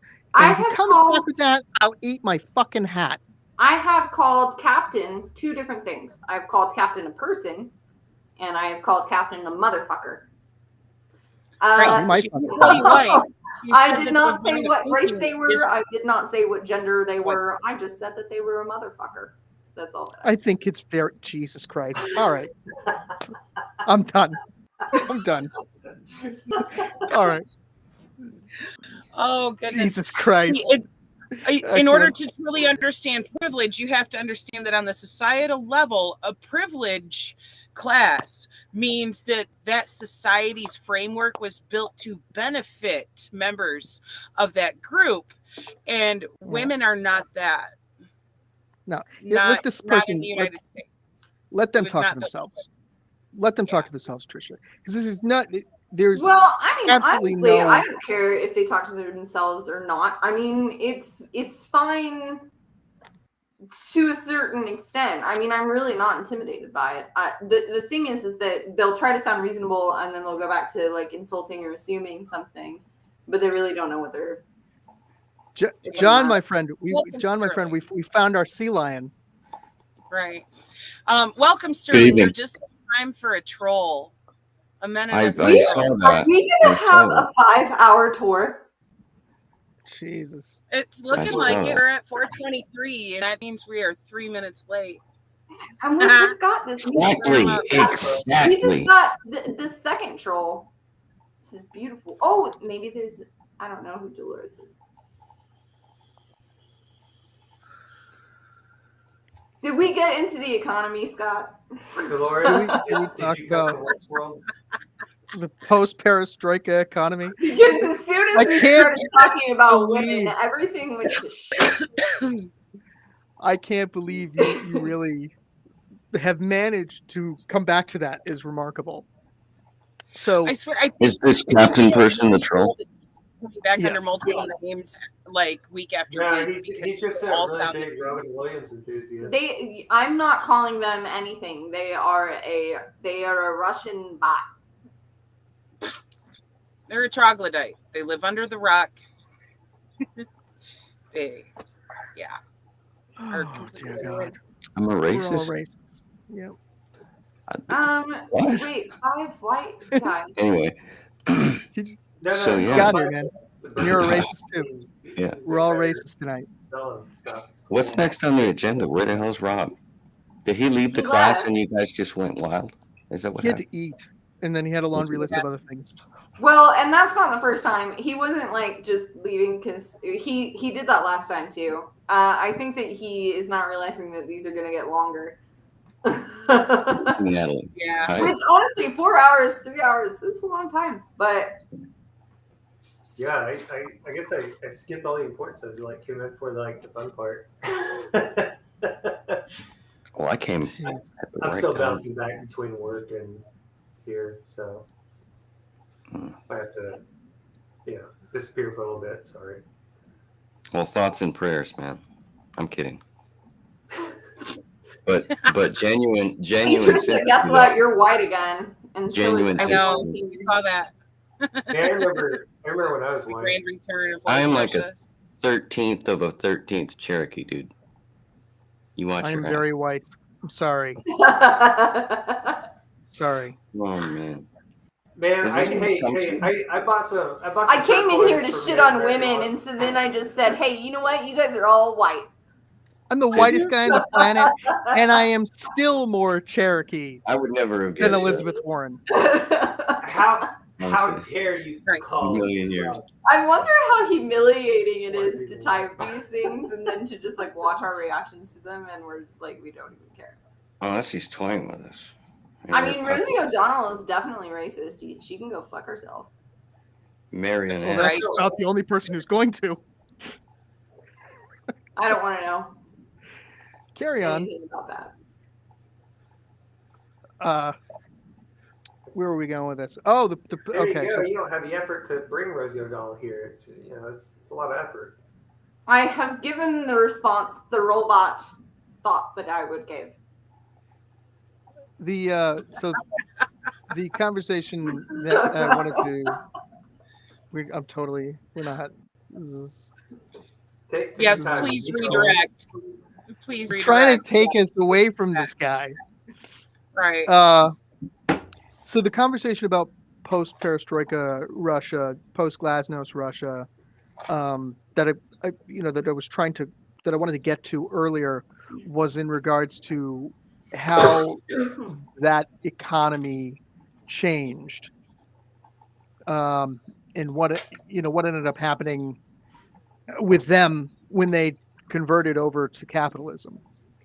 Everything kind of went topsy-turvy, which is a very technical economic term. Right. And what happened was you had people who were doctors and nurses and were making no money. We're making zero money, which really made it so that there was engineers. It made it so that this what we have in the United States of this hierarchy of wages, where everybody, the top tier wage earners weren't making what they should have been making in order to keep the economy going. So that's why they had such a hard time. You had people who were selling things on the side of the street that were making more than a doctor in a hospital. So it ends up being a real tough change for the economy to go from what they were, which was not communist. Can I pause you here for a second? Sure. I think that we should go ahead and block this person now, because the last troll has commented on your weight, and this one has also commented on mine. And now that they think that they can give opinions, I just think that that's fucking ridiculous. And I think that now we can totally block them, because I don't care what they have to say. Well, they weren't communist because they I weren't know. communist. No. They didn't even claim You to can be. block this person, and then you can address what they said, but they're not allowed to talk anymore. Okay. And I am not 100 pounds. Am I allowed to talk though? Yes. Well, I yeah. just want them to I'm not. almost right. I'm seeing this now, and they've changed their tune, and they can kiss my fucking ass. Well, I don't think that's fair. Civil War. No. Next time, Captain just America. put me in the private chat with that, because it kind of derailed where Scott was going, actually answering our question. I'm sorry. I just. Oh, my baby. Jesus Christ, this guy. I'm sorry. Goodness. I'm sorry. It's all good. He's blocked. We have That's silence cool. on that. Yeah, until he creates another account. Another account and comes back. Yeah. You're have to ignore that stuff. It's true. Do we make money? Do you guys make money each time he does that though? Because I don't know. You have to sign up for $10, right? I mean, I have dirty socks for sale. We should get like bonuses for when we have trolls. I didn't mean to. I did not mean to interrupt you. I just am not doing that. Sorry. That's what a wild situation. So you were saying. So okay. Yeah. So the government made it real difficult for wages to level out, and they're still dealing with that. You know, they're still dealing with the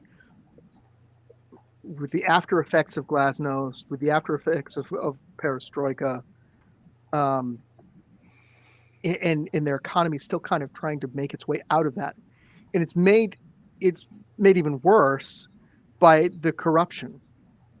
You know, my father getting married in Russia and bringing his bride over to America. I took a plane over there with $20,000 strapped to me. And I sat next to my aunt on the plane over there who had $20,000 strapped to her body in order to get to Russia to pay the court fees, which was just, greasing the wheels to get the judge to sign off on the paperwork to get the family over. Oh wow. Yeah, it was Must wild. Bribe. It was crazy. I mean, even just going there, it was funny. I was young and stupid. I'm still kind of the same person. I've just gotten older. But I got off the plane and I'm going through customs in Russia, and the guy stops me and he says, "Did you bring any gifts?" And I said, "Well, I'm here for a wedding, so of course, I brought a little something for the bride's family." And he looked at me like I was a complete moron, and he said, "For me?" Right. And I said, "Well, I hadn't planned on making new friends." And at this point, he realized I was a complete moron, and I didn't know he was looking for a bribe, and waved me through. But I now understand that that's what he was looking for. Oh man, this nice dumb kid. Let's just leave him through. Right. You don't know no better. I had just gotten out of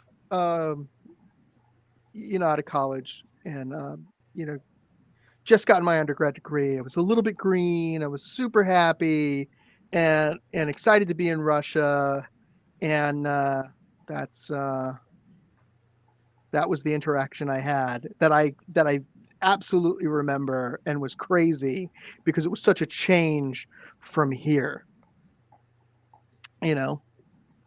It's not that corruption doesn't exist here. It's just so bald. Yeah. In Next Russia. time, did you lie to him and you're like, "Man, for you, Vlad, I got a hundo right here. This is big deal in America." Right. It's like tipping. It's tipping. Tip your local customs guy. Yes. For the service of searching you and your shit. Here's an extra 100 for a reduced interrogation. Right. I'm not going to condone any of this. None of this. We went into the Ural Mountains, and we had the smooth ride up into the Ural Mountains, and we stayed at this resort up there. On our way back, we're coming through in this van with a bunch of people, and the road is blocked. it's just blocked, right, with like pipe line across the way, and guys with machine guns on either side, and we had to negotiate the proper rate, the proper payoff for these guys to let us through, to go back into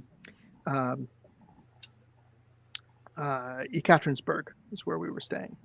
It was just crazy to me that they could just set up shop. These military guys could just set up shop and decided they wanted to make a few extra bucks, and that's what they did. Yeah, set up a goal. But that's not exactly a Russian thing. I mean, like that's no, it's not distinctly Russian. South America, as far as checkpoints and things like that goes.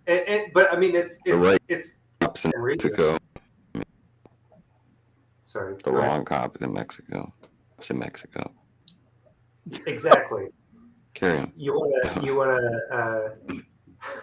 a jail-free card? Just grease them up a little bit. Yeah. You know, it's not a distinctly Russian thing by any stretch of the imagination, but it's surely evidence of just how bold they've become about it. And it was just, I'm sure things like that happen in Ukraine, but this was my experience there, and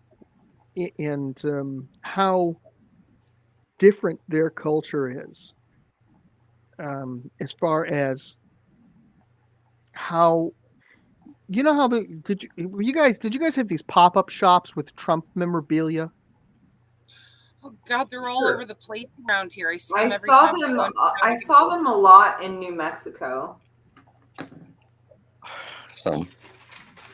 So that's how it was for Putin everywhere. It's not like, but it's like usually when it's a place out in the middle of nowhere, like it's not. Well, it's a place you know, where there's not a whole lot of money, right? Even where I'm from, or where I lived briefly. I mean, our neighbors. So I would say it's not the same.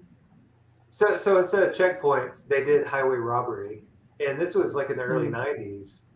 People, they were doing stick-ups on the road, like blocking it with a broken car or whatever, and they'd hop out with shotguns. Like, this shit happened to our neighbors. It really comes down to there's no money. It's just like if you're in Mexico and you're paid $10 an hour to be a cop, you're gonna look the other way if it benefits you. I mean, that's the problem, right? I mean,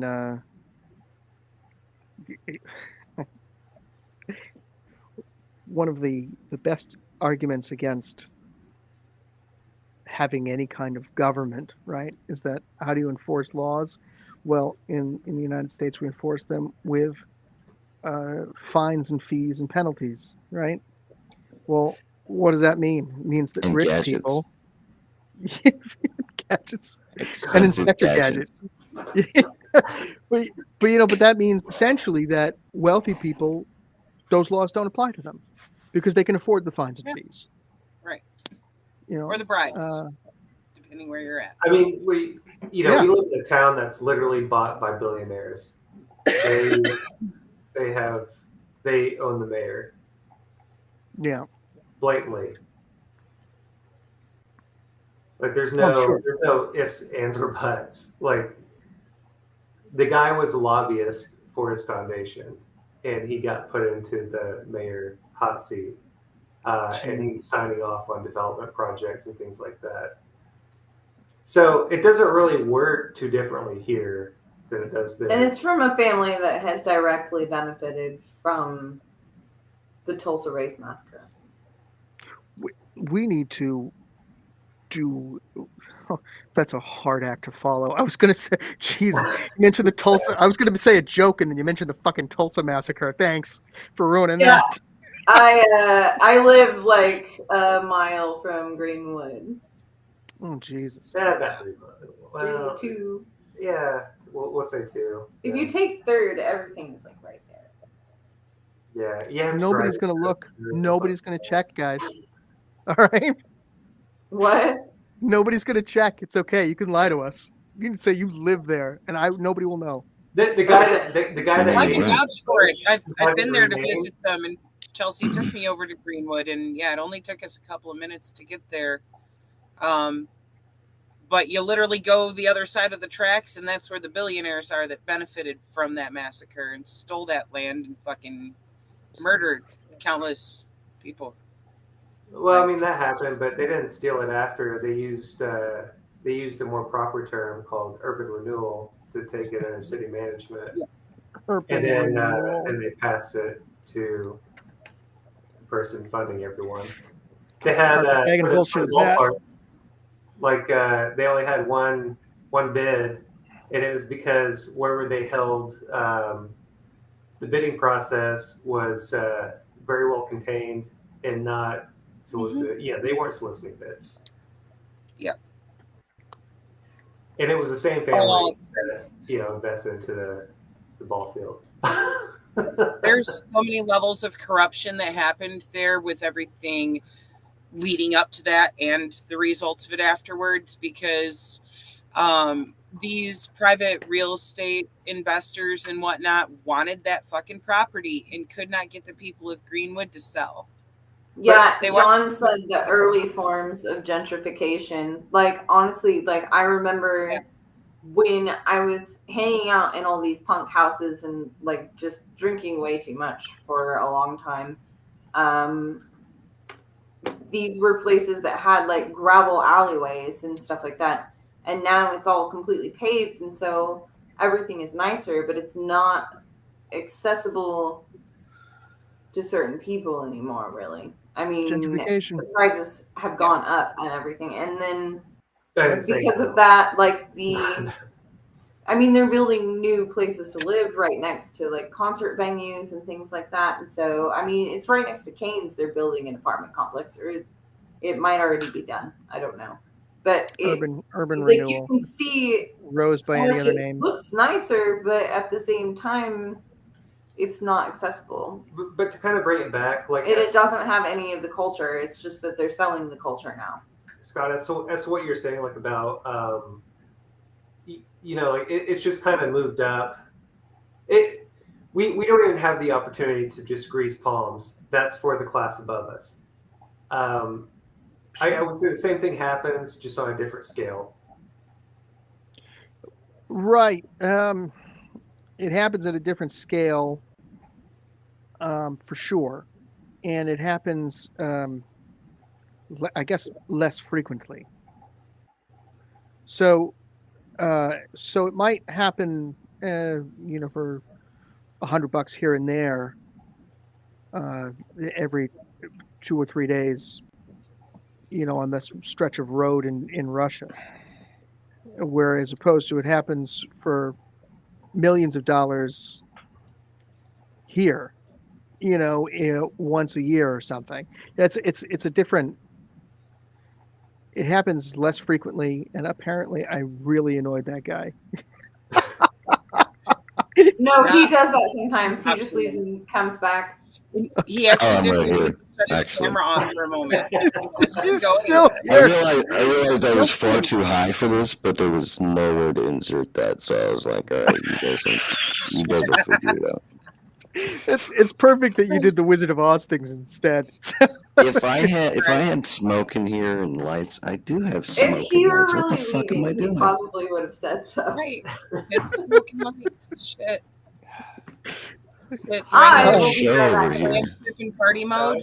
I can do that. No, you have to wait on me. Yeah. Well, I'll look at this beautiful man while I'm gone. There's that feminine privilege we were all talking about. Oh yeah, I'm so privileged. Right. You have to wait for her. Your fucking gender role.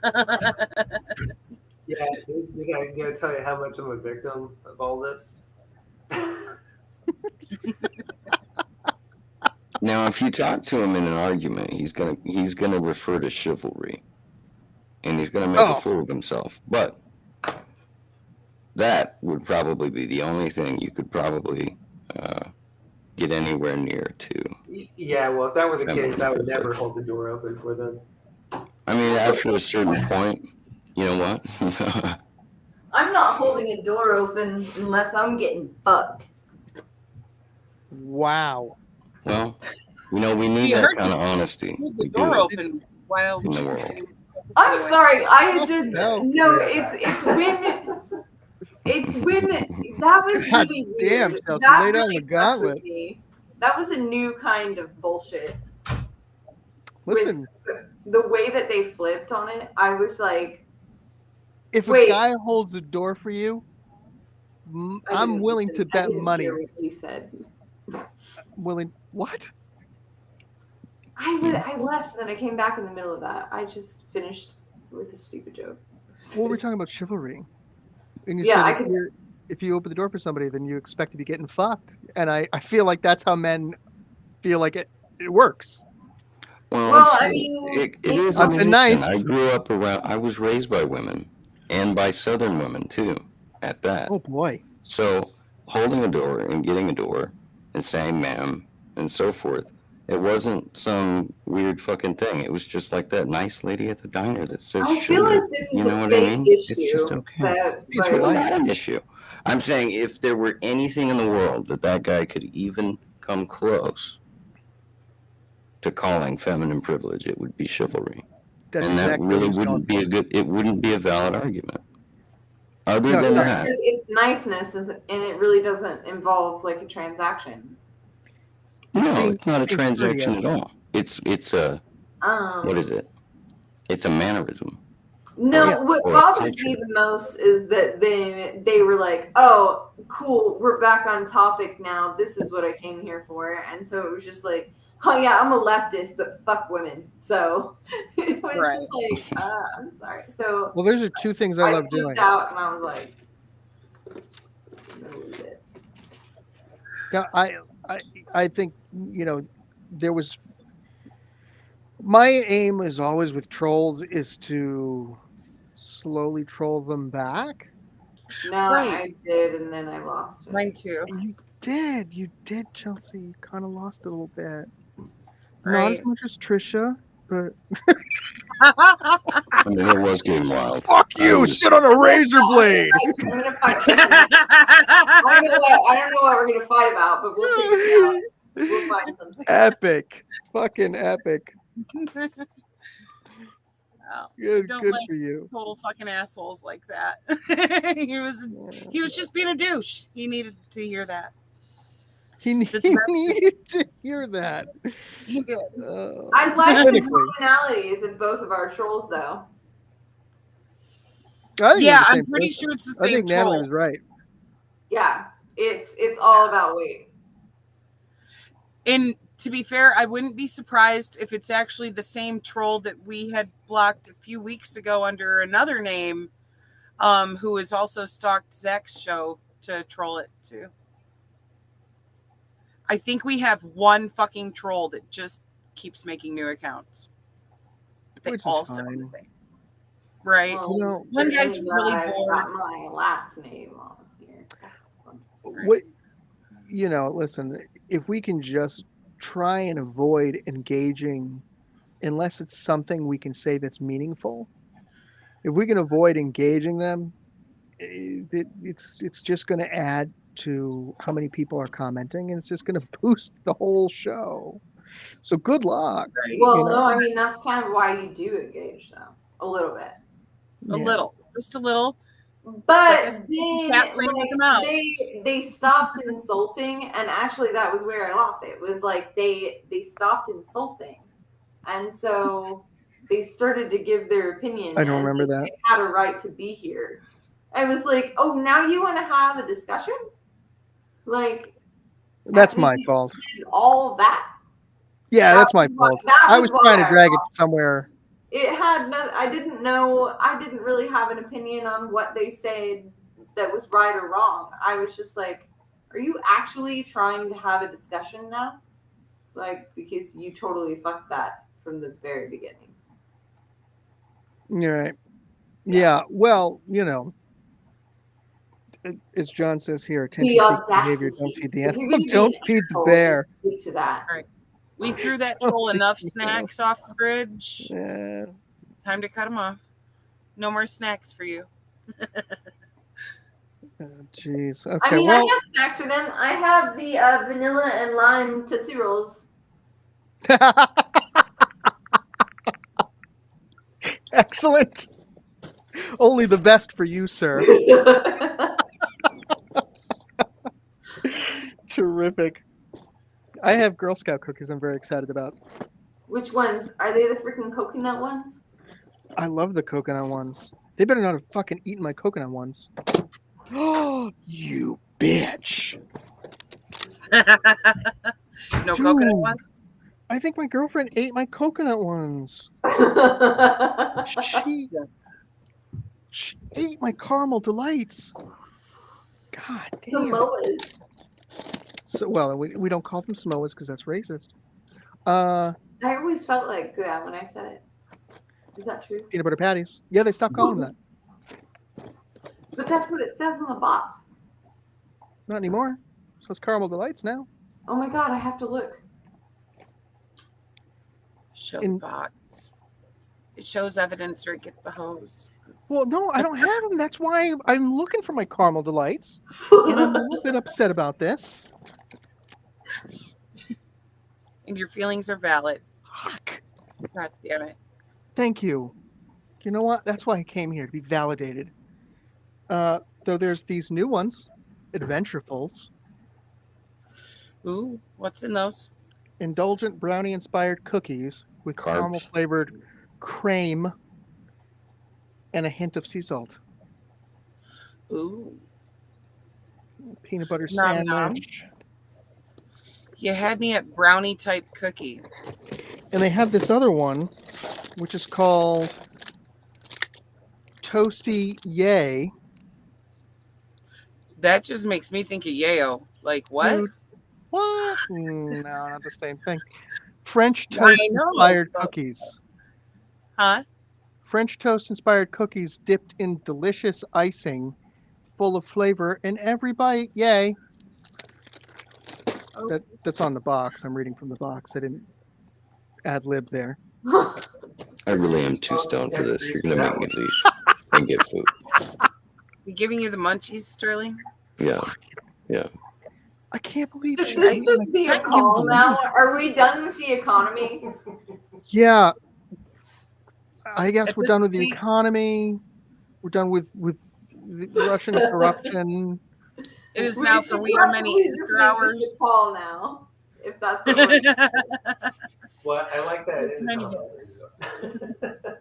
You like the what? I like that it ended on a lighter note. Yeah. It ended on Girl Scout cookies, and I feel like that's fair. I mean, it didn't end on a light note for me because somebody ate my fucking caramel delights. Well, it but ended on a light note for me because I'm anorexic.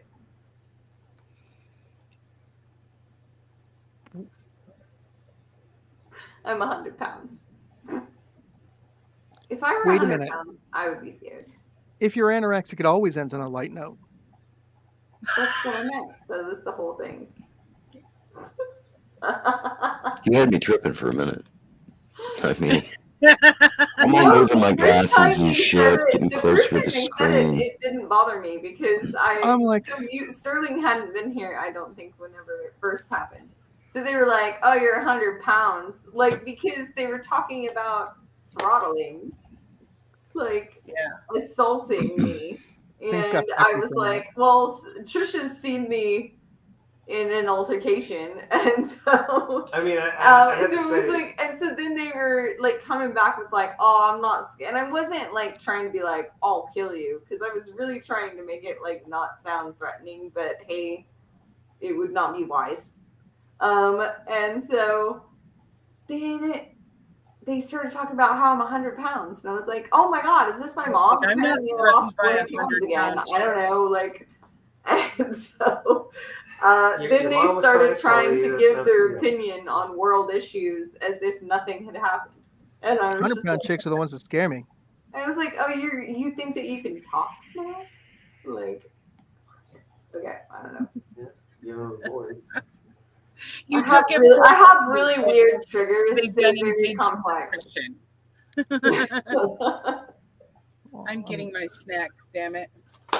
Yeah, let's call each other and not. Yeah, this was fun. Yeah. Thank you for inviting me to this. Yeah, thanks for joining us. Nice to meet you, dude. It's been a fucking ride.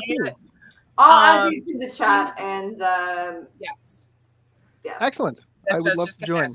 I just feel like this has turned more into banter and not really any point to it. Yeah, I don't know why anybody's still listening. Yeah. Because they love us. Natalie and John are just sitting there. And they're very concerned for our health. I'll bet they're sitting. I'll bet John T is sitting there eating my fucking caramel delights right now. Oh man, no, I have those, except for keto ones. Damn Thank you, John. Thanks, guys. Thanks for having me. Rock on, man. Whoever else is still here, and yes, I'm putting that up. You John poor bastards. says, "You abuse me. I'm family." by that, yes, you've definitely earned your stripes here. Part of the FWAM fam. Goodness. All right, guys, it's been fun. This has been a 5-hour tour. Wait a minute. We are 4 minutes shy. How long is the outro music? Oh, it is. It might fill it. It just might, actually. Thank you for reminding me to do outro music. I thought that you knew. I'm new. I just wasn't paying attention. Like, yep, we'll just hang up and go fucking on a personal call on this shit. And let's see. Here we go. Did I hope I shared sound. I don't remember now if I clicked it. It's one of those. It's been 5 fucking hours. Give me a break. Jesus. I can't believe this. Rob is gonna be like, what the fuck? No, he won't. He's gonna laugh his ass off. Like these fucking shit, right? Good night. That is where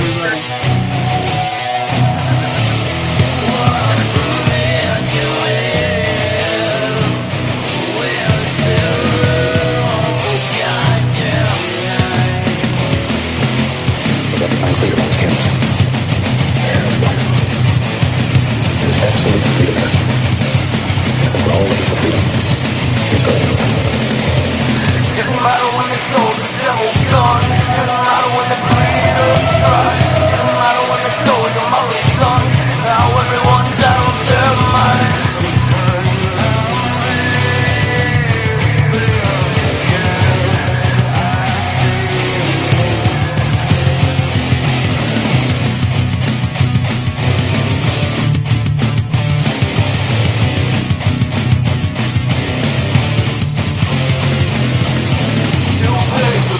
That bullshit, these unemployment lines don't know the casuals of their corporate crimes. To the government, I want to know no peace of mind. You live on the matter is the one who's more better than your grandkids in the joy. When you watch them, their reaction to every level of a being's soul. Still a public, xenomorphous, threat to the status quo.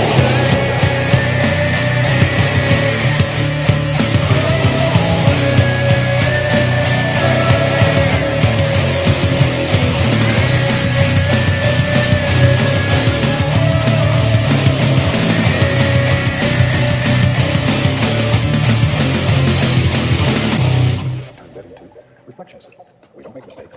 We have happy accidents. Just don't worry about it. Learn how to use what